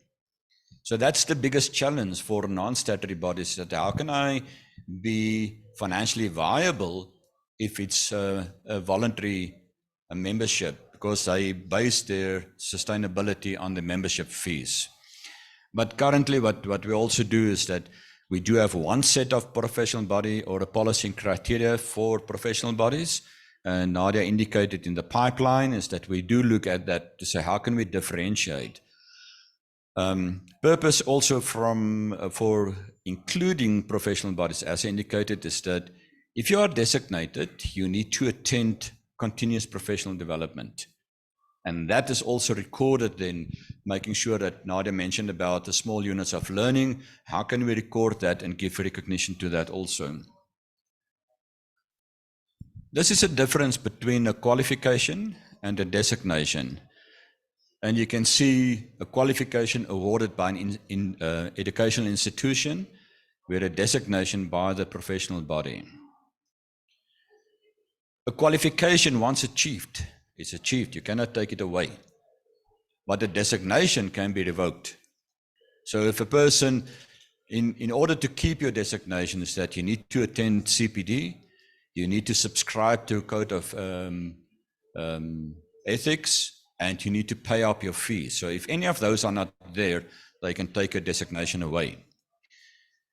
You don't need to maintain your qualification. Although you're learning as a person, you'll still go out and you will still learn. But as I indicate there is that to maintain your designation is that these are the 3 things that you need to do. Qualifications, academic discipline is the focus, to say that what are the academic things that I need to do. Engineer the profession is that if I work, for example, as a secretary, what should I do? Or as a director, because there's Institute of Directors, what should I do? What should I focus on? What competence do I need to develop to keep my designation also? So qualification owned by the individual is my qualification, and the designation owned by the profession. So if you look at the NQF MIS, that you under professional bodies, you can see that they register their designations with a code also. Your qualification does not necessarily lead to a designation or a profession, where your qualification, as I indicated, is the underlying requirement for the designation. And then the biggest is that a qualification is at a specific NQF level, where your designation is not. Although it's registered, it's not linked to a level. And that is something that people really need to understand when they apply also for designations. This is my last part, and Tola will come up here. As I indicate, is that we speak about lifelong learning. I mentioned that the professional bodies need to be recognized by SAQA, and they need to register the professional designation. There you can see it's a definition of a professional designation, a title or status conferred by the professional body in recognition of expertise or right to practice. And that is where the biggest debate started between statutory bodies and non-statutory bodies, is that the statutory bodies provide you the right to practice, where belonging to a non-statutory body should not actually give you the right to practice, but they recognize your expertise. And then you can see that we start normally is that if you want to go through a professional route, your normal schooling, you get an underlying qualification, and then you need to have some practical experience to build competence after you get your qualification. Then you can get your designation. But you can also get your designation through RPL. To say that if you don't have the underlying qualification, but you've got years of experience, then you can also get your designation. And then to obtain or to retain your designation, you need to have continuous professional development. Colleagues, thank you very much.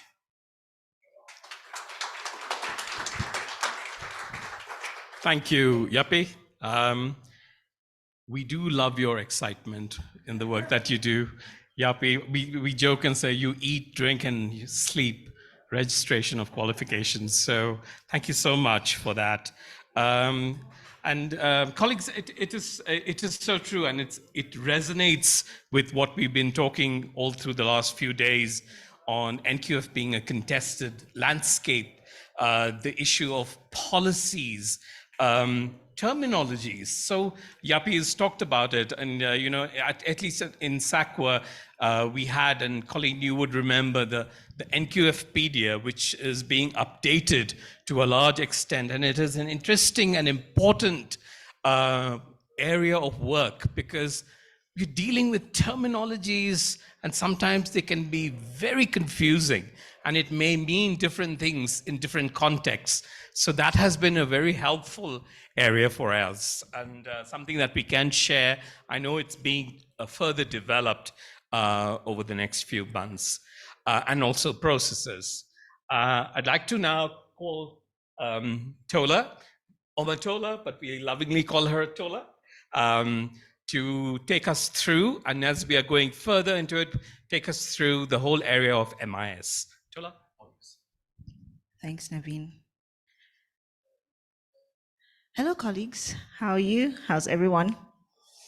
My name is Tola, and today I think I've got the easiest work of the lot. I will just talk you through the National Qualifications Framework Management Information System, which we lovingly call the NQF MIS. I have had a very interesting, one second. Could you please help me move my slides? Ah, is it a double? Yes, I think that's better. Thank you. Yes. When it comes to the NQF MIS, the management information system, it is the information system that manages every aspect of the South African National Qualifications Framework. So everything that Yapi said around qualifications, everything that Nadia has touched on, everything that can be captured as information is then regulated by this NQF MIS. The NQF Act of 2008, which Nadia covered thoroughly, mandates SAQA to maintain what we call a National Learners Records Database. Now, this National Learners Records Database is a subset, if I can put it, of information systems. It is the main information system of the NQF, but there are other information systems, and we'll go through them. But this NLRD is a main one. And what the NLRD comprises of is different registers. The NLRD is a relational database. What I mean by that is it has multiple registers or different registers, each containing different information, but they're all interrelated and they all work together. So the first register is a register of national qualifications and part qualifications. Now, I know that that's the title of my presentation, but of course, I'm happy to touch on all the other registers to see how they all link together. There's also the register of learner achievements, which looks at every learning achievement by learners who have gone through the through the South African education and training system. There is a provider register, which contains details of the institution that has awarded the qualification or part qualification. And as Yapi has covered, we've also got a register of professional bodies, recognized professional bodies, the designations that these professional bodies offer, as well as the number of designates that are part of these professional bodies. One more register that we have is, not one more, but different other registers that cover everything that relates to the registration of qualifications, the verification of qualifications, and accreditation. So multiple registers, but the first four are the most important ones. Nadia mentioned that we have an amended act that has not been promulgated or signed off by the president. When it is signed off, we will have 2 additional registers to add to this big sphere. The first will be a register of misrepresented qualifications, and the second will be a register of fraudulent qualifications that we can keep track of. Now, the same act that then, empowers this also then mandates the 3 different quality councils that have been touched by my colleagues. This law mandates them to each maintain a database of learning achievements, and these learning achievements must be submitted to the NLRD through SAQA at a frequent basis, and submitted to them so that there is one holistic database or one holistic information system that has an entire learner's details on there. All right. Everything I've said, I have just covered on this slide, but I want to talk to you a little bit about the other databases that form up this ecosystem of information systems. We've got the verifications database, and you'll see that at the top right-hand corner over there, that little diagram shows every other kind of database that we've got. In the middle, we've got the NLRD that I've just taken you through. We've got the verifications database, which is a collection of information of verified information. So learners or individuals that are coming into South Africa to learn, to study, or to work and want their qualifications verified, we keep that information and the outcome of their verifications process on this verifications database. We've got those two that have not yet come into effect. And of course, we've got the foreign qualifications database, which looks at the process of evaluation, the outcome of the evaluation process of foreign, of learners who have come in with a qualification that needs to be evaluated against the South African qualification. I hope I'm still going okay. Okay. All right. The NLRD was developed in 1999. It is we call it the jewel of the South African National Framework, because on it is where you can find an entire life story, in theory, the entire life story of a learner's journey through the system. So if you look me up on the NLRD, you should be able to see all my learning achievements that I have achieved within the country. It was developed in 1999. It is widely considered to be the most comprehensive register of learner achievements on the continent. And we say that proudly because, you know, when we started with this, it was such a big step, big step. Now, in the other, perhaps, departments of education, they have their own individual databases, but the NLRD has a compilation of everything, and that's what makes it so beautiful. I will take you through the information. What do we use this information for? So it's great that we've been told you can take care of this, get information on learners, get information on the qualifications and the qualifications that these learners learn. But what else can it be used for? The information is used to, first and foremost, to provide progress that has been made towards implementing the NQF. And secondly, it provides information at a macro policy level. So it provides very insightful information and reports to policymakers and helps inform research and answer research-related questions. There are various reporting capabilities about it, where you want to learn about a learner, or you want to learn more about a qualification, know what the providers are, etc.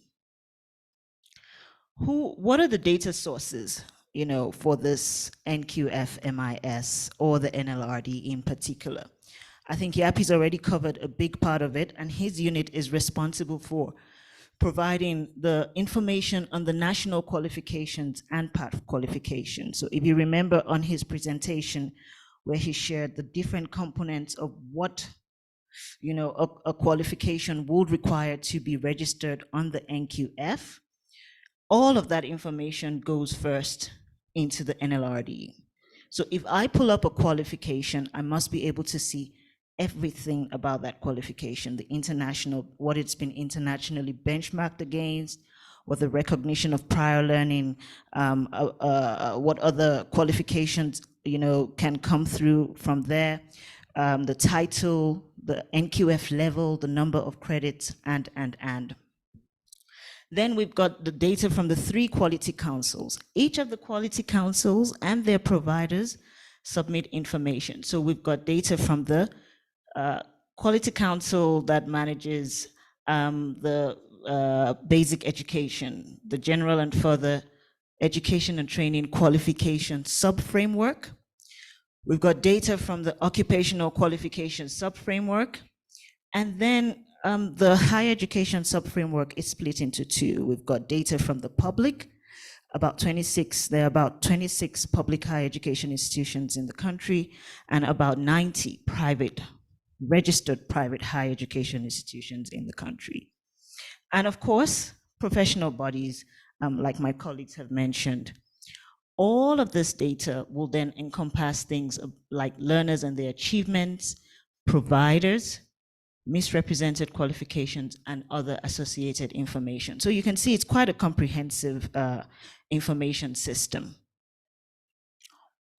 I just want to maybe talk about a little about the content of the registers. I'll start with the qualifications register. This qualifications register currently, as at the 30th of June 2022, there are 9,573 qualifications that have been registered on the NQF. Information about these qualifications or associated information includes, the ID and the title, the NQF level, the rationale and purpose, which sub-framework does that qualification or is that qualification registered to, the articulation options, what date was it registered, etc., etc. And there are just about 20 more related fields that talk just about that qualification. Then we've got unit standards, which is a part of a qualification, and Nadia already touched on this as well. Again, we have information about 14,000 unit standards. And the information on the unit standards also reflect what we have on the qualifications, which is your title, at what level is it, what's the purpose of it, what are the learning assumptions, which providers then, provide these unit standards.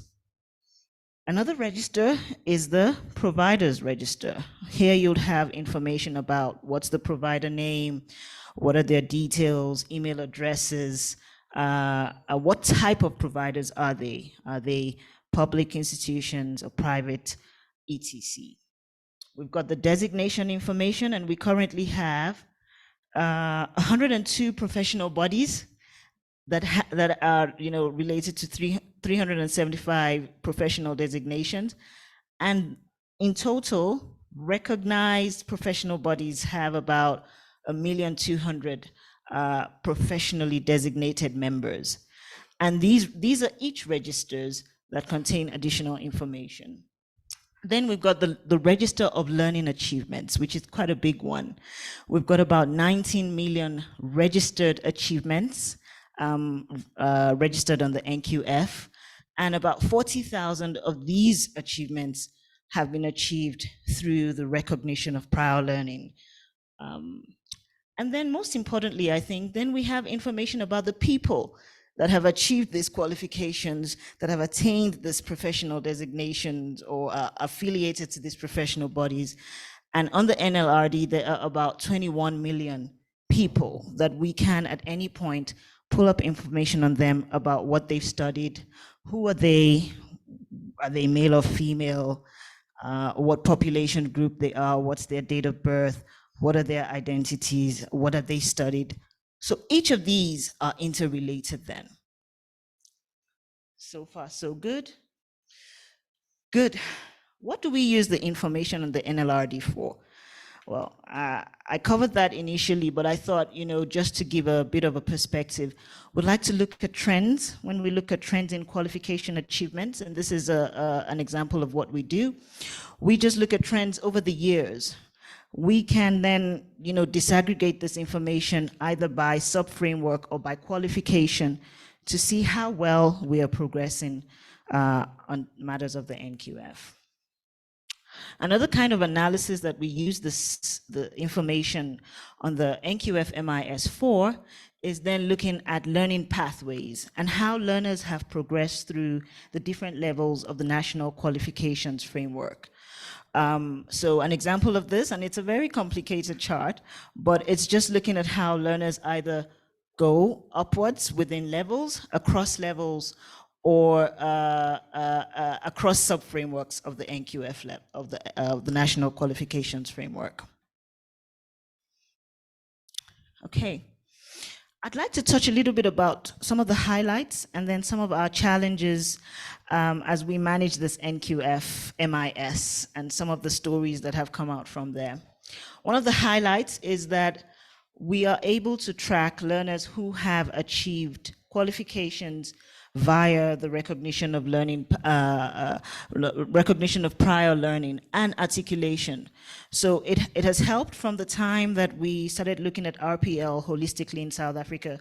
We can track how many learners and what that progression has been within the RPL space. How articulation is progressing in the country, it's easy to track that because we have that information and we have those numbers.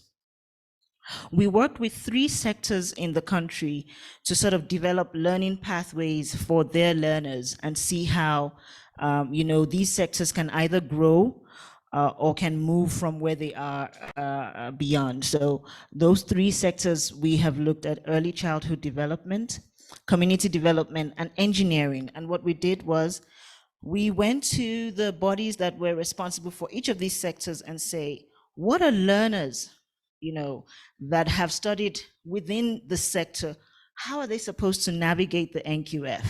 And what it is that we see on the NQF MIS related to those learners.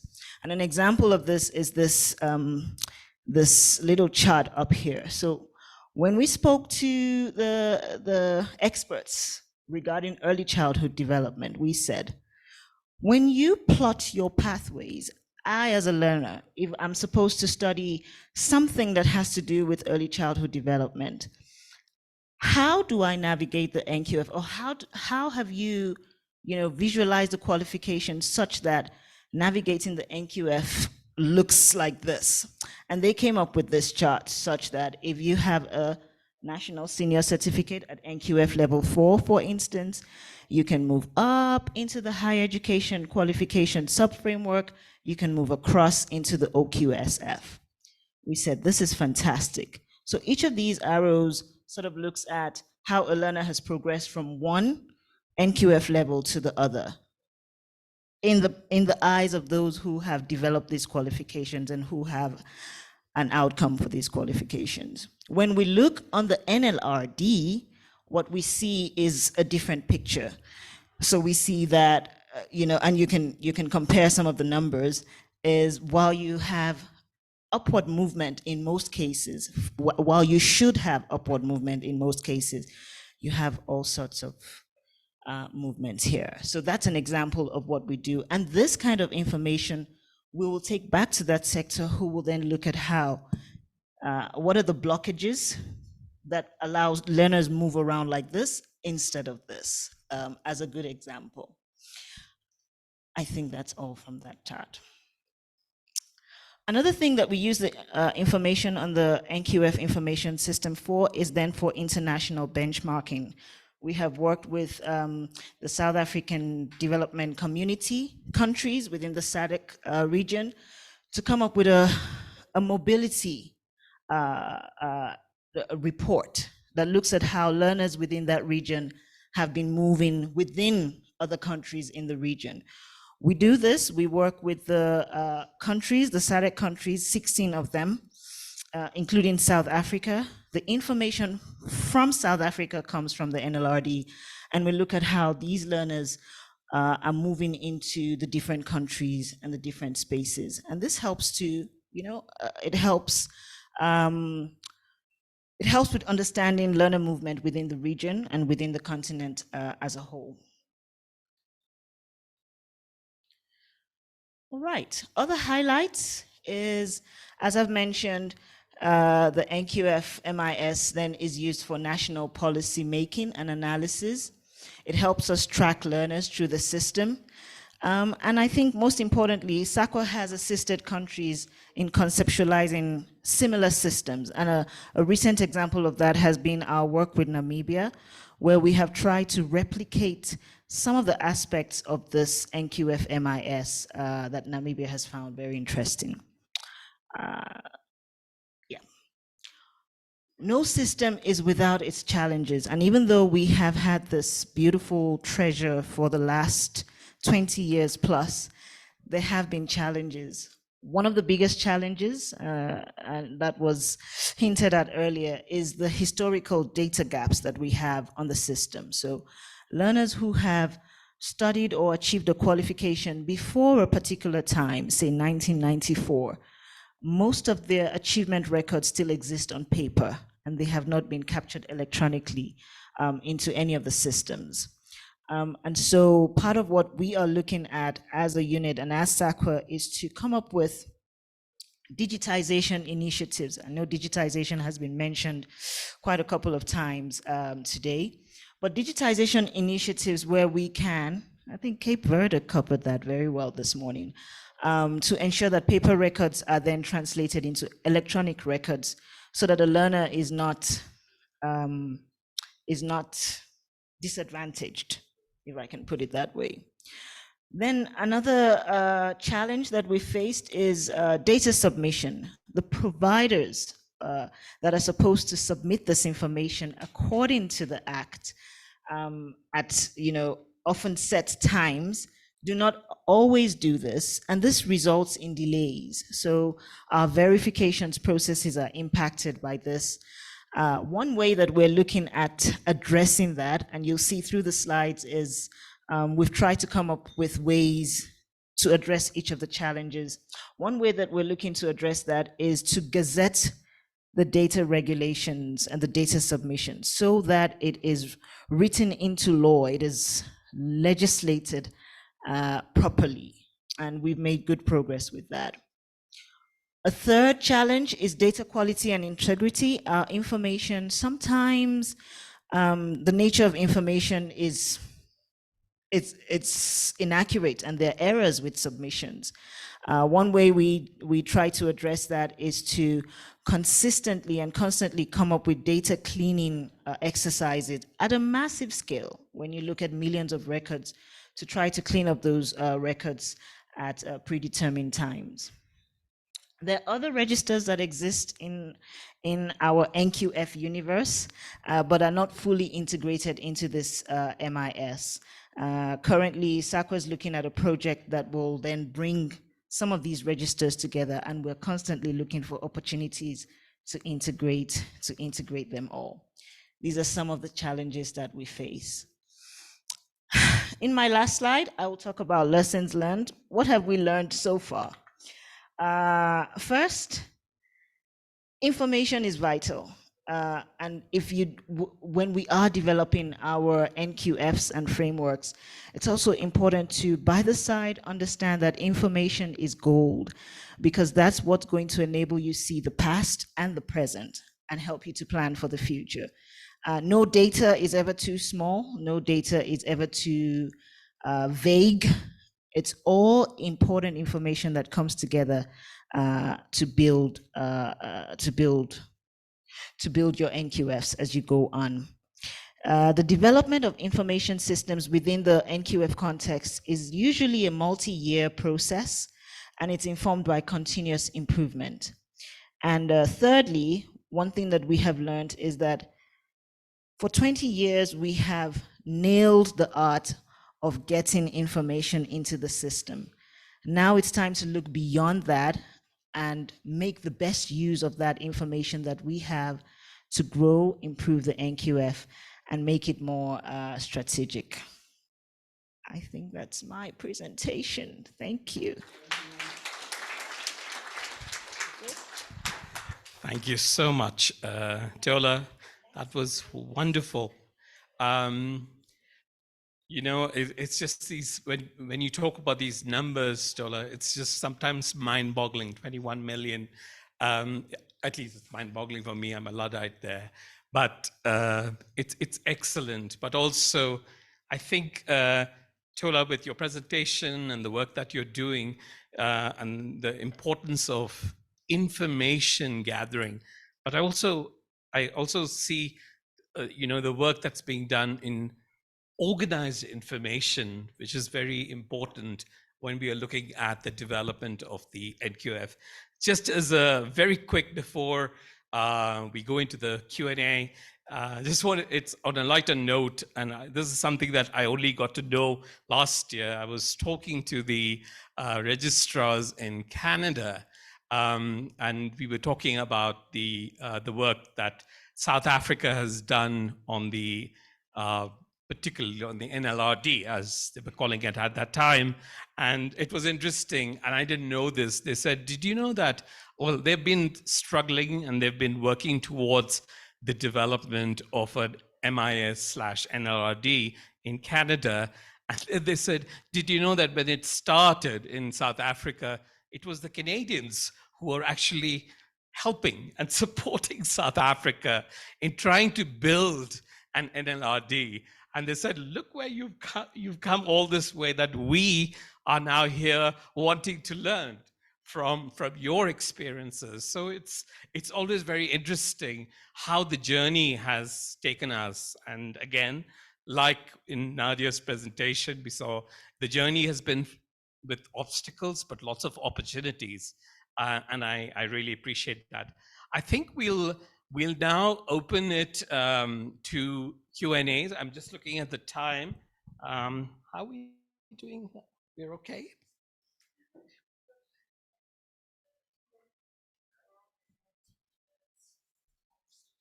Okay, so yeah, and I understand that some of the staff had to go back and some. So what we'll do is we'll open it up for comments, questions, just open it up for conversations, and let's see how it goes. I see hands up already, and there's also, I'm sure, virtually there are comments and questions that are coming through.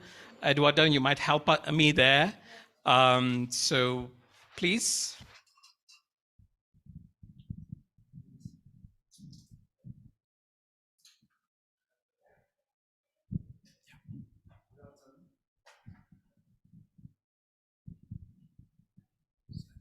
Questions, you have them right here. Okay, yeah. I'll take that. Yeah, sorry. Good afternoon. Yep. My name is Molai from Sierra Leone. Thank you for the rich presentation. There is any scope for collaboration and for technical assistance looking at countries that just started their NQF?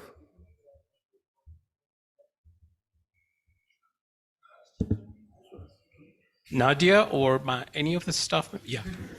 The answer is yes. But, within, I think the details are going to be shared. Engage with us if there are requests for cooperation. Sometimes we find it's conversations, and we'll learn equally from you. It doesn't need to be formalized, but we do have, we are open to formal technical cooperation, which will of course be costed. But we're open to conversations. Let's chat. Thank you. Any other questions or comments?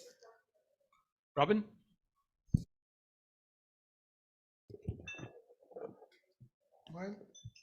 Mine is more of a, I don't want to shake the rooster, but it's more to do with what we have on the ground, and it does not only apply to SAQA, but everyone that's here.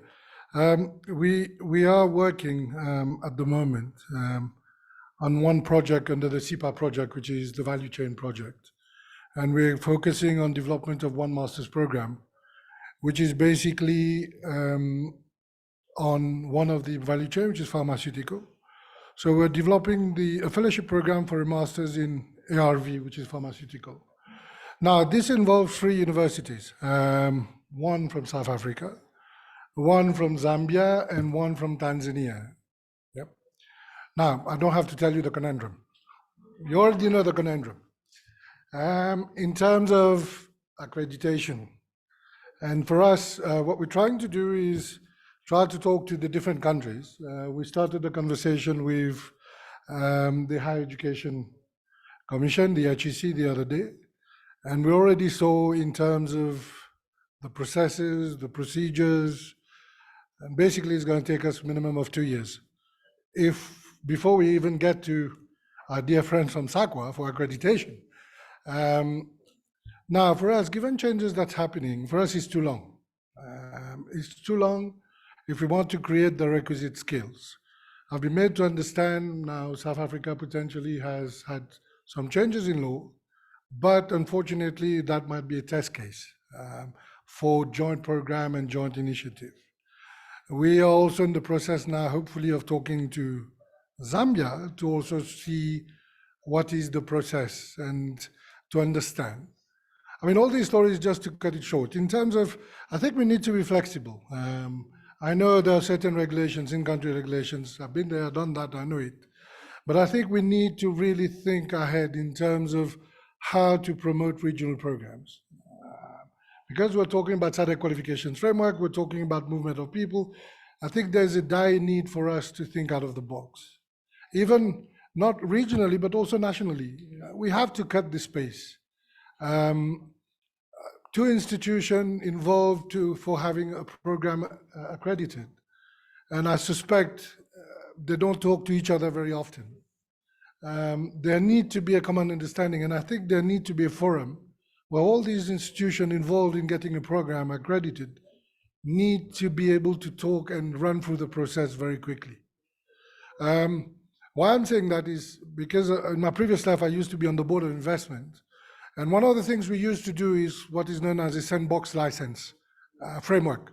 Now, what the sandbox license framework does is basically, if you don't have a regulatory framework for anything or for a new demand for the country or for the sector, what we do is we construct the regulations as we proceed with approving the product or the sector regulations.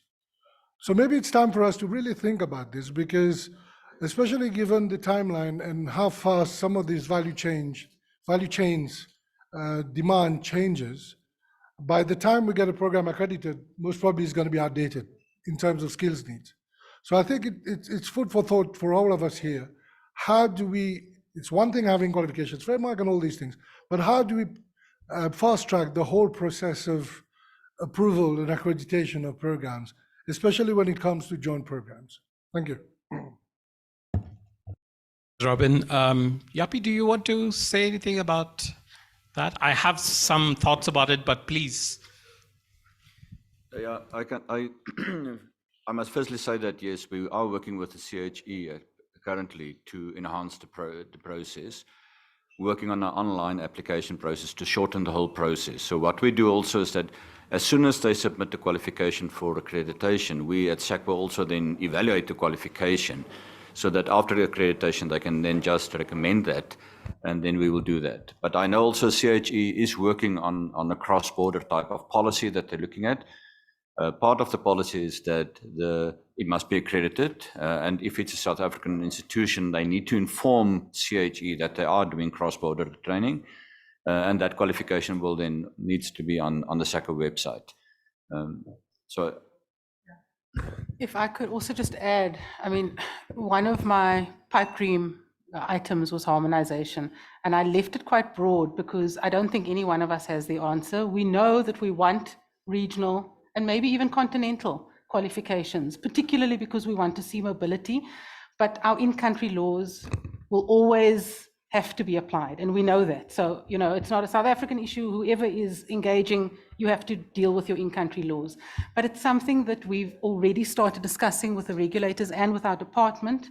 And in fact, it even came up at Umalusi in the schooling environment, because we also have the school systems that are jointly offered. So it's something that we're thinking about, but certainly from our side, you know, from SAQA's side, I agree. Let's see what we can do within the parameters right now, because if we don't, it will simply overtake us. Thank you. Yeah, Robin, I mean, it is I think it's an issue for all of us to think about. And particularly, I think, Nadia, you talked about the relational agency. And I always feel that it's one of the most important, the relationships that we build between networks, between agencies, the conversations that take place, you know, regionally, nationally, is what leads to any progress that we can talk about. Because if that collapses, everything else collapses. I think that is, so it's an important point for all of us to take home, and to think about how do we go about doing that. Any other questions and comments? I see, sir. Okay. Thank you. Inspiring presentations. I think we have a lot to learn from SAQA. Let me come to my question. As we all know, data is the most important raw material in the era of information. I have come to learn that SAQA is providing information to partners and stakeholders. I would like to know the extent of the data in which SAQA is providing to regulators, employers, or stakeholders, and if there is specific regulation it follows in terms of confidentiality and accountability, and also if there is a fee associated with the provision of such services. Thank you. Thank you. Tola, do you want to respond, or anybody else? Oh, yes. Thanks, Naveen. Sorry, I didn't catch the last end of your question where you said something about associated with. I'm sorry, could you just repeat the question? I got the first part, but I think it's the last part. The fee. Oh, are there fees associated? Yes. Thank you very much. You see, when it comes to data provided, we always try to make sure that it's not on a personal level. So the information that is shared with partners and stakeholders is always at a depersonalized level, if I can put it that way. So always at an aggregated level. And secondly, yes, there are fees. Am I right, Nadia? There are always fees, and all of that is with discussions, usually at the CEO level or the executive level. But yes, yeah. I must say also that part of what we've done at SAQA is that there are aspects of the different registers that are available online. So on SAQA's website, for instance, you will find a lot of information that is reflected in the qualifications and part qualifications registers, as well as the professional bodies registers. You will not find personal information, but you will find everything you need to know about a qualification, who provides it, at what level. So we've made some of that available to the general public, but then the other part that are a bit sensitive, you would have to work through a different route to get to that information. Yeah. Thank you, Tola. I see hands up. Sorry, if I could just quickly, apologies, if I could just quickly add that in terms of legislation, we have the protection of personal information, which is why we don't provide personal information without consent.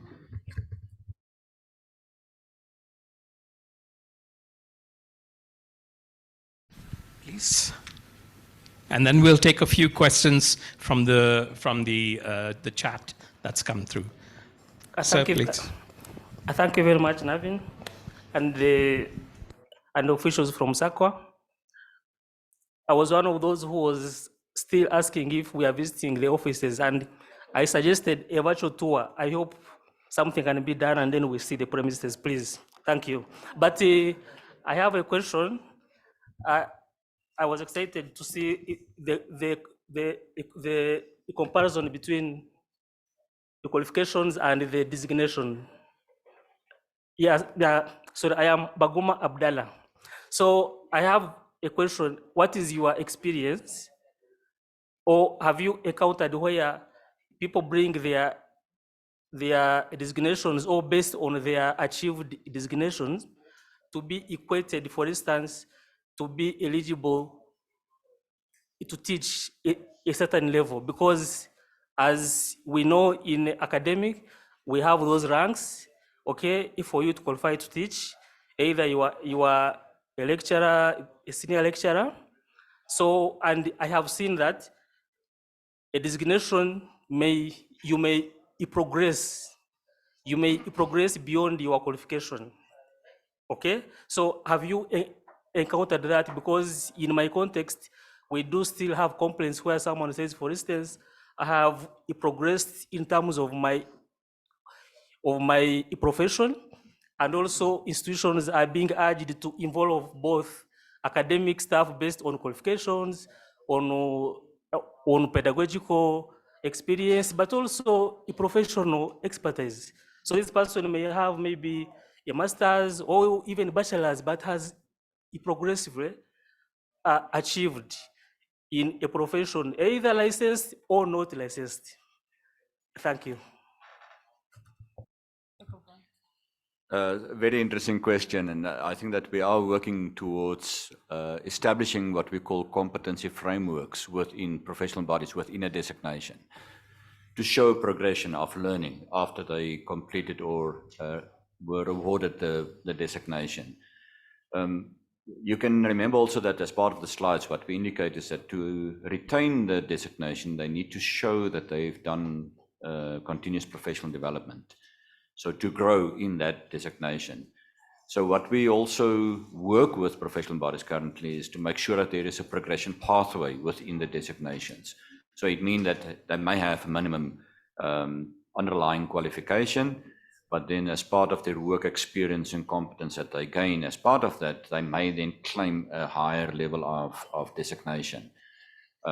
So that is still in most of the professional bodies that's under development. But most of your financial services professional bodies work definitely on that to say how can they reward a person who obtained more experience after qualification. So I hope that answers your question. Thank you. I want to take yeah, I see your hand, Maxwell. If you can just wait, I just wanted to take a couple of comments and questions that have come on the chat. There are 5. I'll just quickly do the first one. This was regarding the NLRD. The question is the learner achievements, Tola, particularly to you, is it only from formal qualifications, or are they short courses, lifelong learning? Is that also included? That was the first question. Tola? Oh, okay. Thanks, Naveen. Oh, I like the style where you're asking to take them one at a time. I think my brain can only process that one bit at a time. So thank you. Yes, the answer is yes.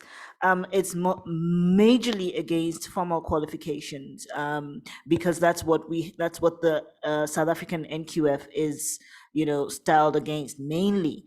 We are currently, though, looking at and evaluating the possibilities of including non-formal education, but that's part of our next step as an organization and for the NQF itself. But currently, yes, it's just formal qualifications and smaller units of learning that are part qualifications. Yeah, I hope that answers the question. Thank you. Thank you, Tola. I'll take one more before I come to you, Maxwell, if that's okay with you. The second one was how and where are professional qualifications mapped on the SA NQF? Yeah, professional qualifications.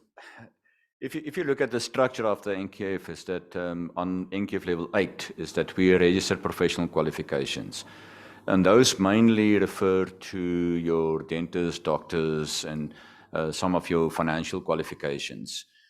There are actually also questions about if you look at internationally, like in the UK, where your professional bodies offer a qualification and how to map that qualification to qualifications on the NQF. And that is at this stage that in SACPA or in the NQF space in South Africa is that your professional bodies cannot offer qualifications. And that's the role of the providers. They may accredit, if there's a MOU between the professional body and the quality council, they may accredit providers to offer the qualification. If you look at statutory bodies, is that they do have a role, and that's why we say that we're working on a differentiated model. They do have a role in their law, in their establishment or basic law, that they may go back and they may accredit providers to offer certain qualifications, or they may look at content, or they may look at laboratories where providers offer that qualification. But in the NQF Act, as I indicated, is that it makes provision for the professional bodies to be part of the development of a qualification that will be the underpinning qualification for a designation. Part of that also, just to add on that if you look again, is if I can take SAICA, the Chartered Institute of South Africa, what they do is that they do have an underlying qualification, negotiate with the providers what should be part of the curriculum, and then the learner will go out after completing the qualification, do some practical experience, and then they will have a board exam. And if they pass the exam, then they will be awarded a designation as a chartered accountant. Thank you, Naveen. Thanks, thanks, Yapi. Maxwell, would you like to ask your question? Yeah, just a comment. Yeah, so thank you very much, SACWA, for the very informative presentation. As I sat here and listened to one presenter after the other. At the point, I became a bit uneasy because the gap between where my country is and SAQA became real to me. You know, I was asking myself, how many years are we going to take to achieve what SAQA has achieved? But at the same time, I got encouraged when I looked at or what where we are right now in a forum which is sort of a one-stop shop for everything qualifications framework. Every professional is expert is here, every consultant is here. So we have a whole lot to learn from this platform. I learned a lot from these few SAQA presentations on statutory and non-statutory professional bodies. We have been dealing with them. I learned about how various units will have their qualifications registered after going through the various quality assurance and accreditation processes. So I just want to encourage my colleagues who are at the levels where we are, that every material we need to achieve what SAQA has achieved is here.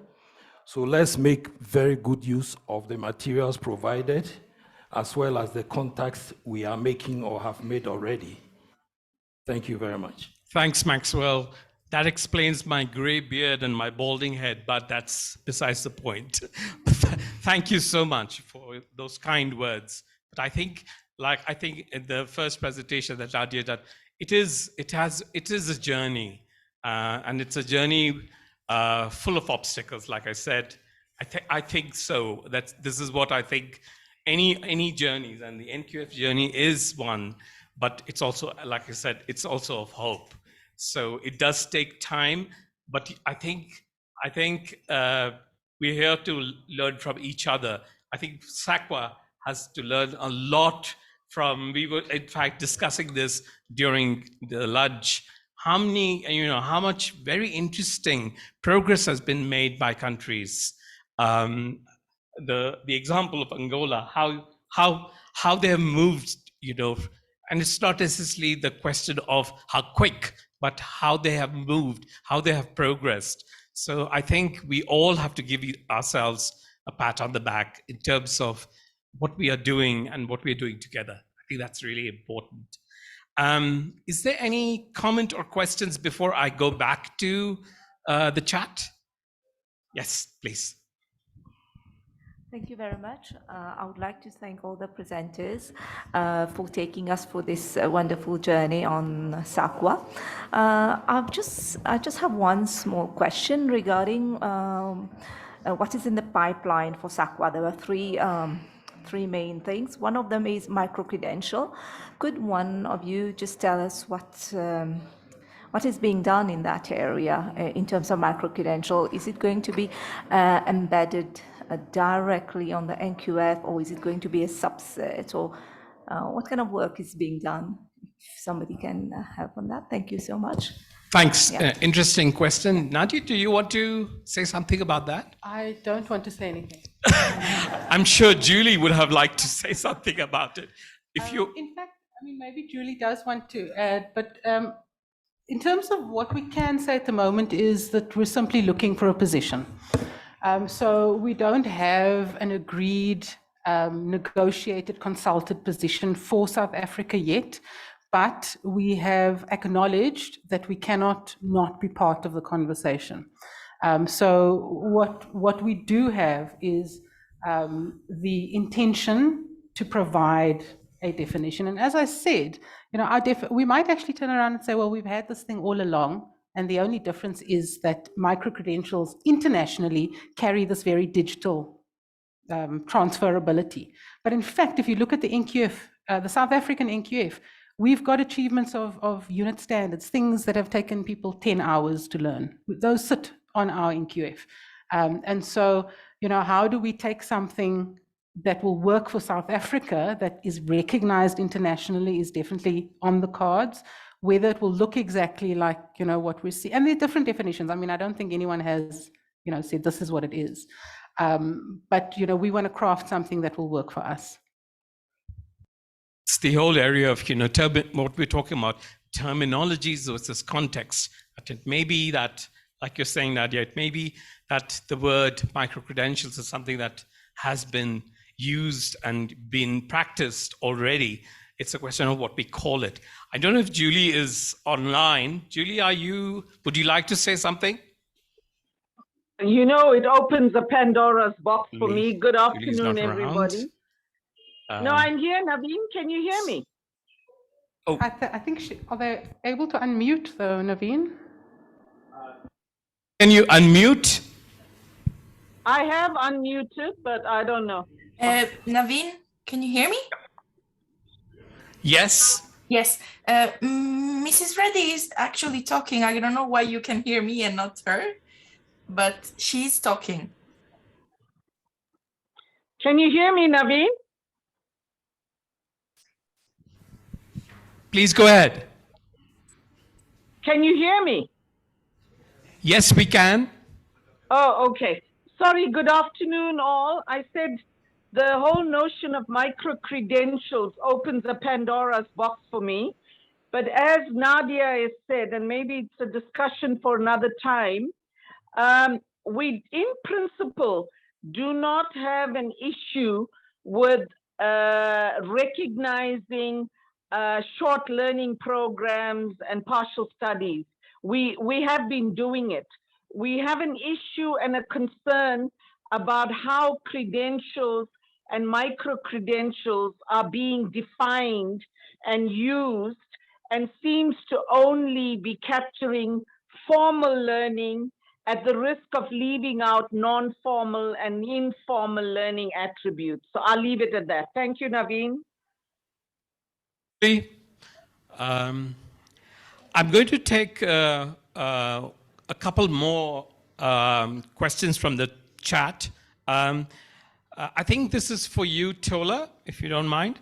How do you collect / update data on the NLRD, and using the term, how do you do it so easily, is it? And what are the challenges?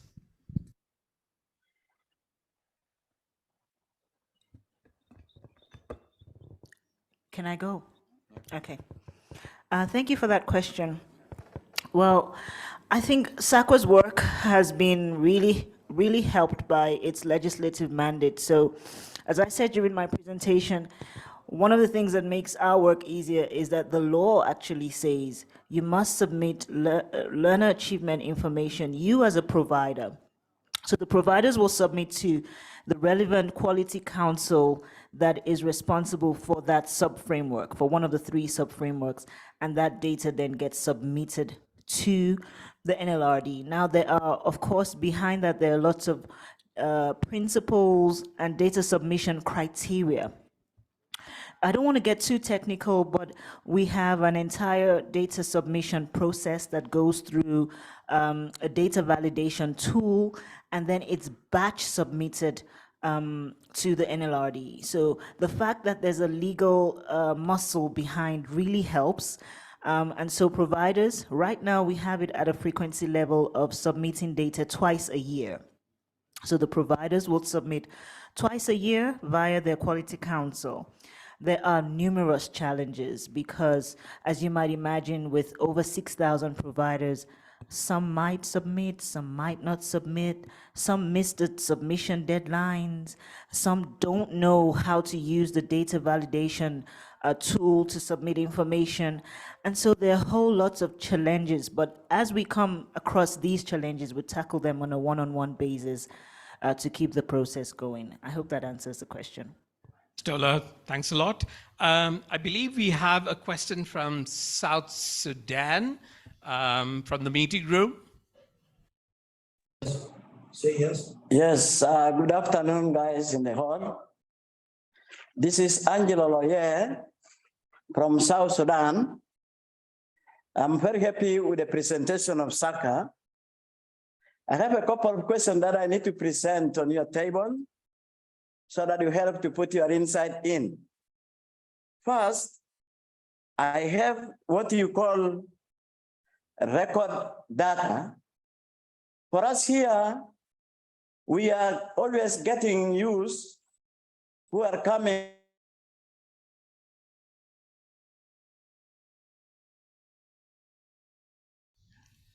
We've lost.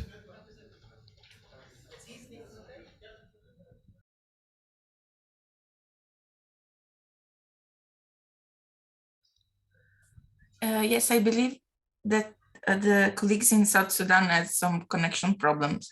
So maybe we will wait for them to come back. The youth want to upgrade their qualifications. Some of them want to absorb in the occupations, but we found it very difficult to evaluate these qualifications because there are no registered data in our offices. How do we go about such youth who are potential in contributing to the development of the country? That is number one. And question number two, I want SACA to differentiate between national qualifications and part qualifications so that we who want to start the national qualification framework may adapt those principles and use them for our registry database. Thank you very much. Thank you. Colleagues?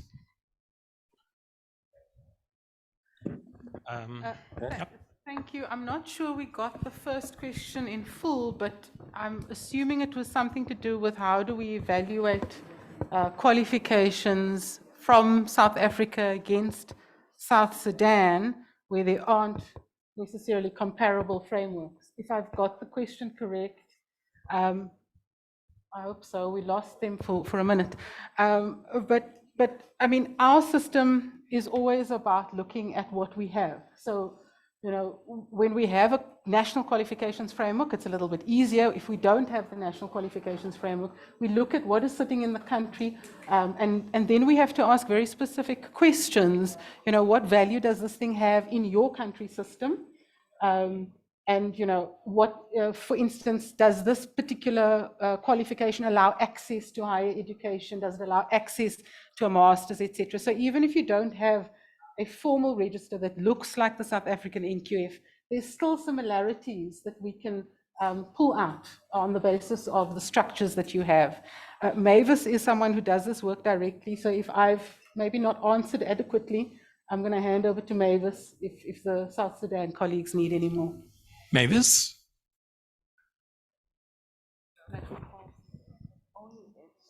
On the second question is that he asked what's the difference between a national qualification and a par qualification, or to explain that, remember that the National Qualifications Framework Act makes provision for the registration of national qualifications and or par qualifications. And if you look at the definition of a par qualification, it is part of a national or a registered qualification. The higher education Council on Higher Education decided not to have part qualifications. They said that they only have full qualifications, and where learners completed part of a qualification, those will be credits that can be transferred towards another qualification.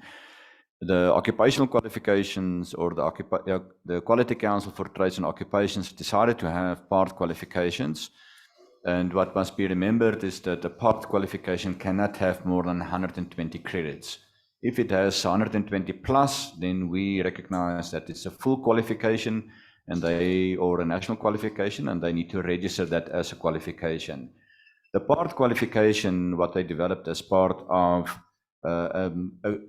let me say, occupational qualification, is to allow a learner to build skills in a specific component or in a specific area in that specific occupation. And an example that I can give is that you can take a motor mechanic. He needs to do the full qualification to be tested as a motor mechanic and to get the title as a motor mechanic. But the person working, for example, changing tires or changing batteries or do some testing, they don't need to have the full mechanical qualification or qualification for a mechanic. They can only do a part, that part of looking at tires, changing tires, and then they can be skillfully employed in that specific area. So that's the part qualification. One of the biggest challenges currently on the system is to say that how do we name that qualification on the system, make sure that it's not showing as a full qualification on the NQF.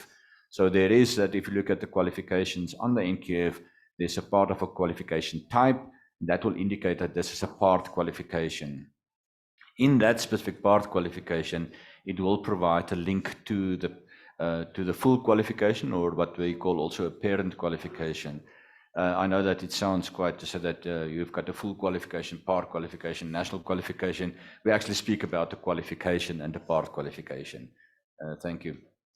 Thank you, colleagues. And I think, if there are, I hope it answers your question, colleagues from South Sudan, but I'm hoping that if there are further, clarifications, this is a start to the conversations that we can have. And this is not just to South Sudan, but all of us here.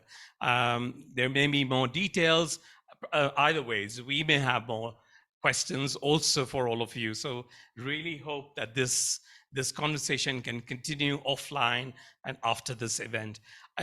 Sorry, Mavis, did you want to say anything regarding the first question? I don't want to put you on the spot. Okay, all right, okay. I said, yes, ma'am, and then I'll come to you.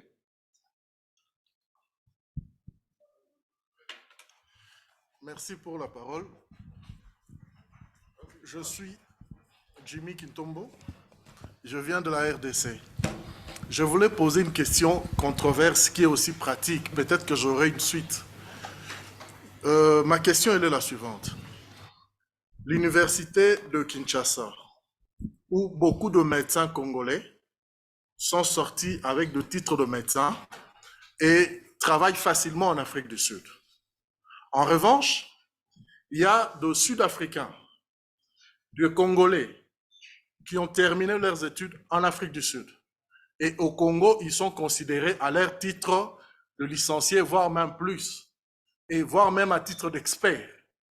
Mais les controverses maintenant est que la réalité en RDC, ceux qui viennent de l'université de Kinshasa, dans d'autres domaines, pas la médecine, dans d'autres domaines, je prends droit, économie et polytechnique, ici en Afrique du Sud, ils ne sont pas pris à leur niveau.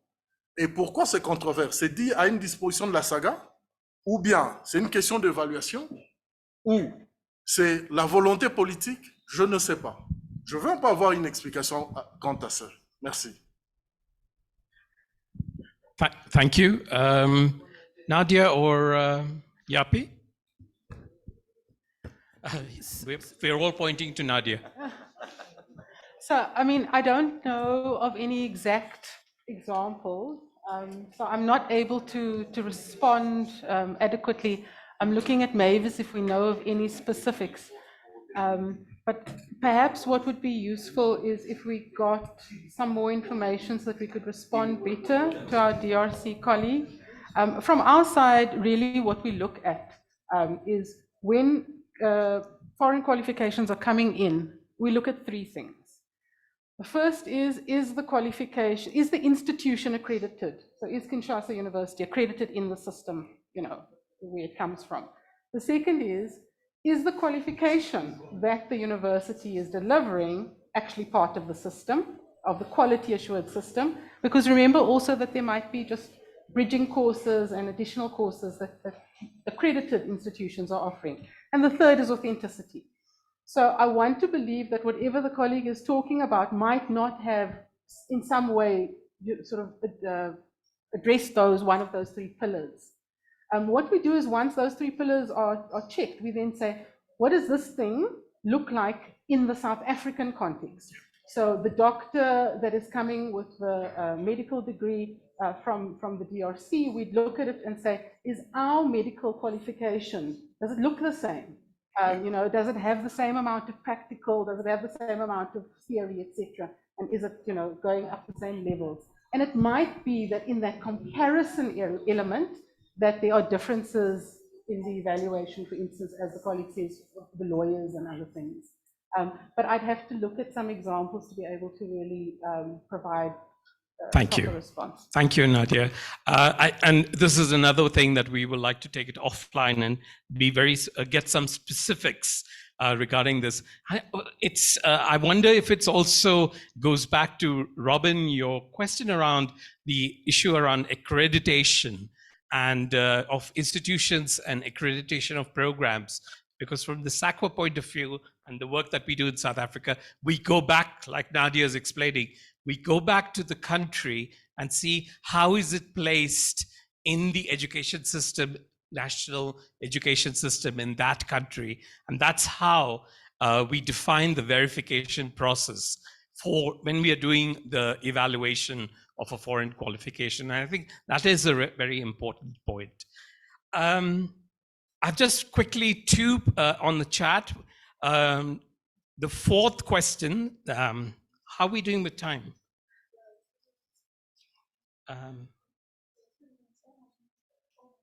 Almost done. Okay. Should we take the two questions or should we take it offline?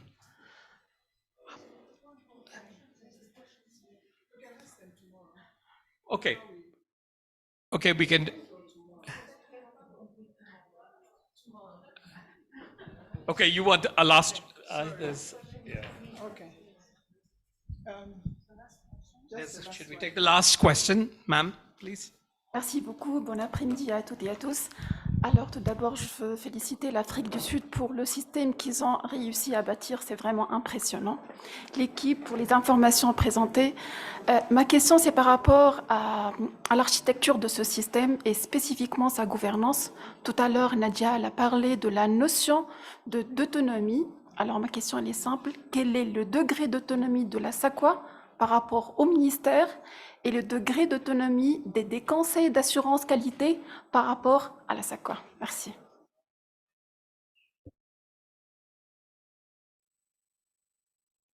Nadia? I wish we had stopped the questions. So to answer, SAQA is a statutory entity. So we have a law that establishes SAQA. And so, of course, we have a legal competence, but also legal responsibilities to report and account to our ministry and to Parliament. And so while we, as I said, have the autonomy to run our functions, we do have to report and account, particularly on the public funds that are used in the implementation of SAQA's mandate and the achievements in terms of what we have set out as a country. So we always have to balance that autonomy with our accountability responsibilities. In terms of quality assurance specifically, remember that the ACQF Act of 2008 sort of puts quality assurance in the Quality Council space. So the actual quality assurance of learning, of implementation sits in the QC space, the Quality Council space. But through our legislation, we have what is called a system of collaboration, where the 3 QCs and SAQA are constantly engaged through a legislated process to make sure that our decisions and our plans are aligned and in the best interest of the NQF. Thank you, Nadia. And we're short of time here. I want to close this session. We had a couple of questions from the chat, which we can take tomorrow. With that, I really want to thank you. Thank you to the SAQA staff. That was a very interesting, like I said, an interesting conversation that we've had. I'm hoping that we can continue this offline in our communications with each other. So thank you, colleagues. Thank you, Naveen. Thank you, everyone. Just to mention, as I take over, the question from DRC, very important for us, but can we start looking at some of these issues, the country-to-country issues that we've been facing, in a way that we can sort them at a global level? How can that be? we have referencing. We're talking about referencing. For SADC, we're talking about the issue of alignment. This is where, if we have a regional qualifications framework, if DRC has referenced their qualifications or aligned their qualifications on the SADC-QF, independently, not based on looking at a particular program, but independently having aligned, the same thing happens for SAQA. When it comes there, then the issue of, these discrepancies and so on shouldn't arise, because all of us know how we are speaking to the SADC-QF, how we are speaking to the ACQF. So we should be looking at these issues in that broad perspective going forward to see how we can resolve some of these issues. So I thought I should just put that in there. Nonetheless, we just have a few minutes, about 25 minutes to go. And before we do that, very quickly, Cape Verde, are you ready? You need to give us a presentation, very, very brief, on articulation from Cape Verde. NQF Coordination Unit, 10 minutes tops. Who is coming? Amilcar. Please.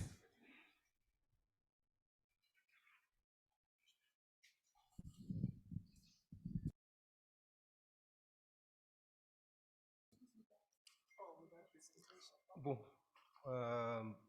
muito boa tarde a todas e a todos. Não trouxe uma apresentação porque fui-me pedir ontem para fazer um pequeno apanhado sobre a modalidade de formação de dupla certificação em Cabo Verde e como é que se faz a relação entre, como é uma modalidade que é dirigida por dois ministérios. Temos o Ministério da Educação e o Ministério que tutela a parte da educação e o Ministério que tutela a parte da formação profissional. Tem que haver essa articulação e como é que se faz esse tipo de articulação.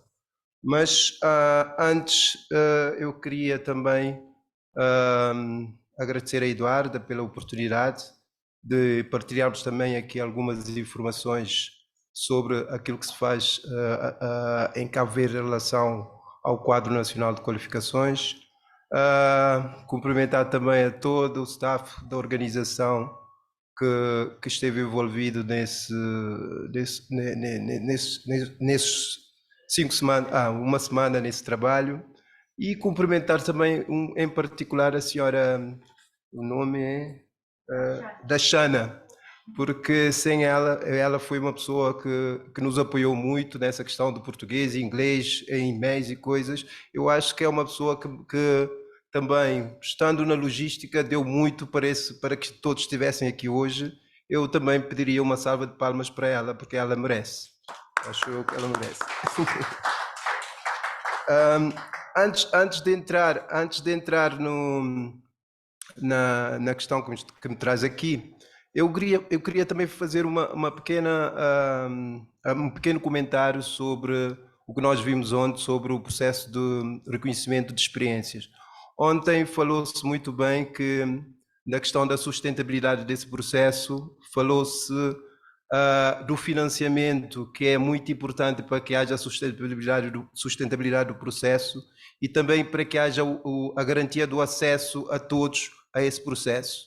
Mas eu também queria apontar aqui um outro aspecto muito importante, que é a garantia de qualidade desse processo, porque tem que se criar condições para a implementação desse processo, porque se nós iniciamos a implementação desse processo sem criarmos as condições para que haja garantia da qualidade do processo, depois vamos ter problema com o reconhecimento dos certificados que são emitidos através desse processo socialmente.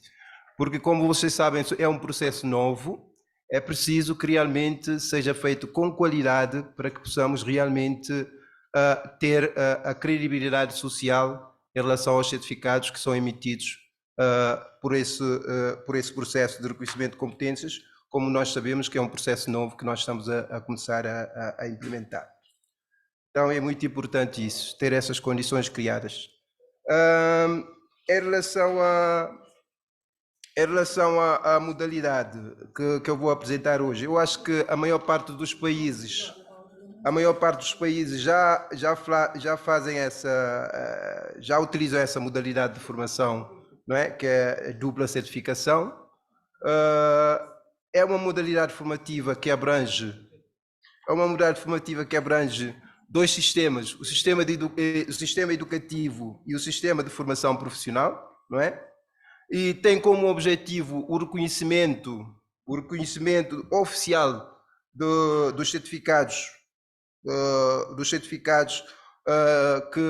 que definem as competências, não é? As competências as competências técnicas e profissionais que as pessoas vão obtendo através desse processo, e é uma modalidade em que os jovens, ao sair da formação, têm uma dupla certificação, têm um certificado que lhe permita, primeiramente, continuar os estudos em caso de terem as condições para o fazer, e também entrarem no mercado de trabalho caso não terem as condições para, em termos de financiamento, em termos de recursos económicos, tanto dos pais, ou não terem o financiamento para prosseguir os estudos. Então é uma modalidade de formação que vai fazer com que, quando uma pessoa não tem condições para continuar os estudos, já tem as competências necessárias para entrar no mercado de trabalho. Eu acho que é uma modalidade de formação muito importante e que deve ser também trabalhada por todos os países, porque é uma das formas que vai permitir com que todas as pessoas tenham a possibilidade de sempre continuarem por uma via ou outra, ou a fazer os seus estudos, ou então também entrar no mercado de trabalho. É muito importante isso. A intercomunicabilidade entre esse processo é garantido por duas instituições muito importantes. Nós temos a Direção Nacional de Educação, que é a entidade responsável pela parte académica, e nós temos o Sistema Nacional de Qualificações, que é a entidade responsável mais para a parte da formação. E toda essa articulação é feita a partir de princípios e normas que são definidas. Existe um regulamento ou uma portaria que faz toda essa articulação, esse alinhamento entre a parte técnico-profissional e também o alinhamento com a parte académica. Então, isso vai permitir com que tenhamos as condições para que realmente essa intercomunicação entre esses dois sistemas possa acontecer. E as entidades que poderão fazer parte, ou dentro dessa modalidade, nós temos algumas, podemos dizer, cursos que estão inseridos dentro dessa modalidade. Temos os cursos do ensino técnico profissional. O ensino técnico profissional em Cabo Verde era de 2 anos, não é? É um curso, tem um ciclo de 2 anos, 2 anos em que a pessoa faz o 10º ano, o 11º e o 12º, sai com um certificado académico do 12º ano e sai com uma qualificação profissional de nível 3. Então, mas agora em Cabo Verde esse ciclo já foi prolongado para 4 anos, em que a pessoa entra no 10º ano, 9º e 10º ano, sai com uma qualificação de nível 3 e sai com o 10º ano de escolaridade, e querendo continuar os estudos, fará o 11º e 12º e sairá com uma qualificação de nível 4 e um certificado académico de 12º ano. Então, já nesse momento já fizemos essa revisão, o ensino técnico vai ser de 4 anos. Essa modalidade também é implementada para cursos de aprendizagem. Os cursos de aprendizagem também em Cabo Verde, nós utilizamos essa modalidade de dupla certificação. Também utilizamos essa modalidade para os cursos para as pessoas mais adultas, em que também nós sabemos que em Cabo Verde havia muito problema, porque todas as pessoas já não jovens, para fazer uma formação, eles faziam apenas a parte académica. Depois, indo até o 12º ano, não conseguindo inserir no mercado de trabalho, vinham fazer uma formação profissional. Então sentiu-se a necessidade de fazer essa articulação entre um adulto que, em querendo fazer uma formação, essa formação seja feita através dessa modalidade de dupla certificação, em que a pessoa vai aumentando o seu nível escolar e também, ao mesmo tempo, vai ter as competências profissionais que lhe permitirá, não tendo condições para continuar os estudos, ter as condições em termos de competências para poder inserir no mercado de trabalho. Então, é mais ou menos esse é o processo que nós utilizamos. Eu acho também que é um processo que é utilizado em vários outros países e eu acho que é uma modalidade muito importante que todos os países deveriam tentar implementar, porque as pessoas já saem com as competências académicas, mas também já têm as competências profissionais, não tendo as condições para continuar os estudos, poderão ter as condições para inserir no mercado de trabalho. Eu não vou prolongar mais, porque o tempo é muito curto, era só mais ou menos para fazer essa ligação entre os ministérios que faz a interligação dessa dupla certificação. Muito obrigado.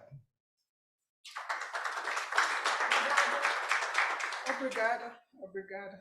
Thank you very much. I have put this on. Okay, yeah, it works. So thank you so much, Amilcar. That was great. Unfortunately, we don't really have so much time. Next, we have a brief presentation on the ACQF self-assessment tool. Eduarda? Oh, sorry, Colleen. Colleen, you have 15 minutes. If you can do it in 10 minutes, that would be great, because we've shot into the time. Thanks.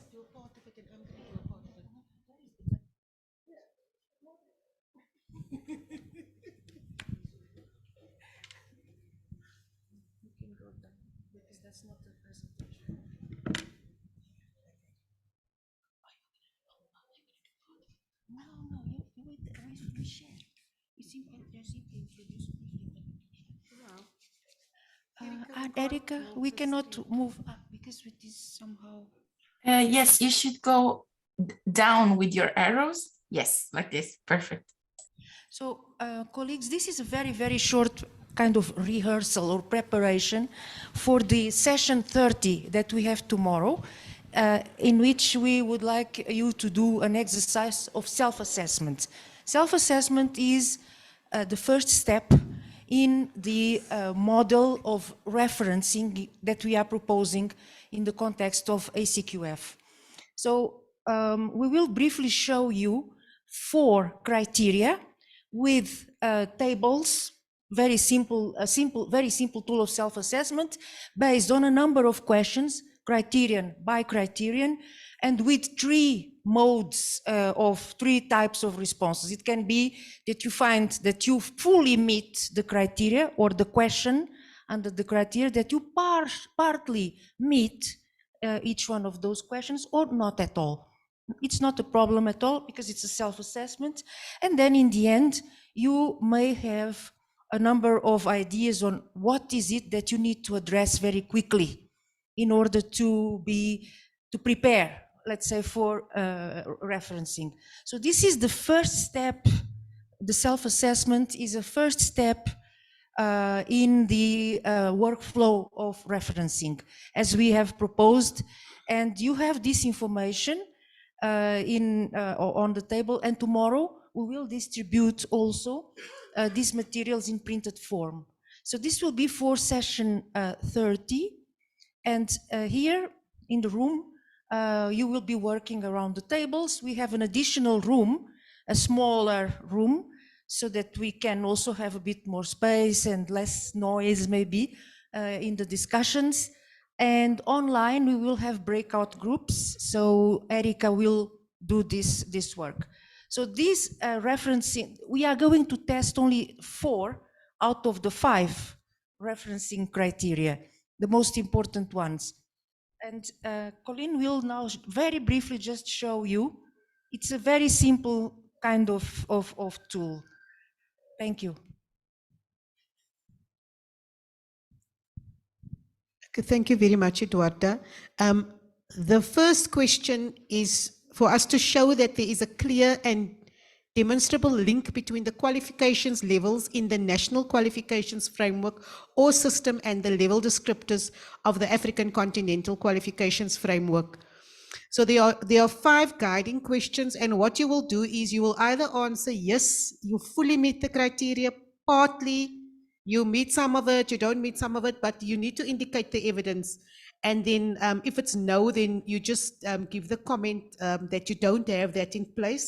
But then also we make available this roadmap to say what is the roadmap that you'll put in place to make sure that you meet the criteria.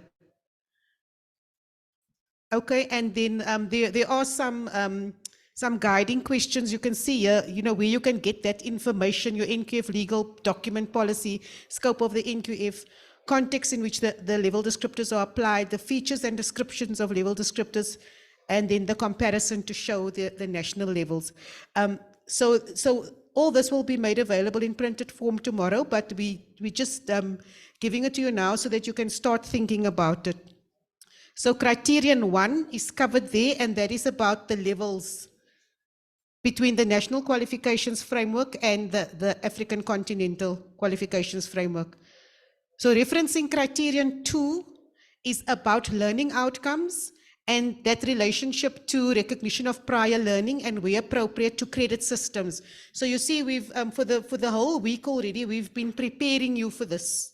You've had your learning outcomes presentation. There was a lot of things about RPL and also credit accumulation and transfer. So there are a few questions here, and it's the same principle. So you're going to be answering, is the learning outcomes approach enabled by legislation? Is it agreed and applied in all subsectors? Is the key features of the learning outcomes approach clear and understood? Are there links between learning outcomes and classification of qualifications levels? Is it related to the NQF? Is it agreed at policy level? Now we're talking about recognition of prior learning here. And then there are some questions on credit accumulation and transfer. And then also, do you have some studies? So it's the same principle. You answer yes, evidence, no, partly, evidence, no, comments, and then there's a bit of a roadmap that you can map out, how you're going to achieve that criterion. So criterion 1 is about the levels, criterion 2 is learning outcomes, RPL, and credit accumulation and transfer.